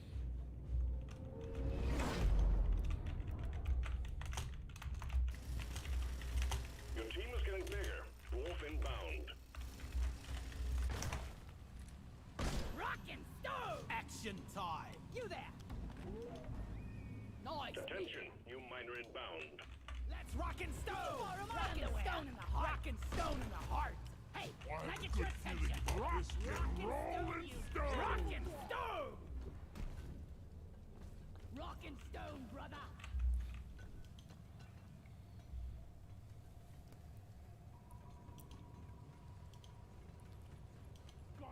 This LARP is only for adults. LARP is a badass hobby of hundreds of thousands of people worldwide. It's basically like playing video games, but in real life. Today, I'll show you a LARP event that makes you feel like— That's crazy. What the fuck? LARP, by the way, live action roleplay. That's what it stands right for. inside of a movie. Hey, I'm Sonia, and here are 10 facts about Epic Empires. Okay, let's see it. The event is held at the Utopion Bexbach campground in the west of Germany, not far from the border to France. Oh my god. It's a beautiful and huge Look at LARP holy site shit. with more than Look at 'em all. 160 hectares of woods, meadows, and hills you can play on. It usually happens every year at the end of August for about 5 days. Platform up. Anyone needs ammo? This is smart guys, by the way. Look at that. August for about 5 days. See all those halabardos? Find the nitro Yeah, that's how you ammo. get shit done. There's nobody using swords there. All halabardos. Epic Empires is the third biggest LARP event in Germany, with around 1,200 people attending. Most of these LARPers come from all over Germany and some neighboring European countries. So the main language is German. Germany and some— I feel like that guy probably didn't even have to dress up that much. He looks like the kind of guy that would just wear that to 7-Eleven. Neighboring European countries. So the main language is German. That's some pretty badass But armor. people are very welcoming, and they will switch to English for you. There is one big difference to Oh my most LARP God. events, though. At Epic Empires, you have to be at least 18 years old to attend. Children and people underage are not allowed. That's the reason. By the way, that's probably a good thing. Is simple. Epic Empires. Children are dumb. Is all about full and deep immersion into a fantastic world, and that might include role-playing intense conflicts, experiencing scenes of violence, or playing with the concept of sexuality. If you get easily triggered by such topics, this event might not be for you. Okay. So to make it as safe as possible for everyone, Epic Empires is strictly for adults. What that means is there's orc sex. Okay? She didn't say it, I'll let you know. That's what she really means. That are legally capable of full self-responsibility. And of course, everyone takes care of each other. It's a medieval fantasy setting with a half of these costumes are better than the ones in The Witcher. Wild mix of high and low fantasy. There are characters from the Warhammer Fantasy universe, mixed with historically inspired characters. And you can also see orcs and elves that would fit perfectly into a Lord of the Rings movie. Absolutely. The concept of this LARP event is player versus player. And the camps really take that seriously. You don't just go into another camp like that. Well, like, what if they had like a PvE encounter where everybody tried to, like, you know, they released like 5 lions? Just like, you know, see what happens. There will be guards, and they will try to take you down if you have evil in mind. So your LARP character would probably pay with their life for such a careless act. This setting is awesome if you like the thrill that your next enemy might be just around the corner. Wow. And of course, it's also great for diplomatic roleplay. Your character can achieve a lot in this world if they are good with words, with political strategies, or if they have just a big bag of coins. The Lizard are the native inhabitants of the fantastic world of Epic Empires. So they're NPCs? Once upon a time, their gods fought a violent war and almost destroyed the world. Pay to win, yeah. That is why the Lizard decided to overpower their own gods and lock them into prison. And now, you have the chance to influence this world with your own actions. So basically, the people that started this like Final Fantasy. May it be through politics, adventurous quests, magical rituals, or through combat on the battlefield. Most of the plot of this LARP event is generated by the players themselves. So you really have a big... I feel like that costume is pretty fucking badass. I mean, this is pretty damn good, man. Wow. Big influence on how the story of Epic Empires I think evolved. that's what's most impressive to me about this, is the involved. In LARP, it's all about roleplay. You create your Oh, own this is pretty fantasy fun. character. Oh, come on.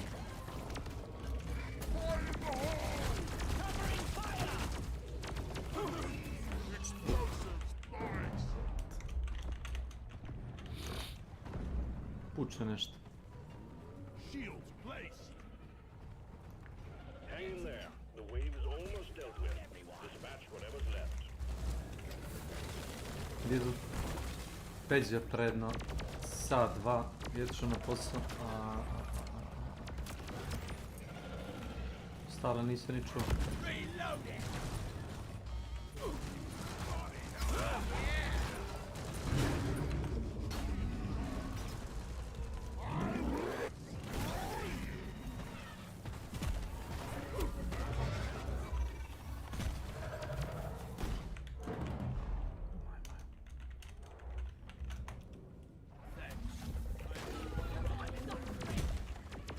Rock on!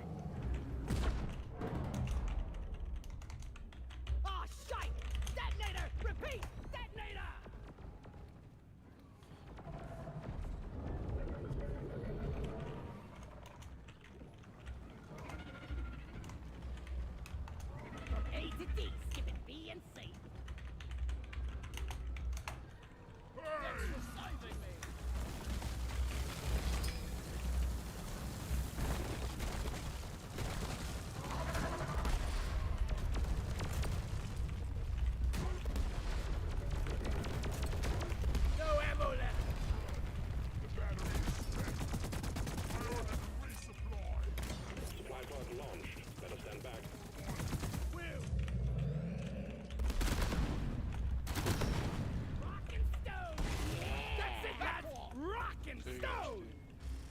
Diprok.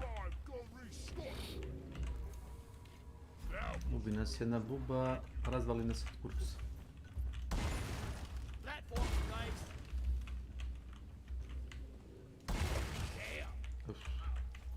Like that! Rock and stone! If you rock and stone, you're never alone. Big hole. Booyah!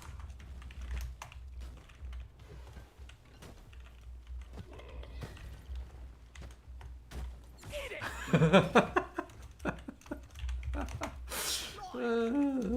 We are unbreakable. O Boże.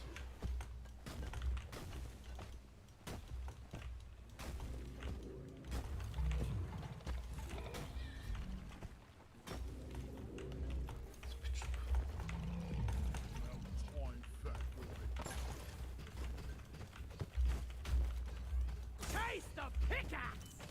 Grabbing ammo. Flip it, Ooh. menace down! Ready to kill some more crepes.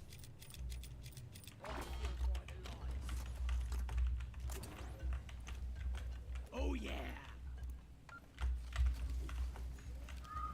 Terrain scanner just got updated with a new location.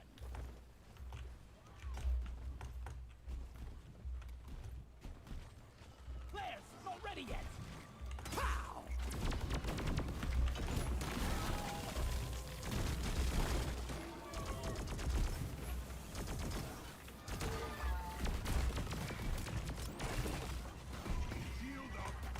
That wasn't on purpose.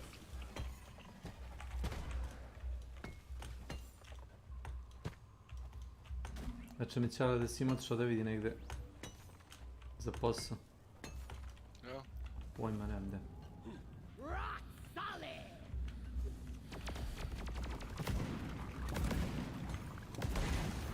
Platform! Good job, miners. Animal statue secured. Performance point bonus activated. I think we actually have a chance to make it out alive.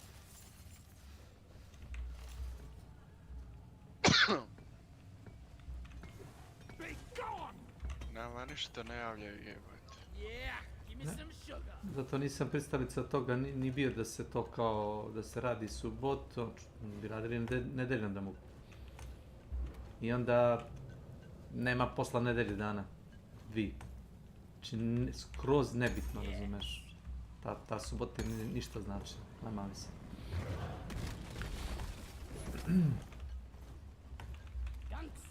I oni znaju i mi znamo da je to tako.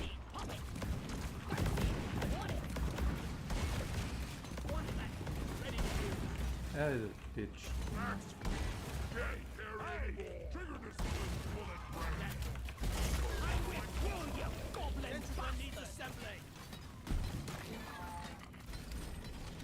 Sentry's done!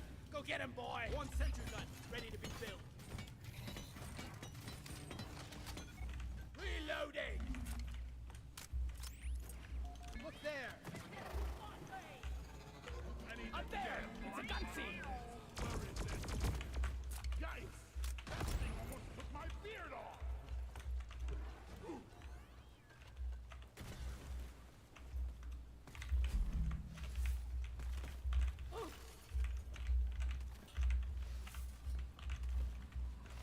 Inventory! Could really go for a cold brew right now. Can't carry anymore. Oi, you lost. How about a nice break? Sit down, rest a bit, and maybe play some dice. Secondary objective completed. Fine job.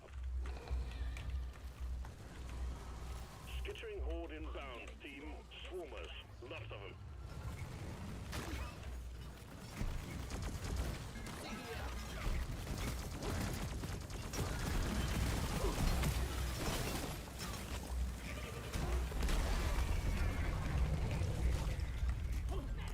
Swarmers engaging. Squish those little buggers. These bugs don't stand a chance against us. No lie down forever. I'm gonna kill you all.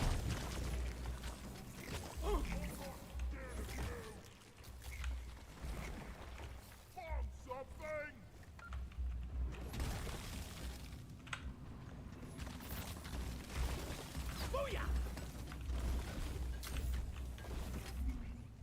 No, flares are recharging.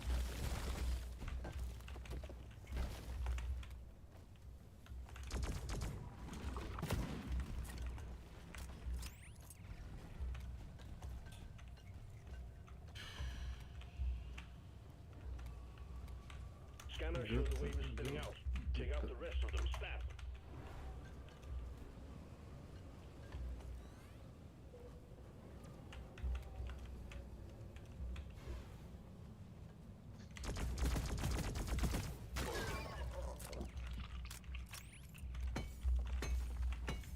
Okay, program met.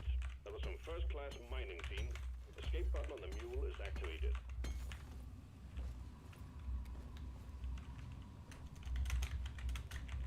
Got it.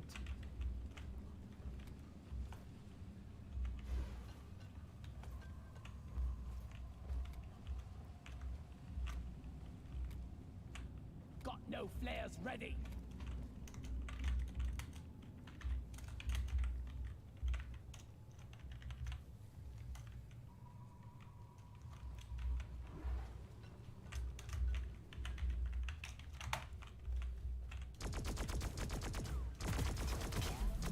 Die, you double-jointed freaks!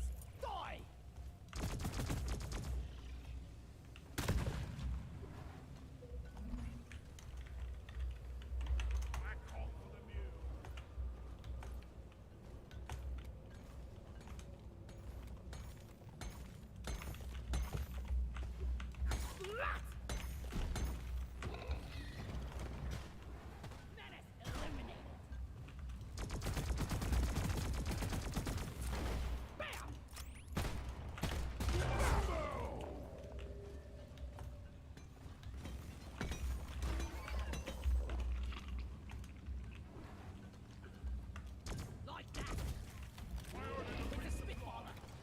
Supply drop has been ordered and is on the way. You're a stain on the floor! Whack-a-mole! Molly, come here. Took out a loot bomb.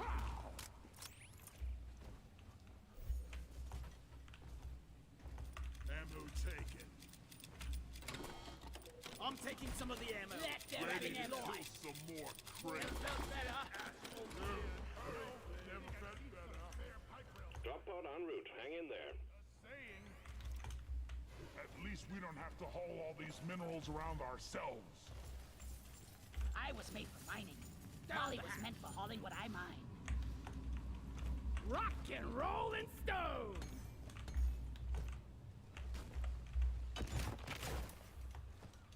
Drop pod has arrived. Stiamo uccisi. Clock departing in T-minus 5 minutes.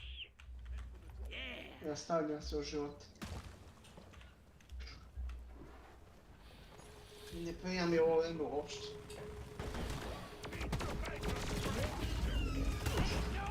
Vreme ti ne prije. Kao oblačno, šta?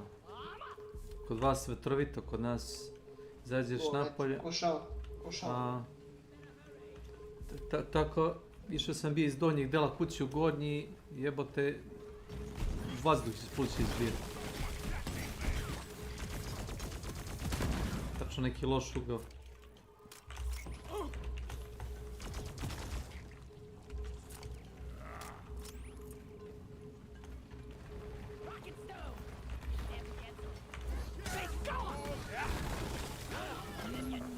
Clock departing in T-minus 4 minutes.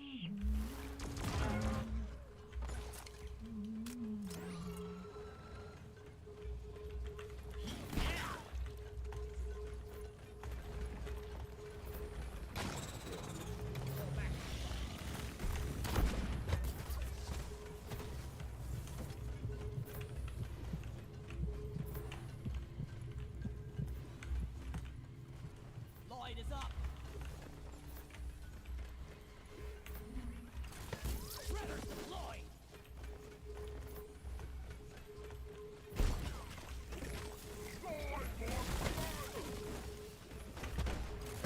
Shredder swarm deployed.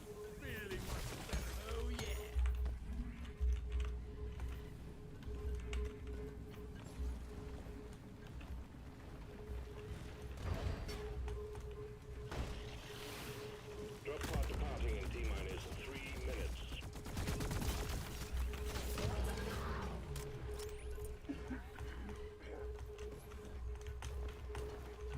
piču. You there! Go, go, go! Drop one isn't waiting for ever!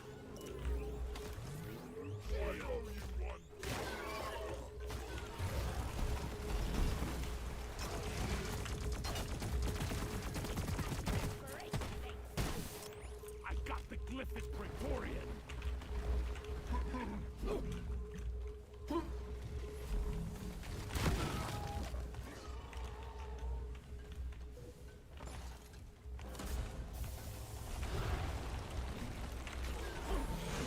The mule's been successfully retrieved. Make it snappy, team. The drop pod won't hang around forever.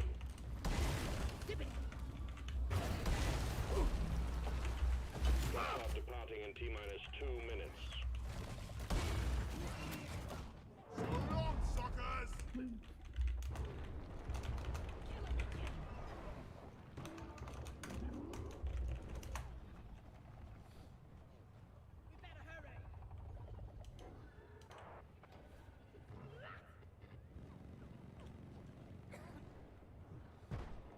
Stunning throw stick!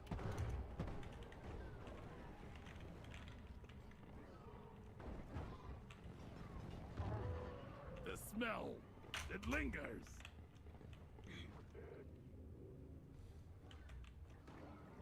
A dwarf never dies. Platform!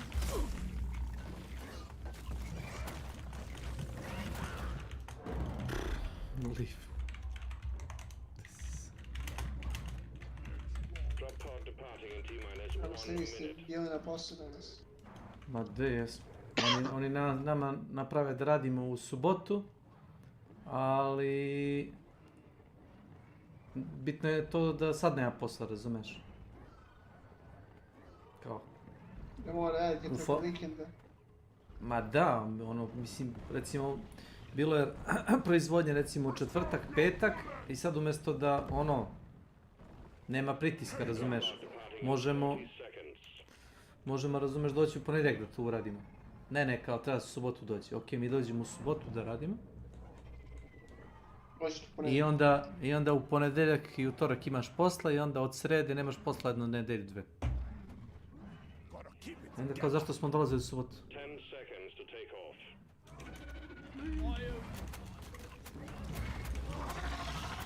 3, 2, 1. Heading for orbit. That's one for the books. Retrieving escape pod.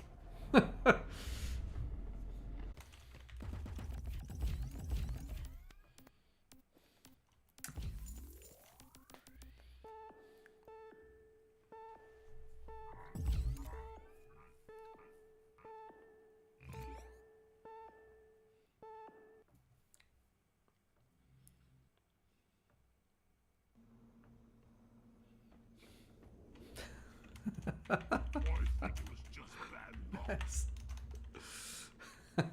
Tamam.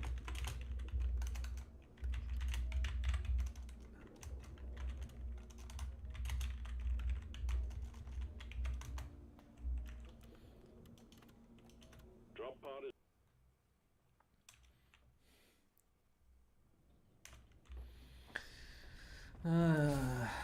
Izginuli smo ko zečevi.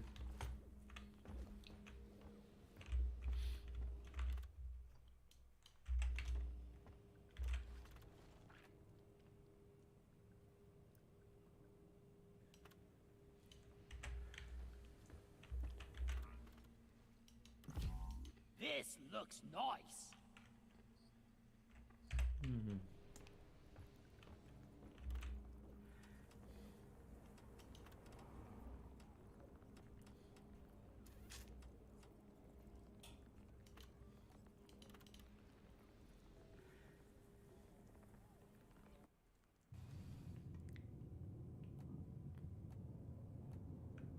I can get anywhere, anytime.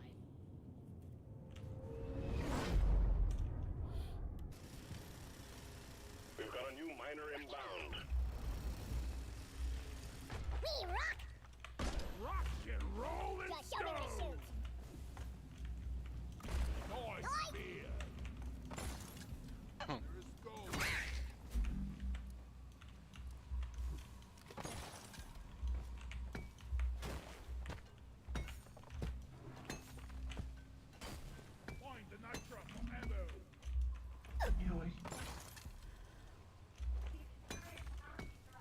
One.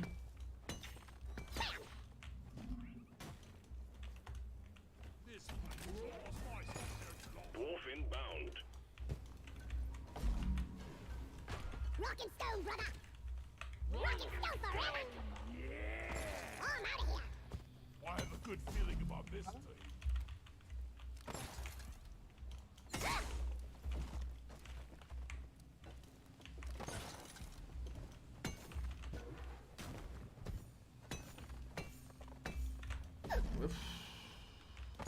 Oh, yeah!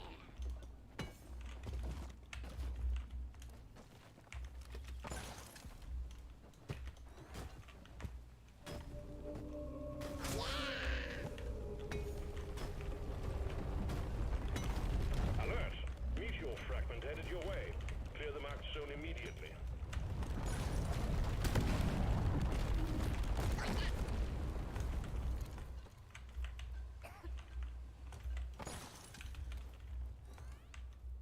Oh, I smell bacon! Rock cracker package requested! Phage meteorite.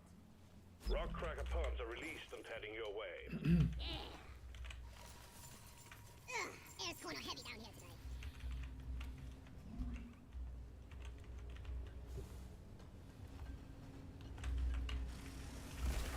Lighting up!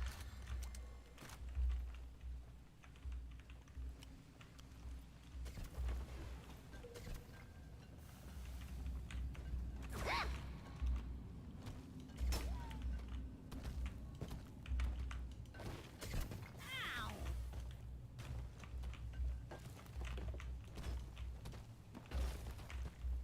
Hot, hot, hot. Ow!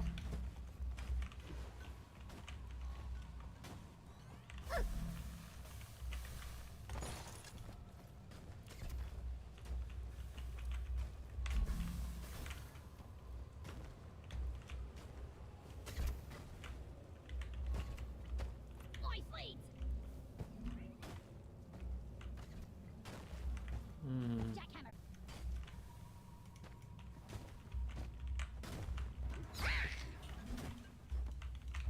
My boots! My poor boots!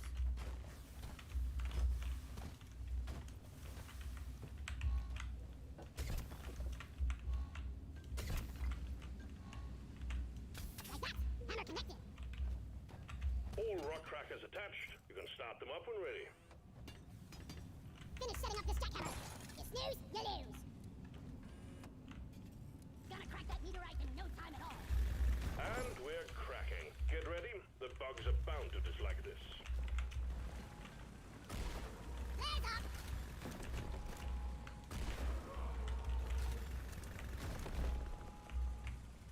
Look what I found! Not again!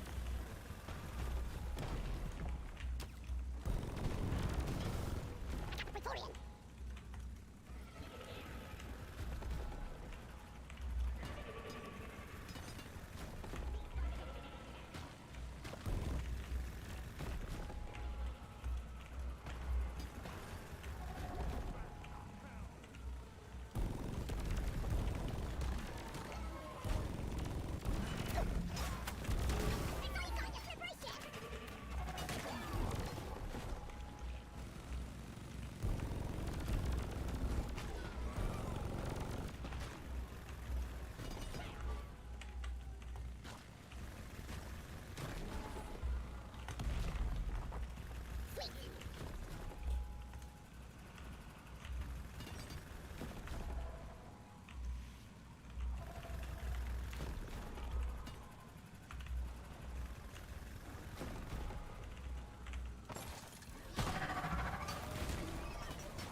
Rockpox meteor has been cracked. Remember to deposit the samples you find inside. I get infected, quarantine me in the abyss!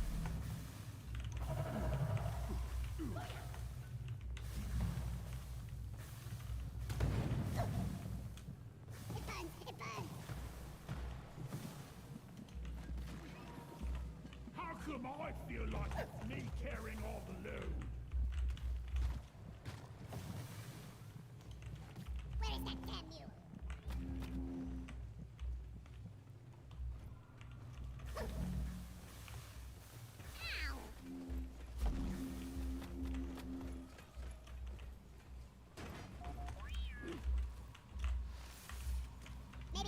Paycards all accounted for. Finish the mission, get back home. Here, proper beans, let's get it. Light is up.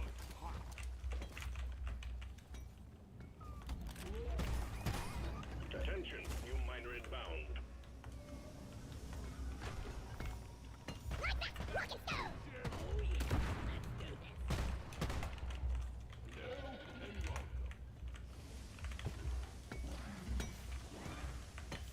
Donkey time. Wally is on the way. Bam!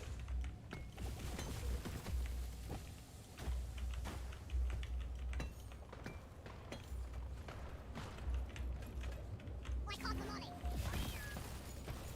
Lift with your legs.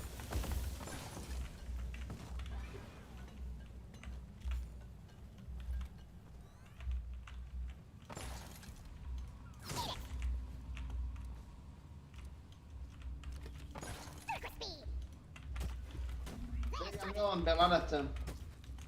Ne znam. Primjerice.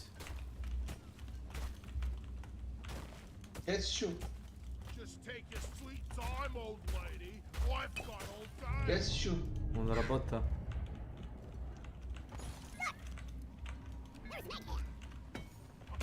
Postigla ploču. A, nešto mi se nije falio. Jebemo. Je li pošte poslano? Down it goes. Jedino oči posluskam.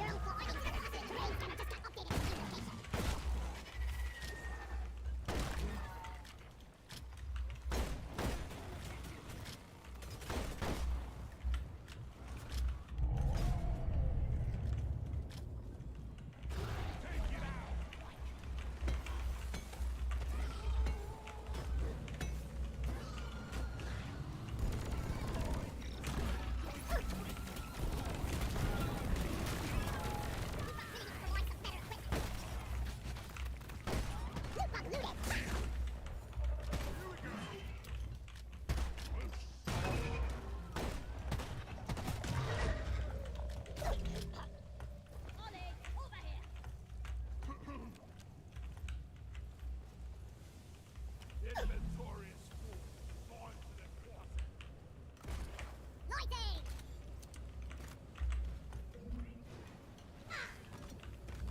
Secondary objective completed. Now finish the job. Come here. Animal statue located here. I to dođi minut da vidiš. Ma mercu. Samo kad tu. Staj tu. Zip light up.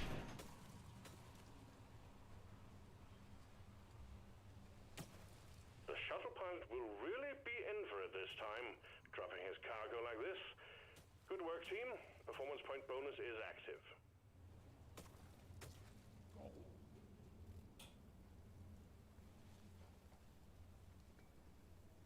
Look over here. Swarm detected. Light him up, miners.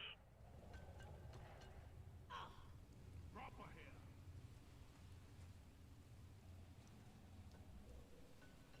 I call for the mule.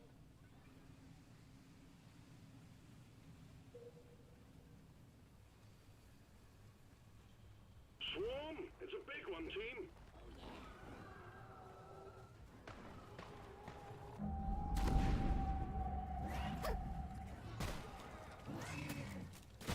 Your history.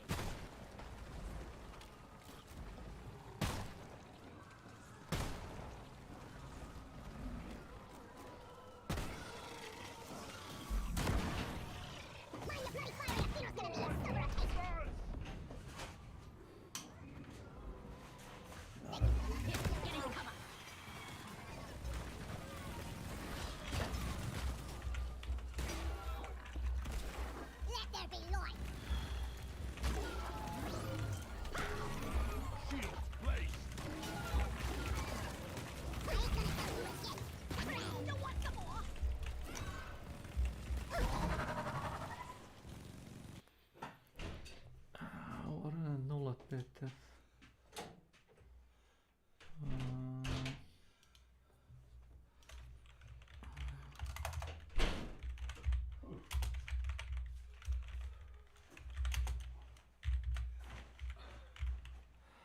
Nula. Pet, mislim.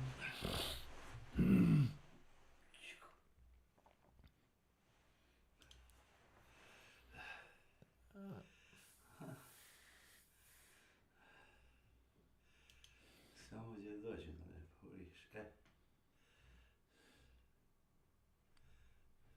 To je sve. Ovdje nema ništa iznutra kako je šta. Bolje nekako da nisi. Ne.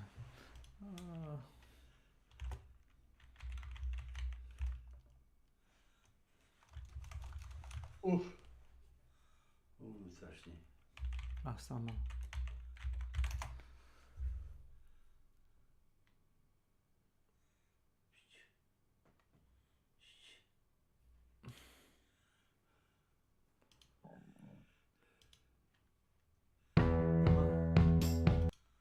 Stoj.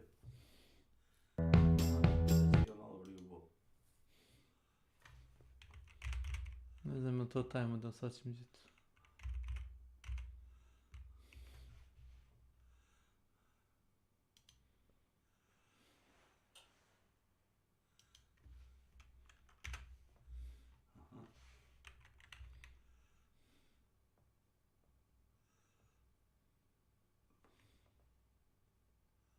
Da, stožica to ima.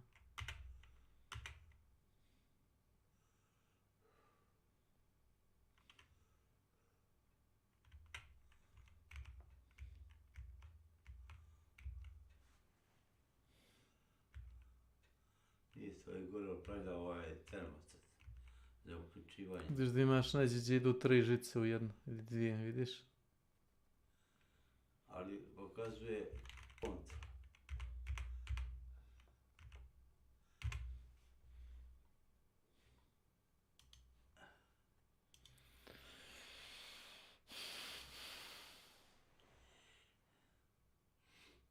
Gornji dio nije, treba donji dio. Gdje mu dođe grijač.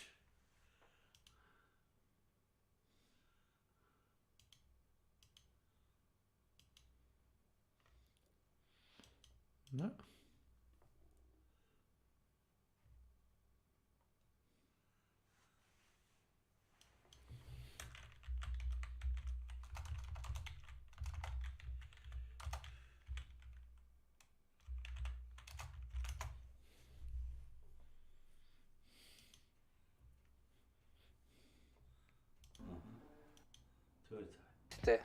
Sebe, da ne bi nastradali od strujnog udara.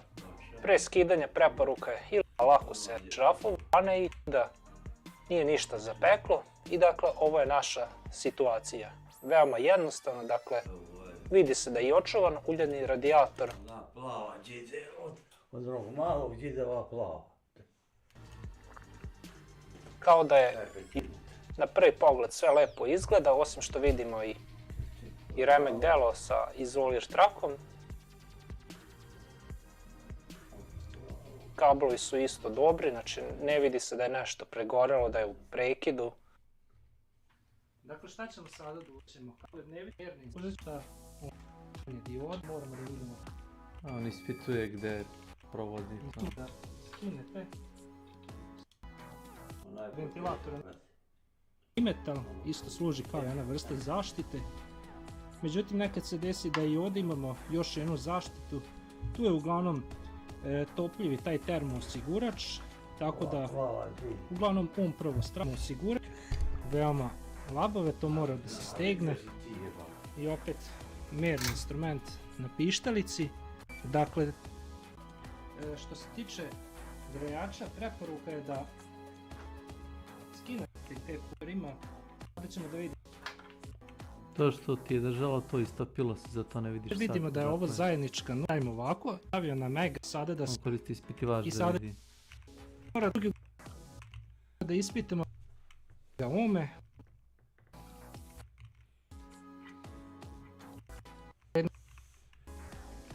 sad će on to sve skinuti.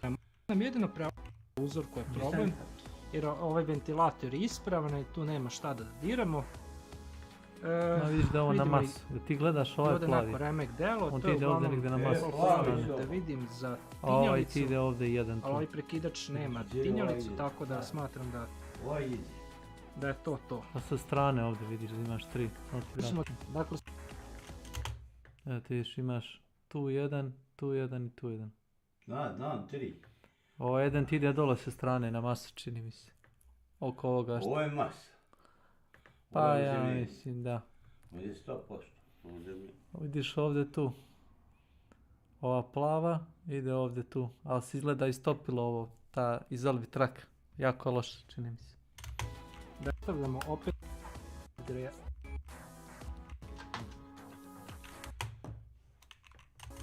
kabel. Viš. Imaš odavde plavu koja ide tu. Nevjerojatnije da ti je ovo istopljeno. Ajde vidimo još jedno, dođi ti. Neću se bolje računati.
Patata Milanov. Welcome to my channel.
drugog broja.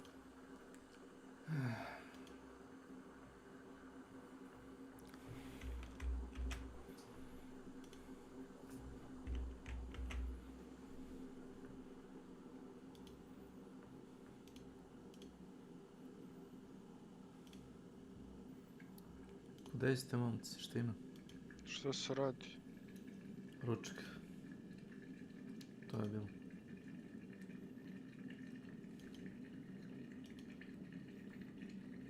Bukvalno ručak.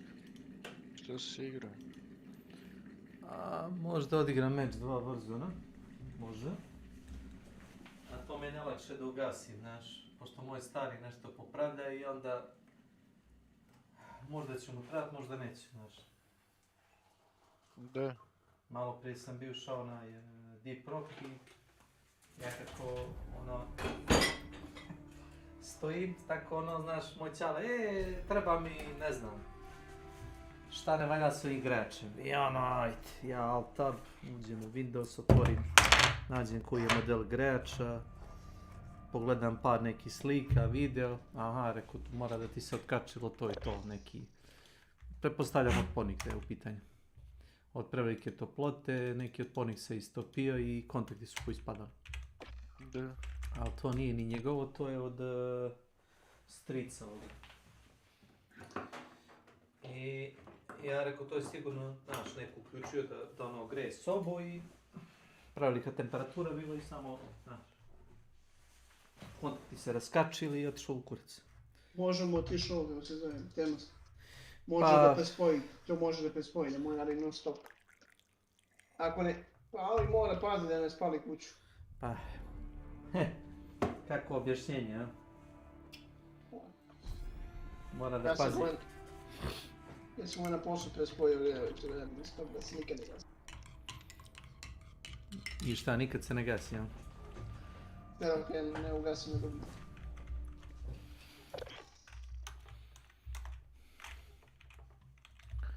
Super.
And then you stay in that role for the entire event. Okay. At Epic Empires, this is taken very seriously.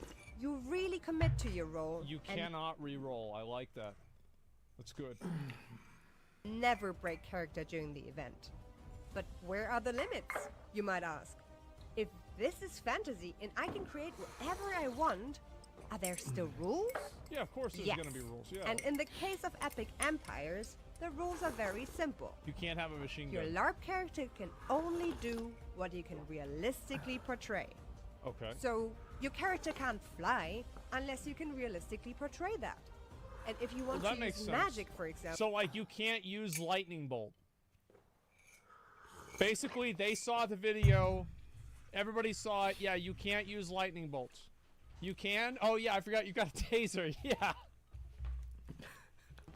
You do that by using realistic effects such as light or smoke. And if you That's want to pretty play crazy. a thief, you can absolutely Like, do... I really have to say, this is really fucking impressive. Al-Mazrah. Explore, secure intel, and loot to gain access to new missions. Enemy threat is high, so expect contact.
Ultra One, activity has increased in the area. Keep your eyes open.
Ultra One, use your TAC map to locate contracts awarding cash.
Ultra One, activity is increasing near your location. Stay alert.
Jedan metak u glavu, jedan metak u prsa, ne, umire čovjek. A,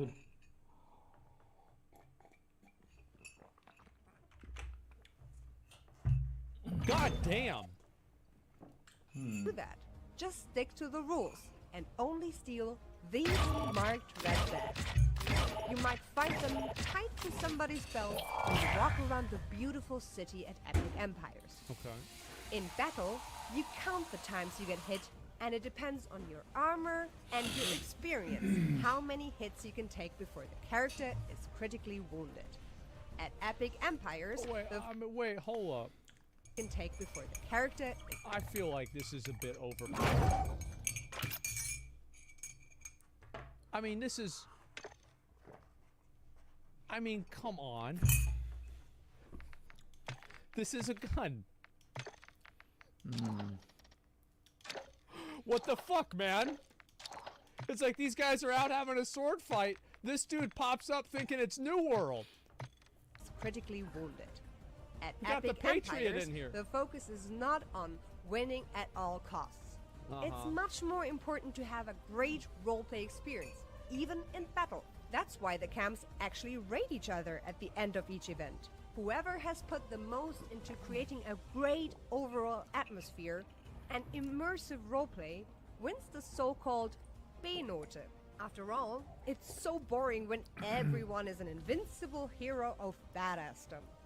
It's much more fun for everyone if you also give someone else a hero moment. That's a sign of true self-confidence. And I feel like I'm listening to GTA RP people talking about it, because I feel like the amount of times I've read conversations about certain streamers with like massive egos that would never let somebody else win. Yeah, it's absolutely like, yeah, I think it's so fucking funny, man. Also one Minus for good one, yeah. roleplay in LARP. That being said, Epic Empires Which, by the way, I find to be the most entertaining.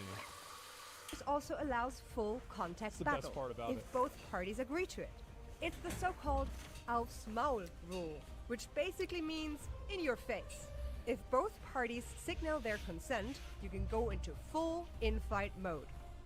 If you want to know more about the rules, there's a full rulebook online of the Epic Empires homepage, even Exploring, in looting, English. and securing intel will open access to missions and targets. Expect resistance from local forces and watch for other operators in the AO.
Ultra One, we're seeing increased activity in the area. Stay sharp.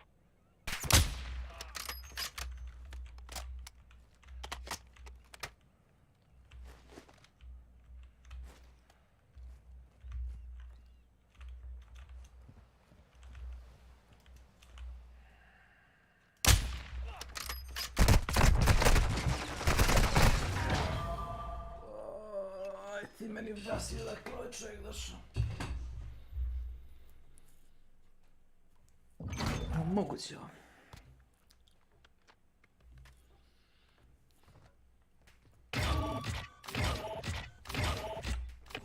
Nema problem. Have fun.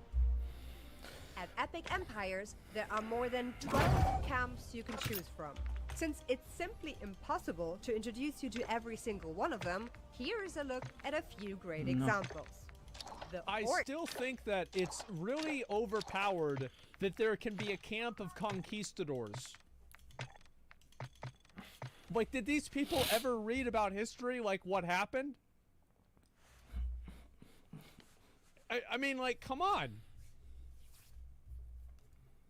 Camp is built into a natural quarry and surrounded by high stone walls. Skulls and bones warn the visitors to be extremely careful with these dark creatures. The Elven camp is the polar opposite. Elegant palisades are built right into the woods. You will walk on freshly cleaned forest paths. You will marvel at elven art. I love how they showed all of these, but like, I don't know if you guys missed this part. Yeah, there it is. That, I think that's just a grill. Yeah. Yeah, this is a grill. It was made by the dwarves. It was a gift 700 years ago. It's a table? Oh, never mind. And you can even looked to me climb like a these grill. platforms right into the treetops. That's impressive.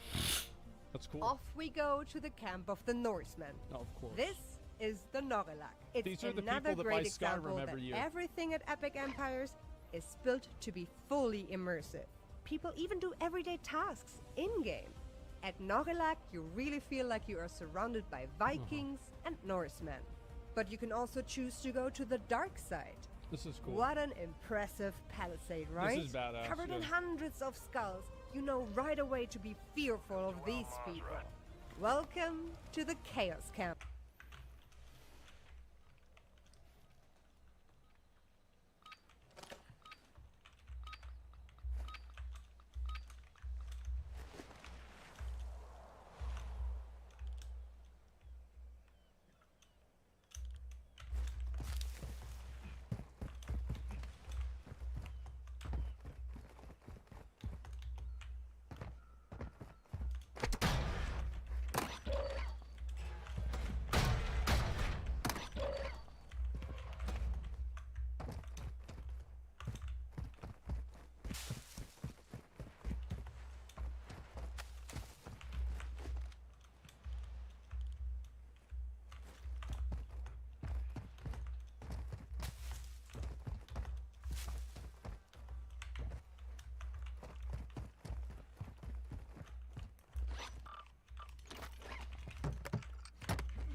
One, be advised that safe is bringing heat your way. Be ready for a gunfight.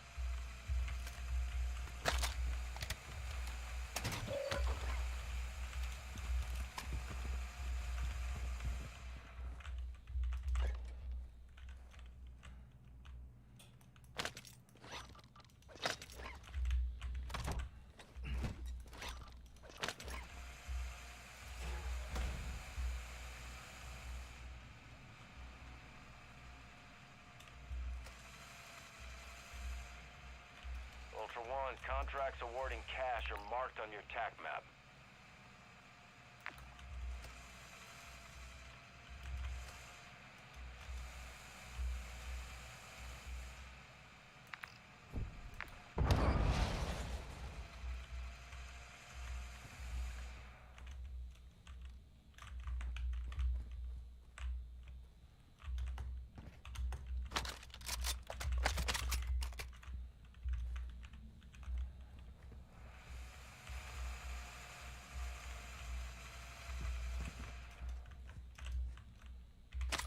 Ultra One, the safe is open. Secure all contents.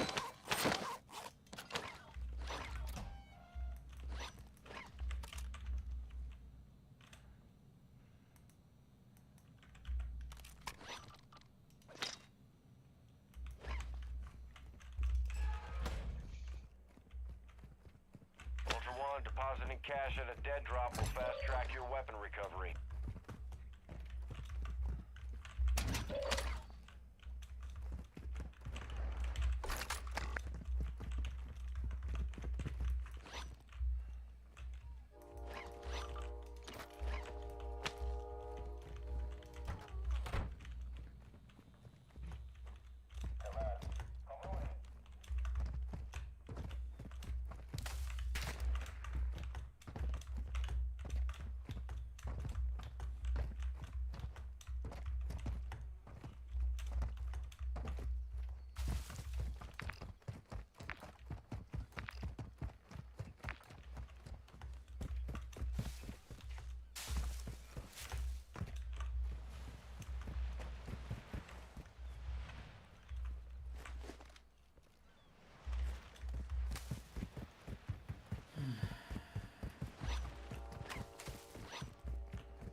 Ultra One, activity is increasing near your location. Stay alert.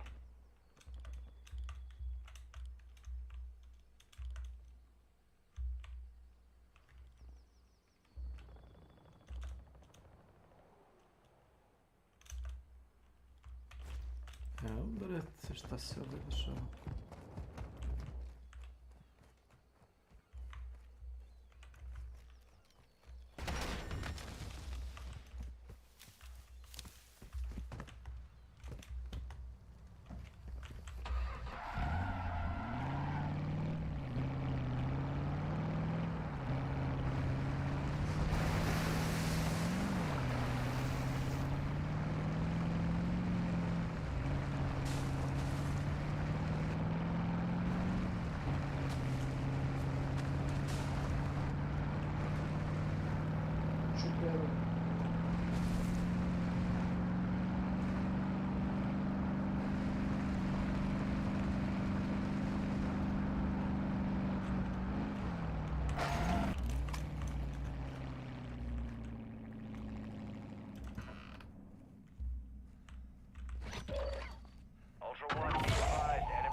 لازم كون بالخطوط الأمامية مو لإحمي زبالة.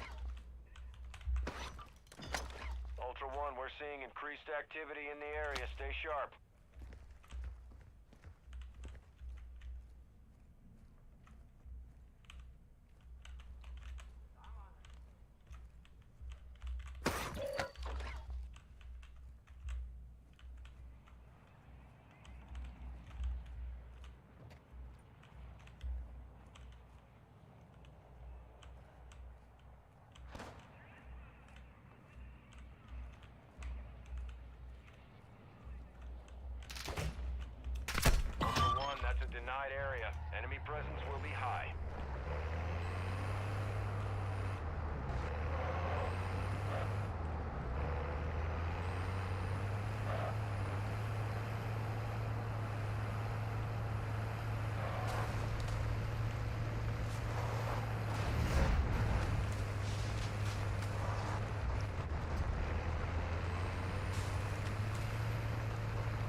1, activity has increased in the area. Keep your eyes open.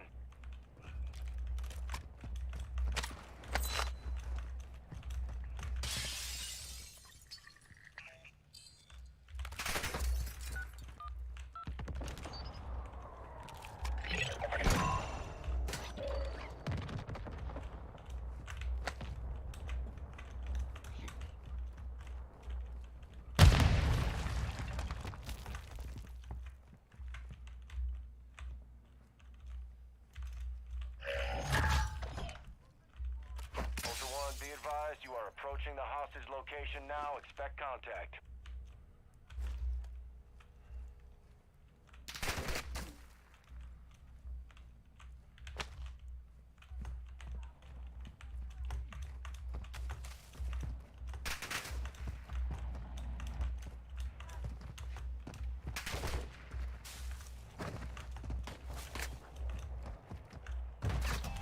Zero Tyler Bit.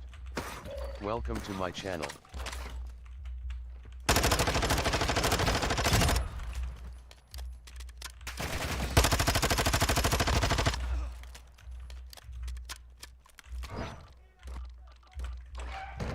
Hello, hello.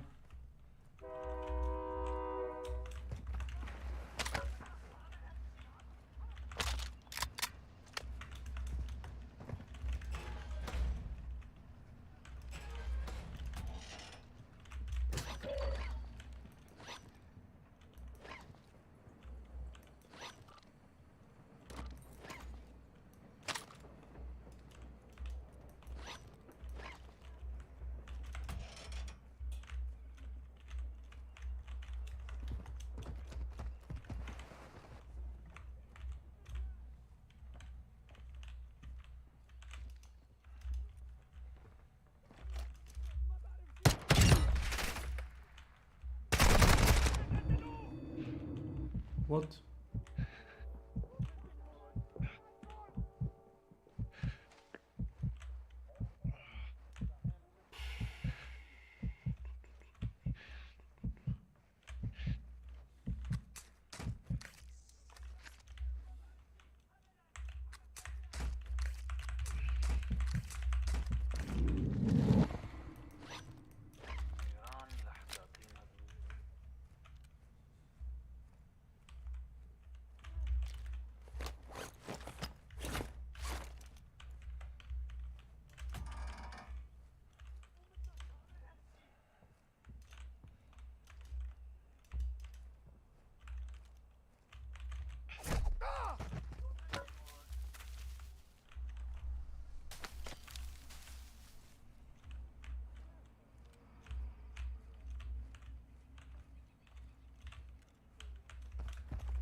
Ultra One, the hostage is wearing an explosive vest. Defuse it before it detonates.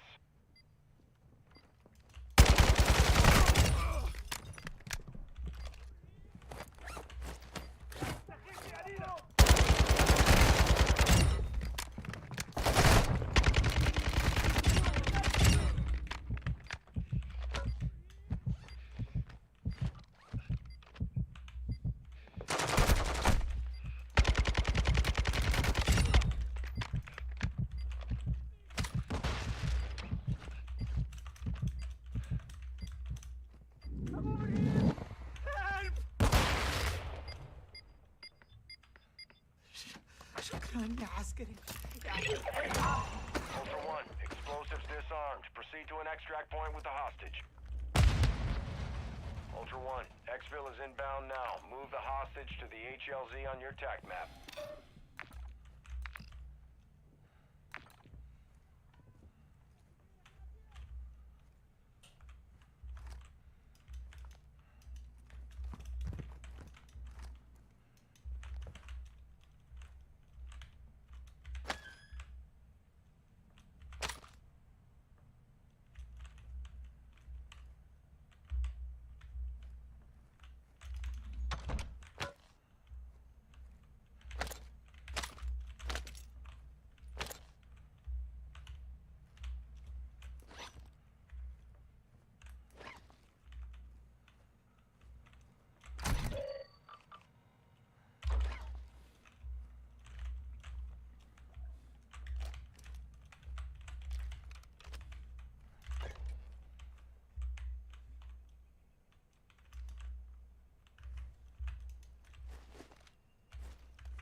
Ultra One, be advised, winds are picking up. Move to an extraction point.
Enemy UAV overhead.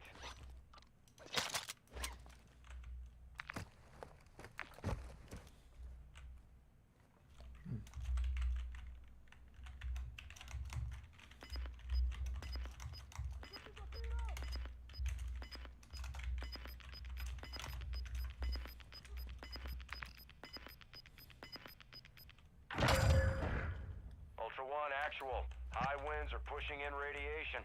Start moving to an extract point.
Echo's RTB with the hostage. Processing payment now.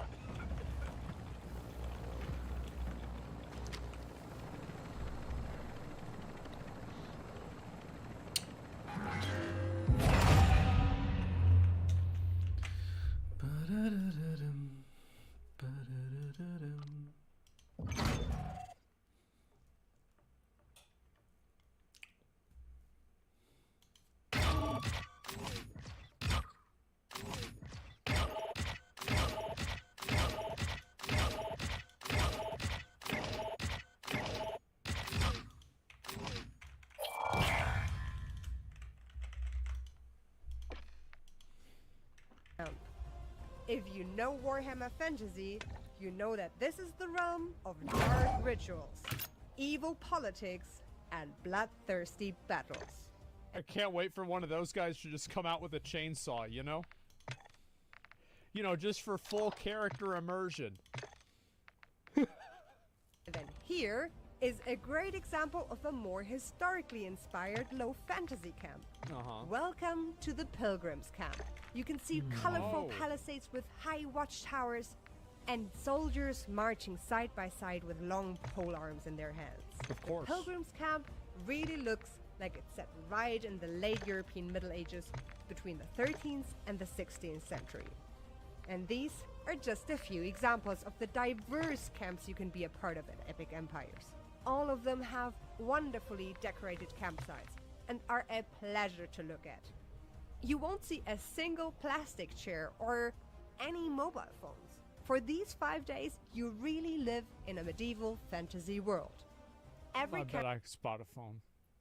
I bet I could spot a phone in this video. 100%. Just give me like probably an hour. Look through. I bet I could spot a fucking phone. Camp is completely self-organized and has between 50 and 150 members. If you want to be That's a a part lot. of a camp, you need to apply first. Okay. And that's how It's we like a get guild. to our next point. For most LARP events, you can simply buy a Oh, it's like the helmet from the Venthyr in Shadowlands. That's actually pretty cool. ticket and go to the event. That's different for Epic Empires. In order to visit this LARP, you need to choose a camp and then apply for it with a photo and a concept of your character. Only Okay, if they that makes accept sense. your your application, you will be able to attend. So if you have a shitty cosplay, they don't invite you. Like we used to have, we used to do this in my backyard. Like we would use a fucking like a stick, and then we would for a tower shield we would use a what's that? An ironing board, right? Like I've never used one before, but like if that's like the thing that you put like to do clothes. Is that what it's called? It's called an ironing board. Yeah, yeah. And like me and my friend Eric. Wow, I'll show y'all guys real quick. I think I actually put a video up of this back in the day. Let me see if I find one. Well, this is what we used to do. Cause like this is like, and I'm talking about like this is like way, way, way back in the day. Yeah, this is deep lore. Where is it? See if I find it. Oh yeah, here we go. 2005. Yep, there we go. That's me with my friend Eric out in the backyard fucking fighting with sticks. You know, I met Eric, we became friends because we would try to challenge each other on who knew the most about Lord of the Rings, okay? So this is just what we used to do. Yeah, so I understand this. This is a little bit more immersive, it seems. That's important for two reasons to them. First of all, your concept and your costume Yeah, I need can to still do fit it. the respective theme of the camp. So, if you want to be a part of the antique camp, for example, your character needs to fit into the world of the old Romans or Oh, the Greeks. antiquity, yeah. The entire plot of this LARP event only makes sense if your character really fits the theme. That makes sense. The second reason is that Epic Empires wants to create a super immersive experience. Okay. The goal is that everyone really feels like they are in an actual fantastic world for 5 days. The outfits are as much a part of that as the decoration of your camp. What's the food? Do you get dysentery? So it needs to be so realistic and well done that it adds to the immersion for everyone. That doesn't mean you need to have a super expensive outfit, however. A simple but well executed Look at this guy. I love this guy. Have a super expensive outfit, however. Where is he? Look at him. Oh my god. I don't know why, I just think that guy's so funny. He's having fun. No, I'm not making fun of him. It's just funny. Simple but well executed costume is absolutely enough. Yeah. Basically, don't look like this and wear your 90s LARP pirate shirt, cheap plastic fabrics, and old hiking boots. Okay. Instead, use good basics in fitting colors and, most importantly, in-game shoes. Yes, got it. In-game shoes.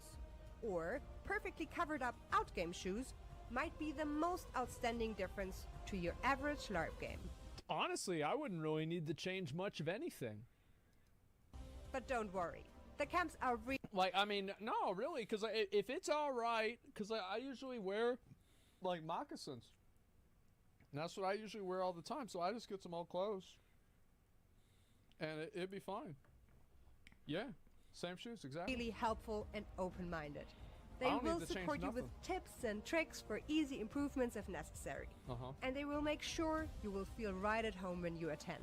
The Orc Camp even offers an Orc apprenticeship at Epic Empires. If you have always wanted to know if this roleplay is for you, you can be an Orc for a day. They will lend you a costume and guide you around. Once your application was successful, you can purchase your tickets directly through your respective camp.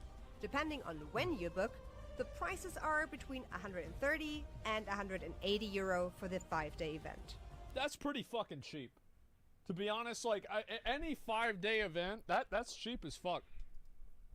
Epic Empires is completely organized by volunteers. They are part of a non-profit association, and Well, so the money I told you guys there'd be a phone. Well, I found one. I mean, to be fair, these are probably the organizers, so it doesn't really count. But, like, you know, hey. the tickets goes entirely back into the event.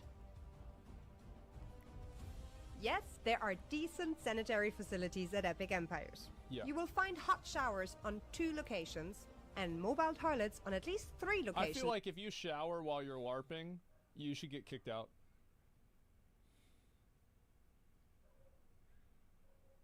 Yeah, you should get kicked out. You shouldn't do that. of the campsite. Not if you're an Be elf. prepared Yeah, but if to you're in walk the a little, Skyrim, because the campsite if you're is in the really Skyrim guild, big. yeah, you will can't. also find the paramedics That's- adjacent to the shower yeah. containers. They can That's help probably a you good with idea. any health issues. In terms of merchants, there are only a few in the town center that sell mead or time in a hot tub. In Okay. general, you need to bring your own food and drinks to Epic Empires. And people really take their time to cook and even bake in-game. That's I have seen nuts. some beautiful historical ovens and cooking stations over open fire.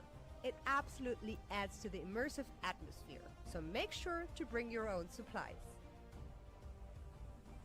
If you want more information, visit epic-empires.de and make sure to check out Epic Empires on Facebook and Instagram. They are very active on social media and happy to answer all your questions or direct you to a camp of your choice.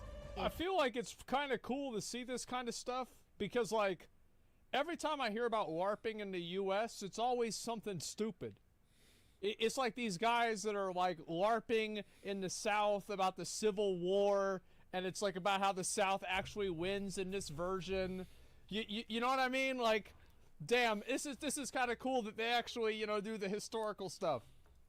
If you liked this video, make sure to follow our channel Sonya's Adventures for more cool LARP videos and for other badass Oh, that's adventures. really cool. God damn.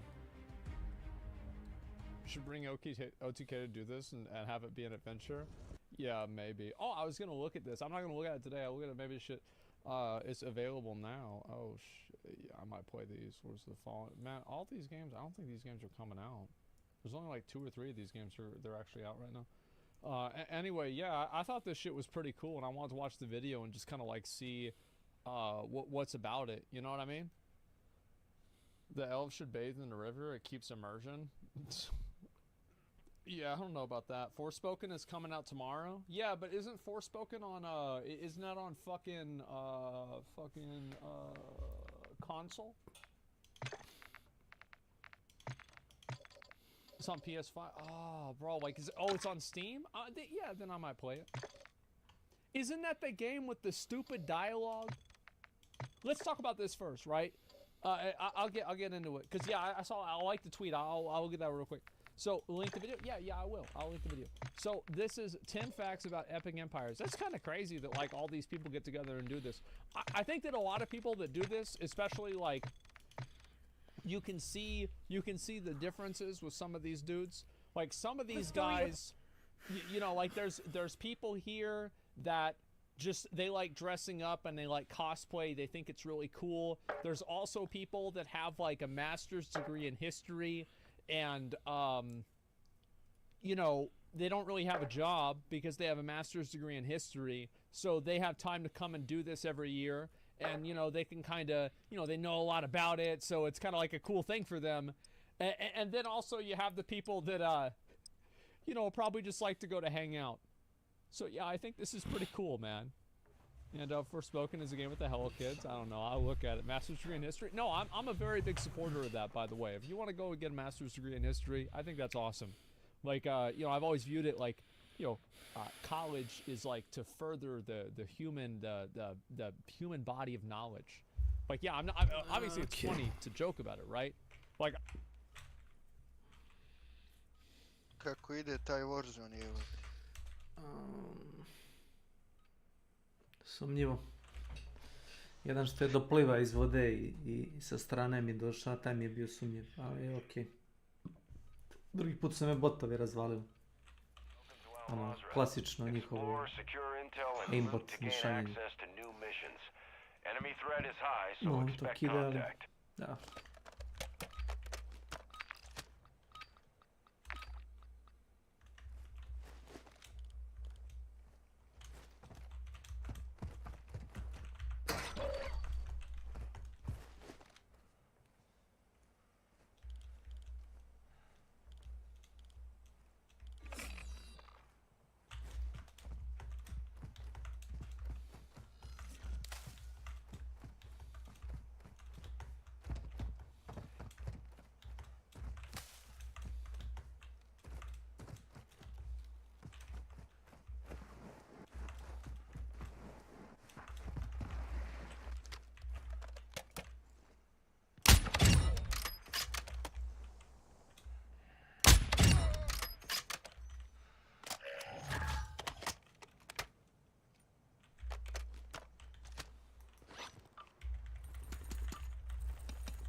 contracts earns you cash to buy gear and upgrades.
Ultra One, activity is increasing near your location. Stay alert.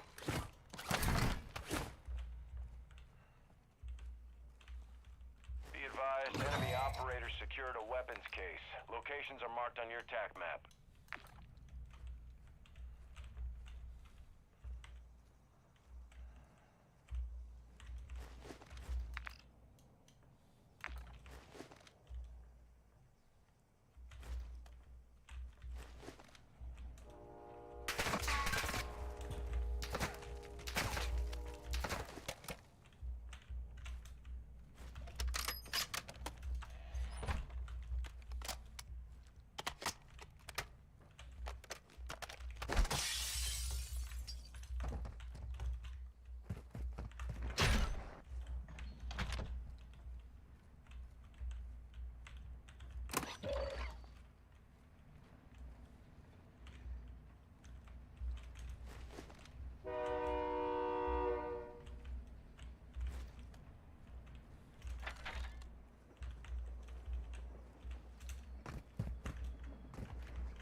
Aiton.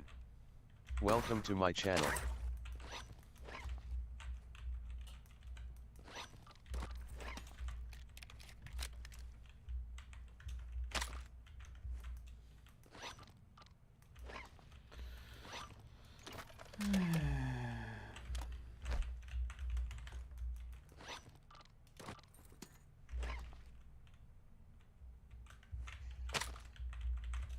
Nope. Can't do it. Oh, thank you.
Ultra One, be advised that safe is bringing heat your way. Be ready for a gunfight.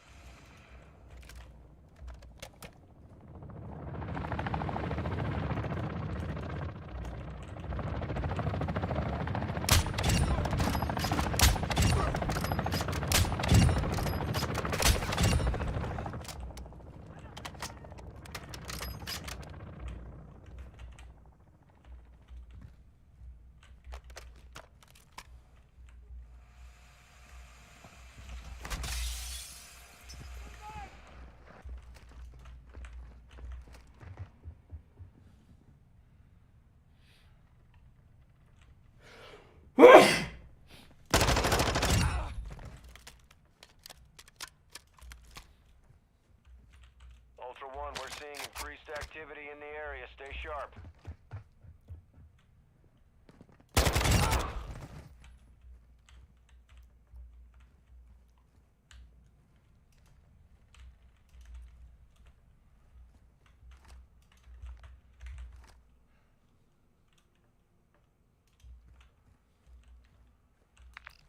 Ultra One, the safe is open. Secure all contents.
on high alert. Proceed with caution.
Ultra One, enemy operators have secured a weapons case. Targets are marked on your TAC map.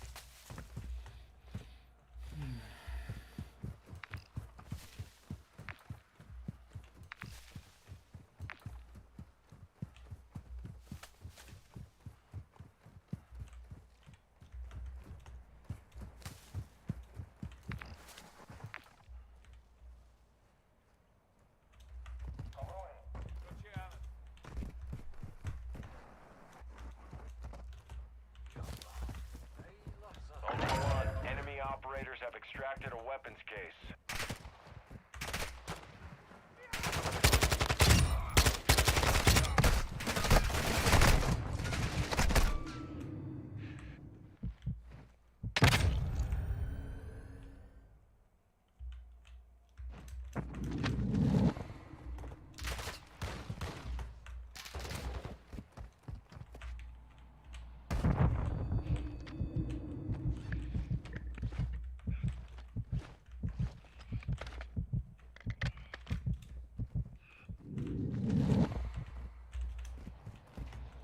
Ultra One, activity has increased in the area. Keep your eyes open.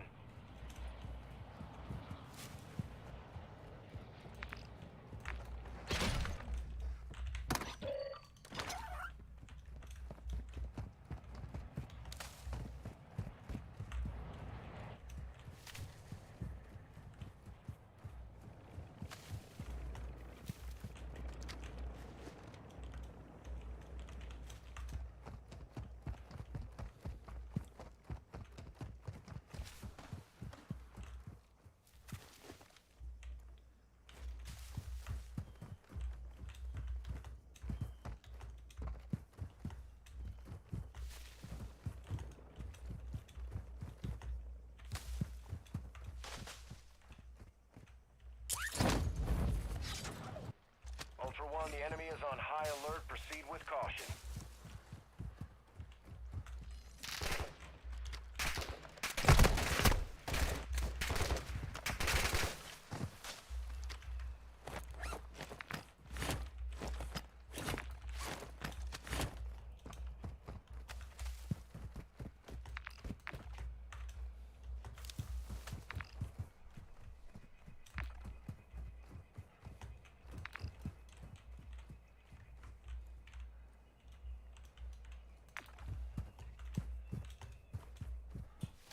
Kako...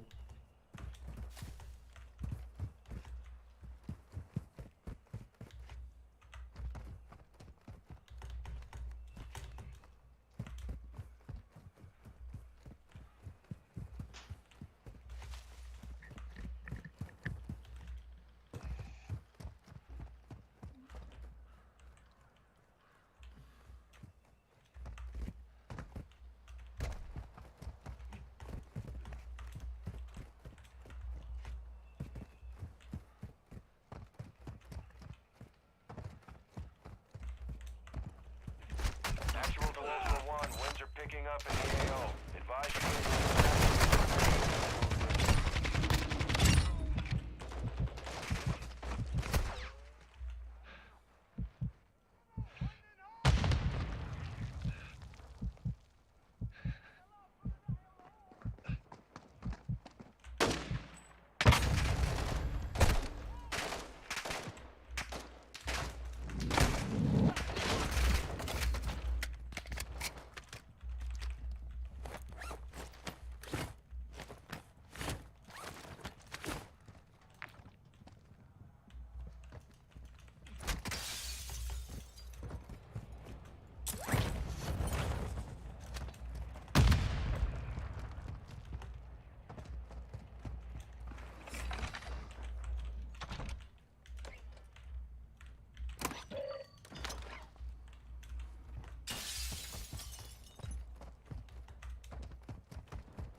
The enemy is on high alert. Proceed with caution.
to the extraction point now.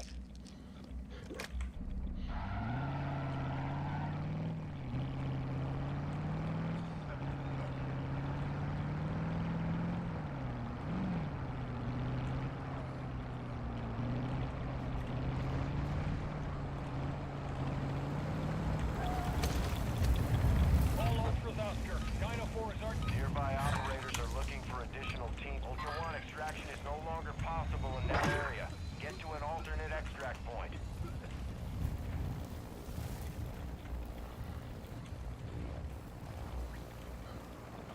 Dino 4 to actual. All objectives and personnel secure. We're RTB at this time.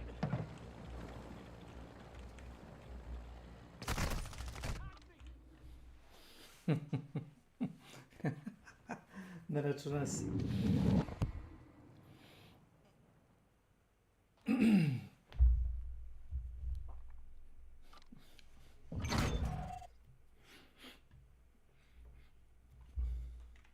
I had a friend, my friend Alan, he got a degree in theoretical physics.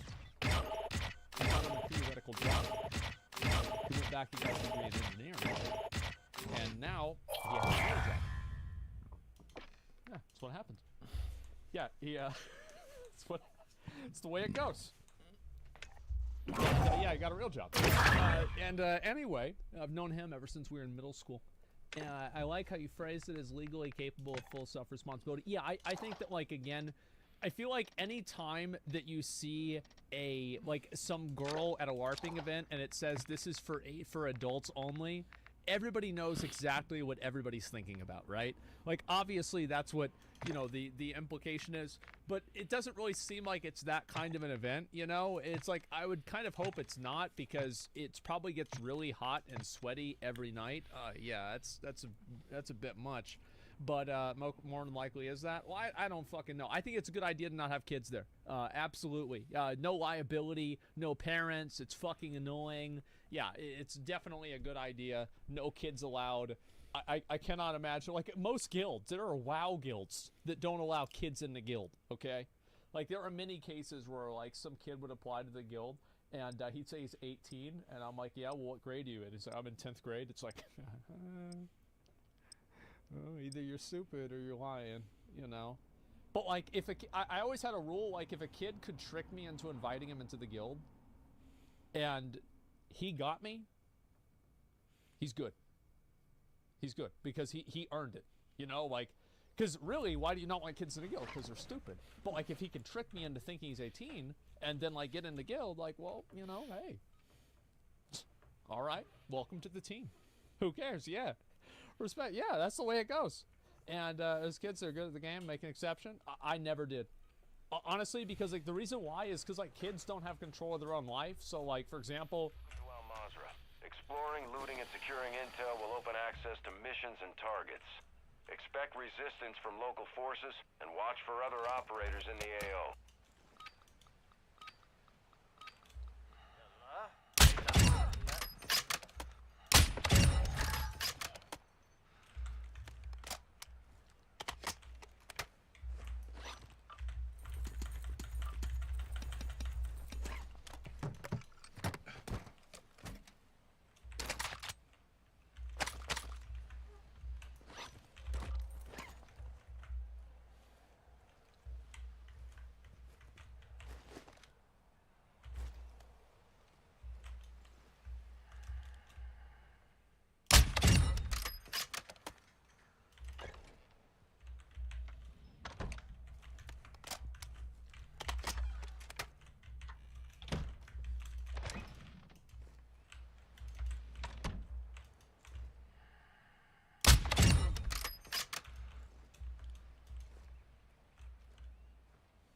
اخي التدريب على الفرق الخاصة.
One, activity is increasing near your location. Stay alert.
Ultra One, you can locate cash reward contracts on your TAC map.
Au, brat.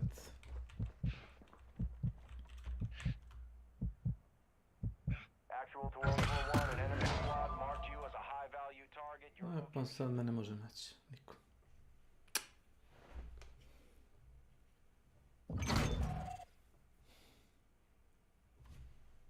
Ups.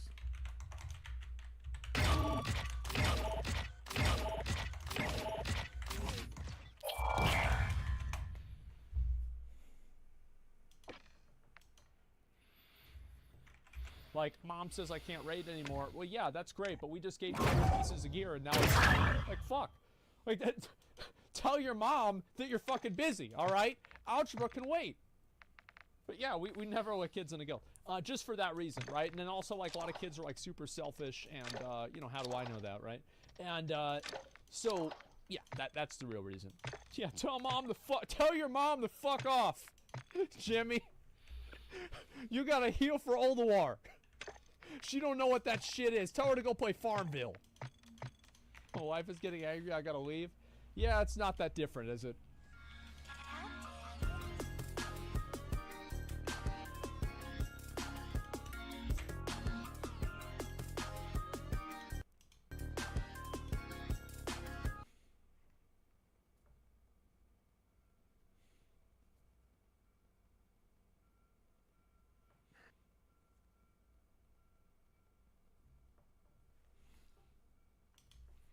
Well, check this out, guys. A nostalgia lover shells out big bucks to go back in time. A near mint condition sealed 1986 VHS copy of the blockbuster movie Back to the Future just sold for, get this, $75,000 at an auction.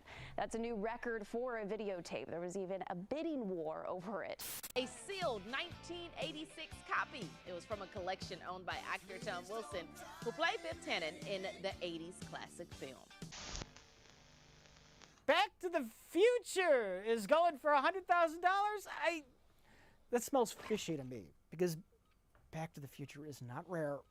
There's no famous Back to the Future misprints. It's like, if you're gonna start, if you're gonna be a scammy person, which is my opinion, if you're gonna be a scuzzy person who wants to artificially create a market, and you want that big headline, such and such sold.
Successfully lost. Welcome to my channel.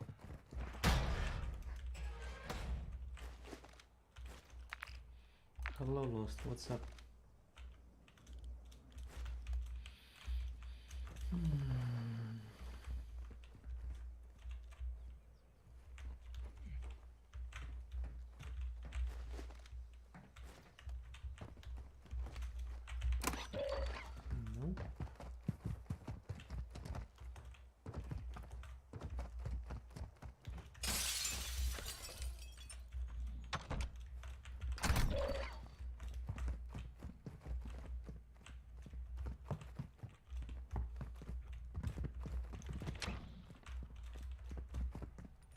Ultra One, use your TAC map to locate contracts awarding cash.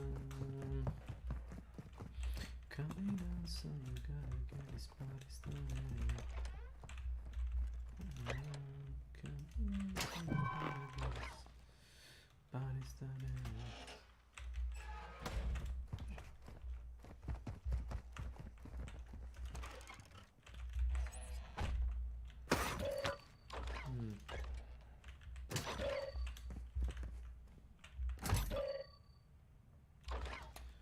Whatever.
Why not?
We're seeing increased activity in the area. Stay sharp.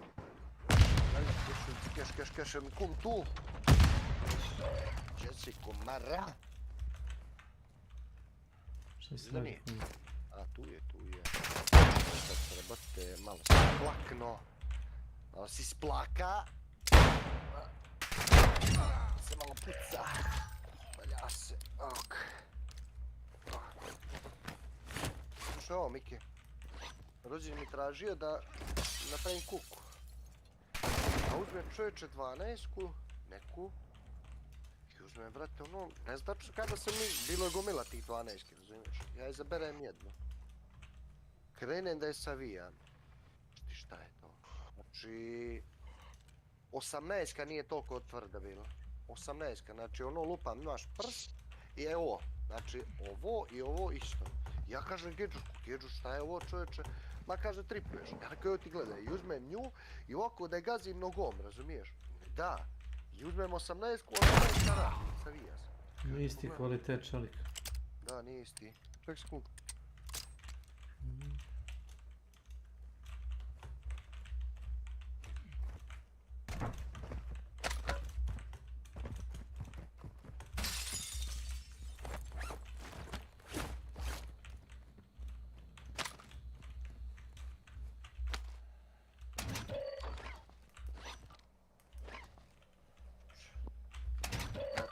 Nisam kume vidio jaču armaturu, znaš, u život.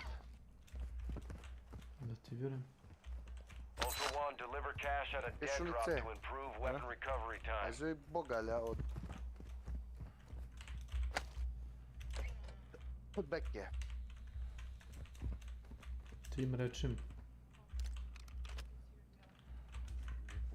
Pa rođenom treba za... Ja gdje ti igra, brat, ne znam gdje je.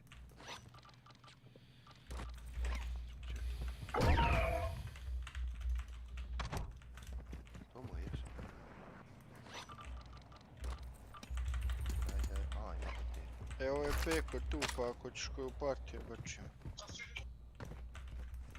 Da.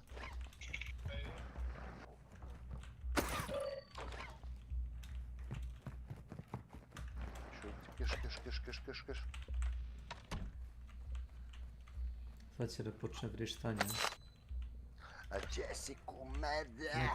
Ne to. Si bolesan! Vraćaj se vamo! Bolesniče! Šta radiš to? Ja na njega. Ne to! Ne, nego ja na njega. Koje, šta traži? Nenad, aj gubi se, Nenad. Aj, doj kurac. Voli da pogledati to ime, Nenad. Šta je ovo?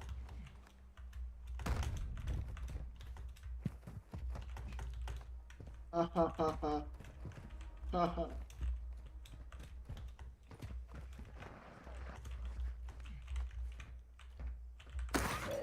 Pa ako mi prepišeš taj petitor, i ako ga prodam, taman. Možeš. Ma može, ali nećeš. Prepišeš mi taj put do njega, eto ti. Jes, pa najbolje je da skine gaći se A kad umreš, kad umreš neće da ti treba ništa. Nenade, neće ni tebi trebat, Nenade. A kakva je situacija, izgleda da ćete i ti, Nenade, i Veka za jedno 15 godina, zato što će vas Boris sve sahraniti. A Boris ne može, brate, još 2 godine i čao. A gdje je s kamere? Gdje je s kamer? Kešo, je stigla pošta, pušti me, Veka. Stigla pošta, Kešo. Stigla. Majke ti. I 100 evra za litinu za ploču. I kupon za spajalice. Kešo! Da. Kešo! Da. Šta ti treba pomoć?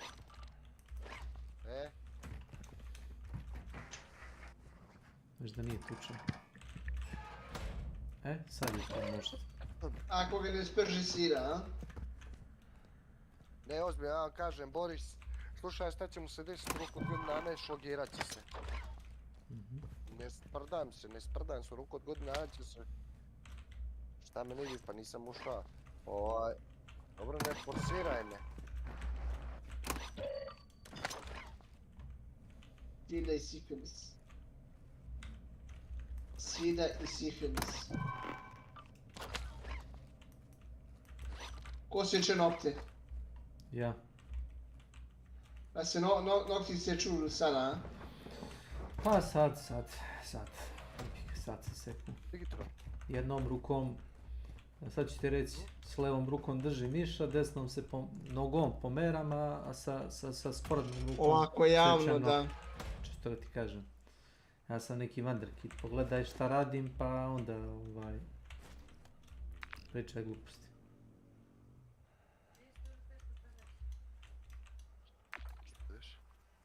Znaš?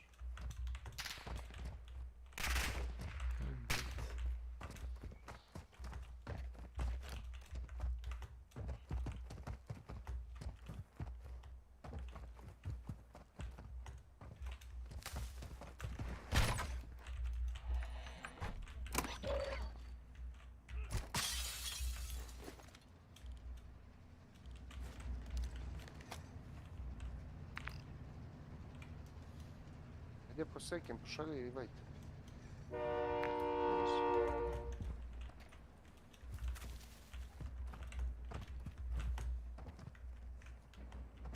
Viš sad jesti? Treba pričati šta je i šta nije.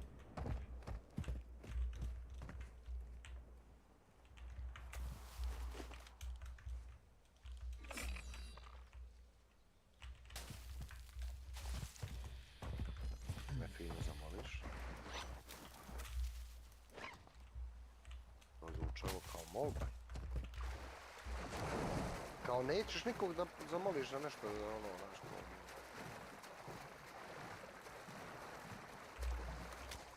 Ćeš da šeni možda? Ni tamo ni vamo, opet da bude na tvojoj vodenici, jeli? Da.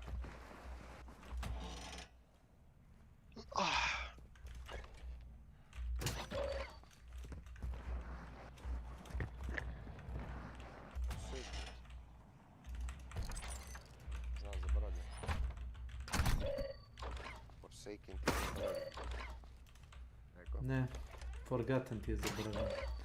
Forsake je kad... Ne. Forsaken ti je kad se nečega odrekneš. Ali zašto to ima logike, ne znam, pitaj njega. Ko se rekao Milana Belade? Znaš, to ti je Forsaken. Dobro, i? On ima tako neki emocionalni. Zaboravljam Forsaken, znači to ti ono... A briga me. Zaboravljen nema veze s mozgom. Gledaj ovo mi je sliđa. Forsaken se piše. To onaj streamer, Forsaken. Nije ubrzan. Nije, evo gledaj. A nije to, ja tako vežem, Milan. A nije ubrzan snimak. ايه عم بسمع Neka se...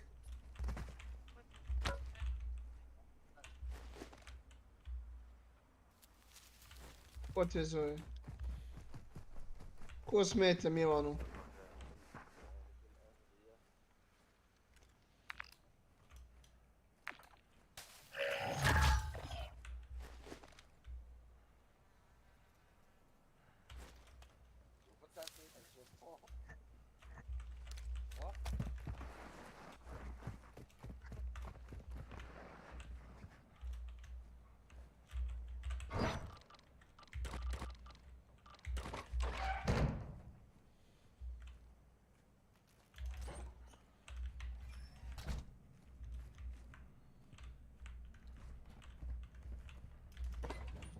Ja zaboravim da su se ti družio mnogo sa Singularity.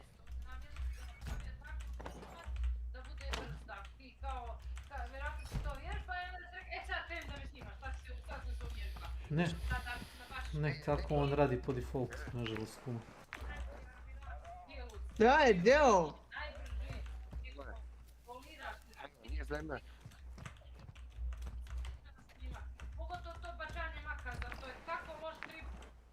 Je ono čisto, ali nije tako ja veže.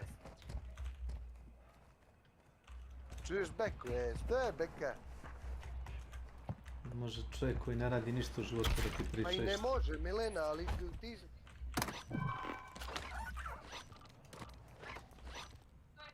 Najbrži sam, nema. A? Nije ubrzano. Evo gledaj noge, gledaj me, evo ti gledaj. Gledaj kaj bolesniče stane, evo gledaj noge, gledaj noge.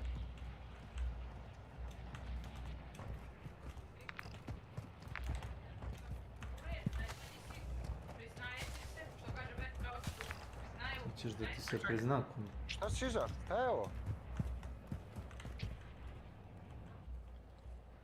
Ješić, ne može mi čekati. Halo, psikopato, bolesni, smiri se malo, jesi ti normalan, šizofreničar, ja, nenormalni. Imaš ti vremena, ti druž imaš vremena samo da bačaš, nemaš vremena ništa drugo, bre. Ideš da vježbaš. Zašto, ček, zašto vježbaš? Kako, šmar. Za olimpijadu. Zašto se vježba? Kešo.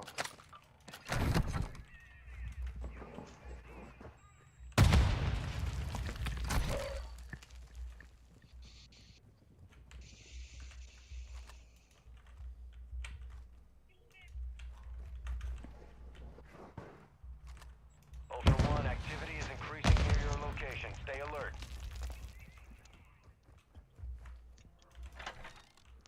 Kešo. Kešo. Kažu, da je ubrzalo lost snimak, viš, peku isto, ovo, ne možeš da vjeruje, znaš. Koji je snimak? Onaj je snimak ja kako viš, sviđa ovaj snimak tu u Discord. Pa ubrzano, šta? Ja vidio Viđe ono jučer što si izbačio, Kešo? Jes. Jel ti izgleda ono ubrzano, Kešo? Jes. Prvo usporeno pa ubrzano. To je možda beka kao Bruce Lee, brate, morali su mi uspore da bi se vidio više. A beka nisam ja uzeo od 3 časa najbrži, brate, šta je s tobom? A znaš šta je Iso, znaš šta je problem, a znaš šta je fora, još brže. Ne, slušaj, i najbolji sigurno. Ne može bolje. Ne može beka, ne može. Ne može ozbiljno.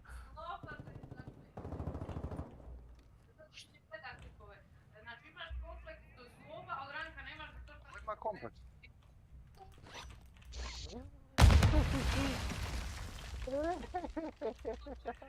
Kuda se mi ono?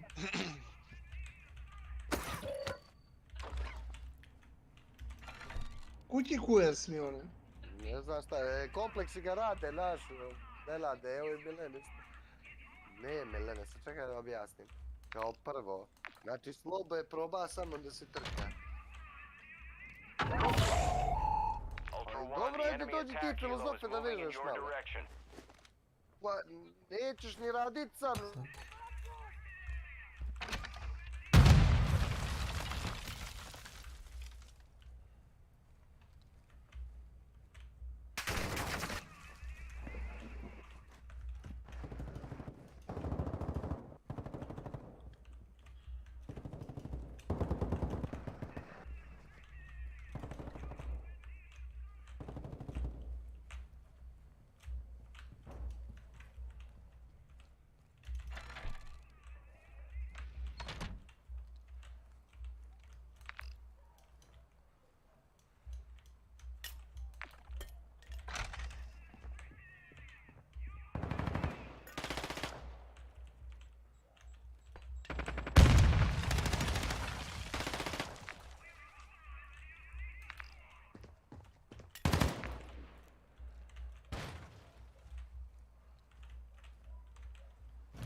Playtier channel. Welcome to my channel.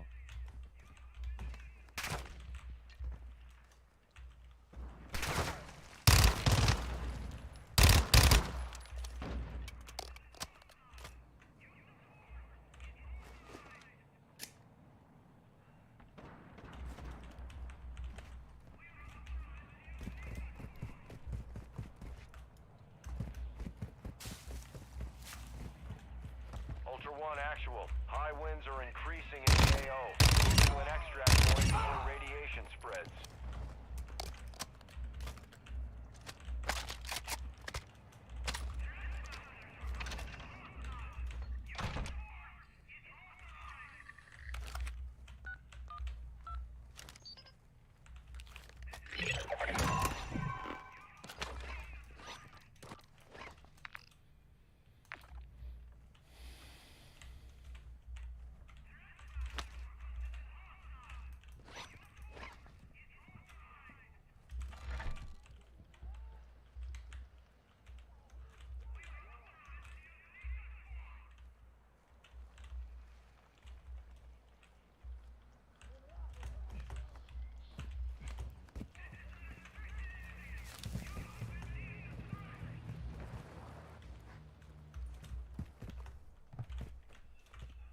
Ultra One actual. You're approaching the hostage location. Be advised, multiple targets on site.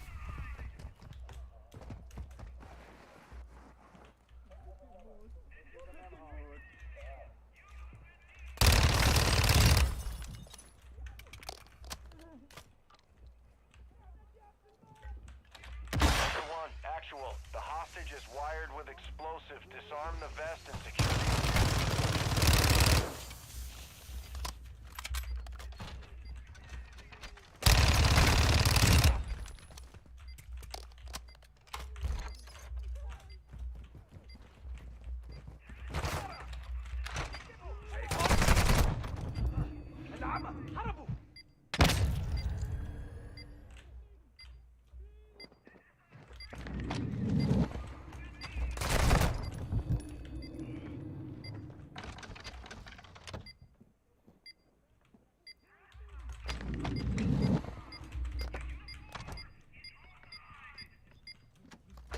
UAV active. Ultra One, hostage is secure. Advise you move to an HLZ for extraction. Ultra One, move that hostage to the HLZ on your TAC map. Exfil Bird is inbound now. يدوروا بكل مكان ولاقوهم. وينك يا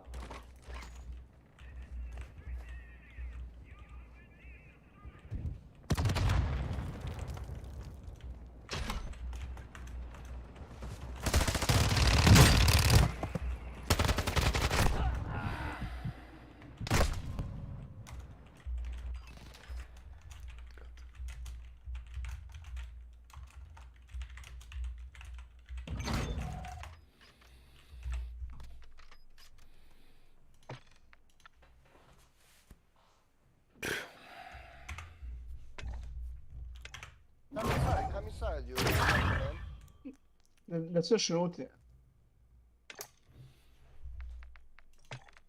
Oh? To je kum teži da neko sve šuti. Come inside. Yes. Come inside. Come outside.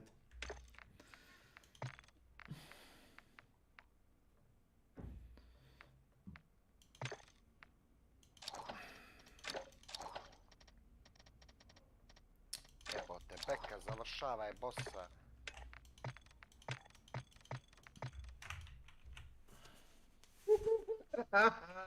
Evo kako će Milan. Jeboj, Evo ga Milan. Evo ga Beka, Milan. laze. Ivanoviću, pogledaj sliku. A, Beka, da je ušao, ne može, Beka, ne može. For $1 million? And you want it to be a big headline? You're not gonna zato što pick nisi the postavio obscure koncertinu, thing. pa ja trčim tuda. What's popular? Back to the Future. Everyone loves Back to the Future. Back to the Future, yeah. Back to the Future sold for $1 million. Because that's a big, famous, important movie. You're not going to base your fake speculator market on like Sleepaway Camp 2. Zapričavam.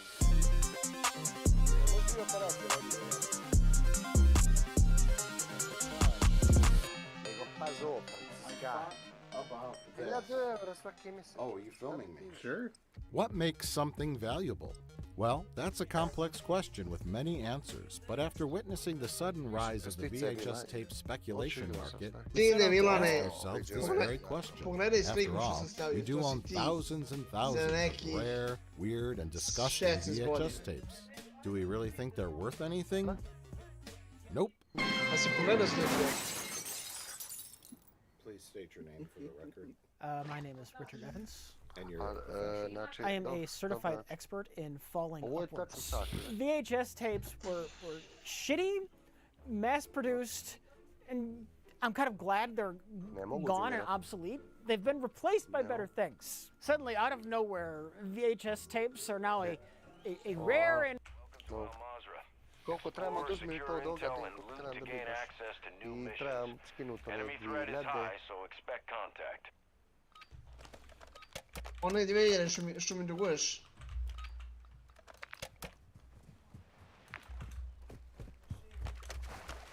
Ustani, mogu da uzmem do izdaje tvoje na to.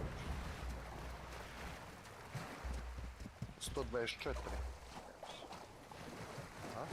Na, minus 2000.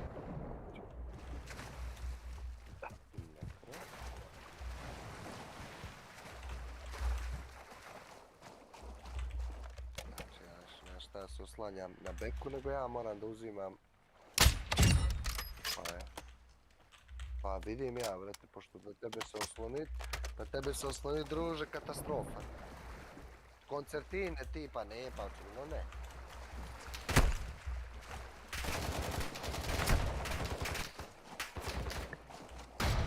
Ultra One, we're seeing increased activity in the area. Stay sharp.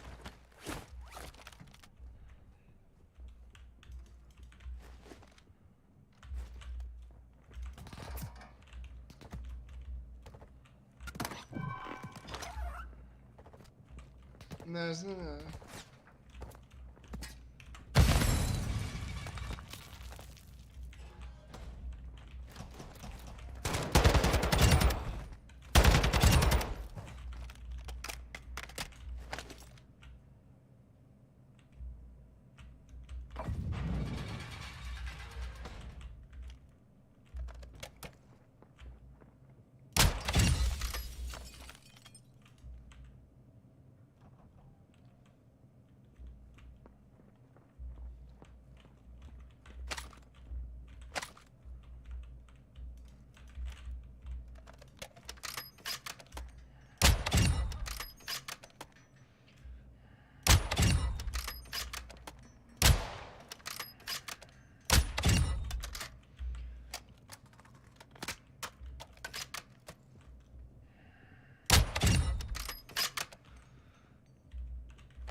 Ultra One, you can locate cash reward contracts on your tax map.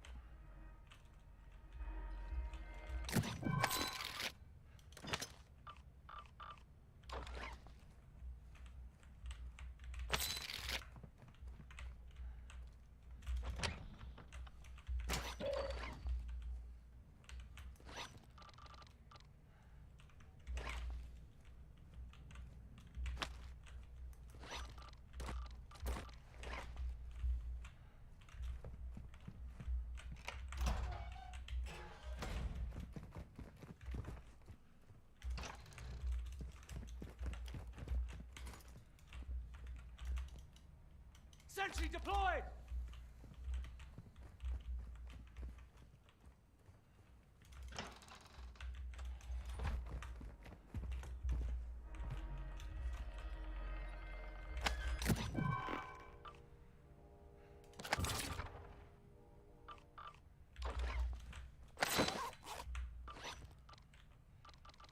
Ultra One, deposit cash at dead drop locations to speed up weapon recovery.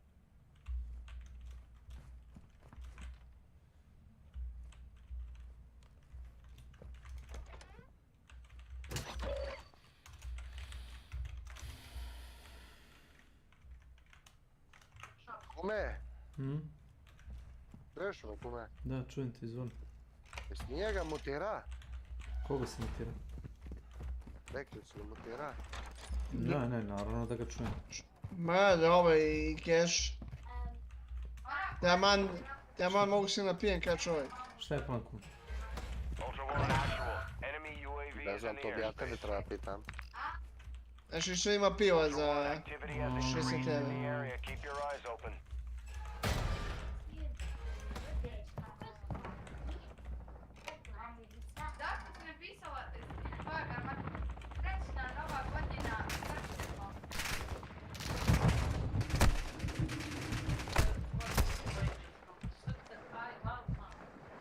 Alamma.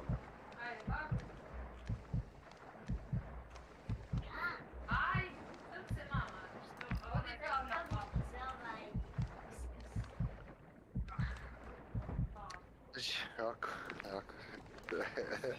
Majki ćeš dobiješ sve tad šipak. I već ćeš sebi... Battery depleted. Striking Nah. sentry. Kako ne, ako donesi. Helikopterom ćeš da idem. Helikopter. Nema stikice, nemoj stikice. Neće ti doći niko, druže, kad ti budu došli onda zalijepi stikicu. Iznabadaj ga tamo. Kešo, zatvaraj tu stranu, ja ću ovam. Zatvorio.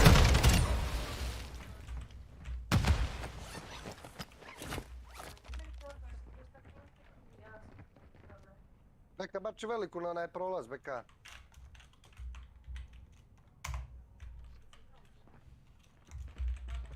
Završio si mu, a?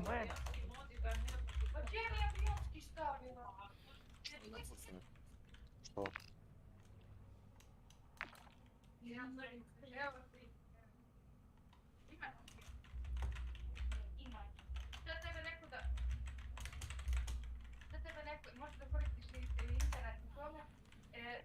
Šta misliš? Gdje si ga iznabada prvi put, ođe? Viđe ovo. Viđe ovo, opa. Zumbel.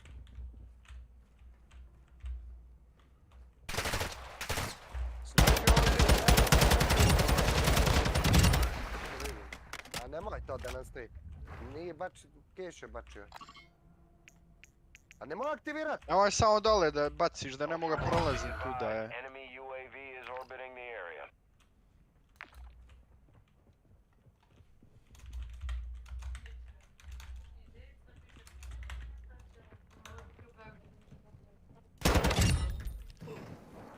Zapata vidiš da je neko bačio veliko, Keš je bačio veliko tamo.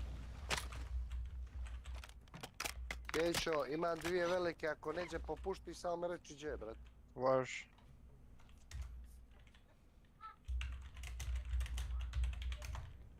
Ultra One, we're seeing increased activity in the area. Stay sharp. Šta je samo strani, već imaš na klupam 300 evra primanje ili penziju 23.000, nebitno. Nastaje sranje, bek. Što moraš čepovat guzicu.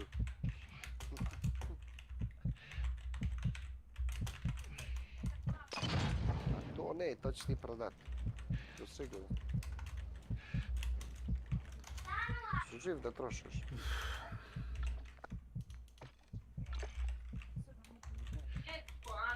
Tristo hiljada. Moj beka, to bi ti izgorio, brate. Ma znam, ali Panamerica, ono, naš.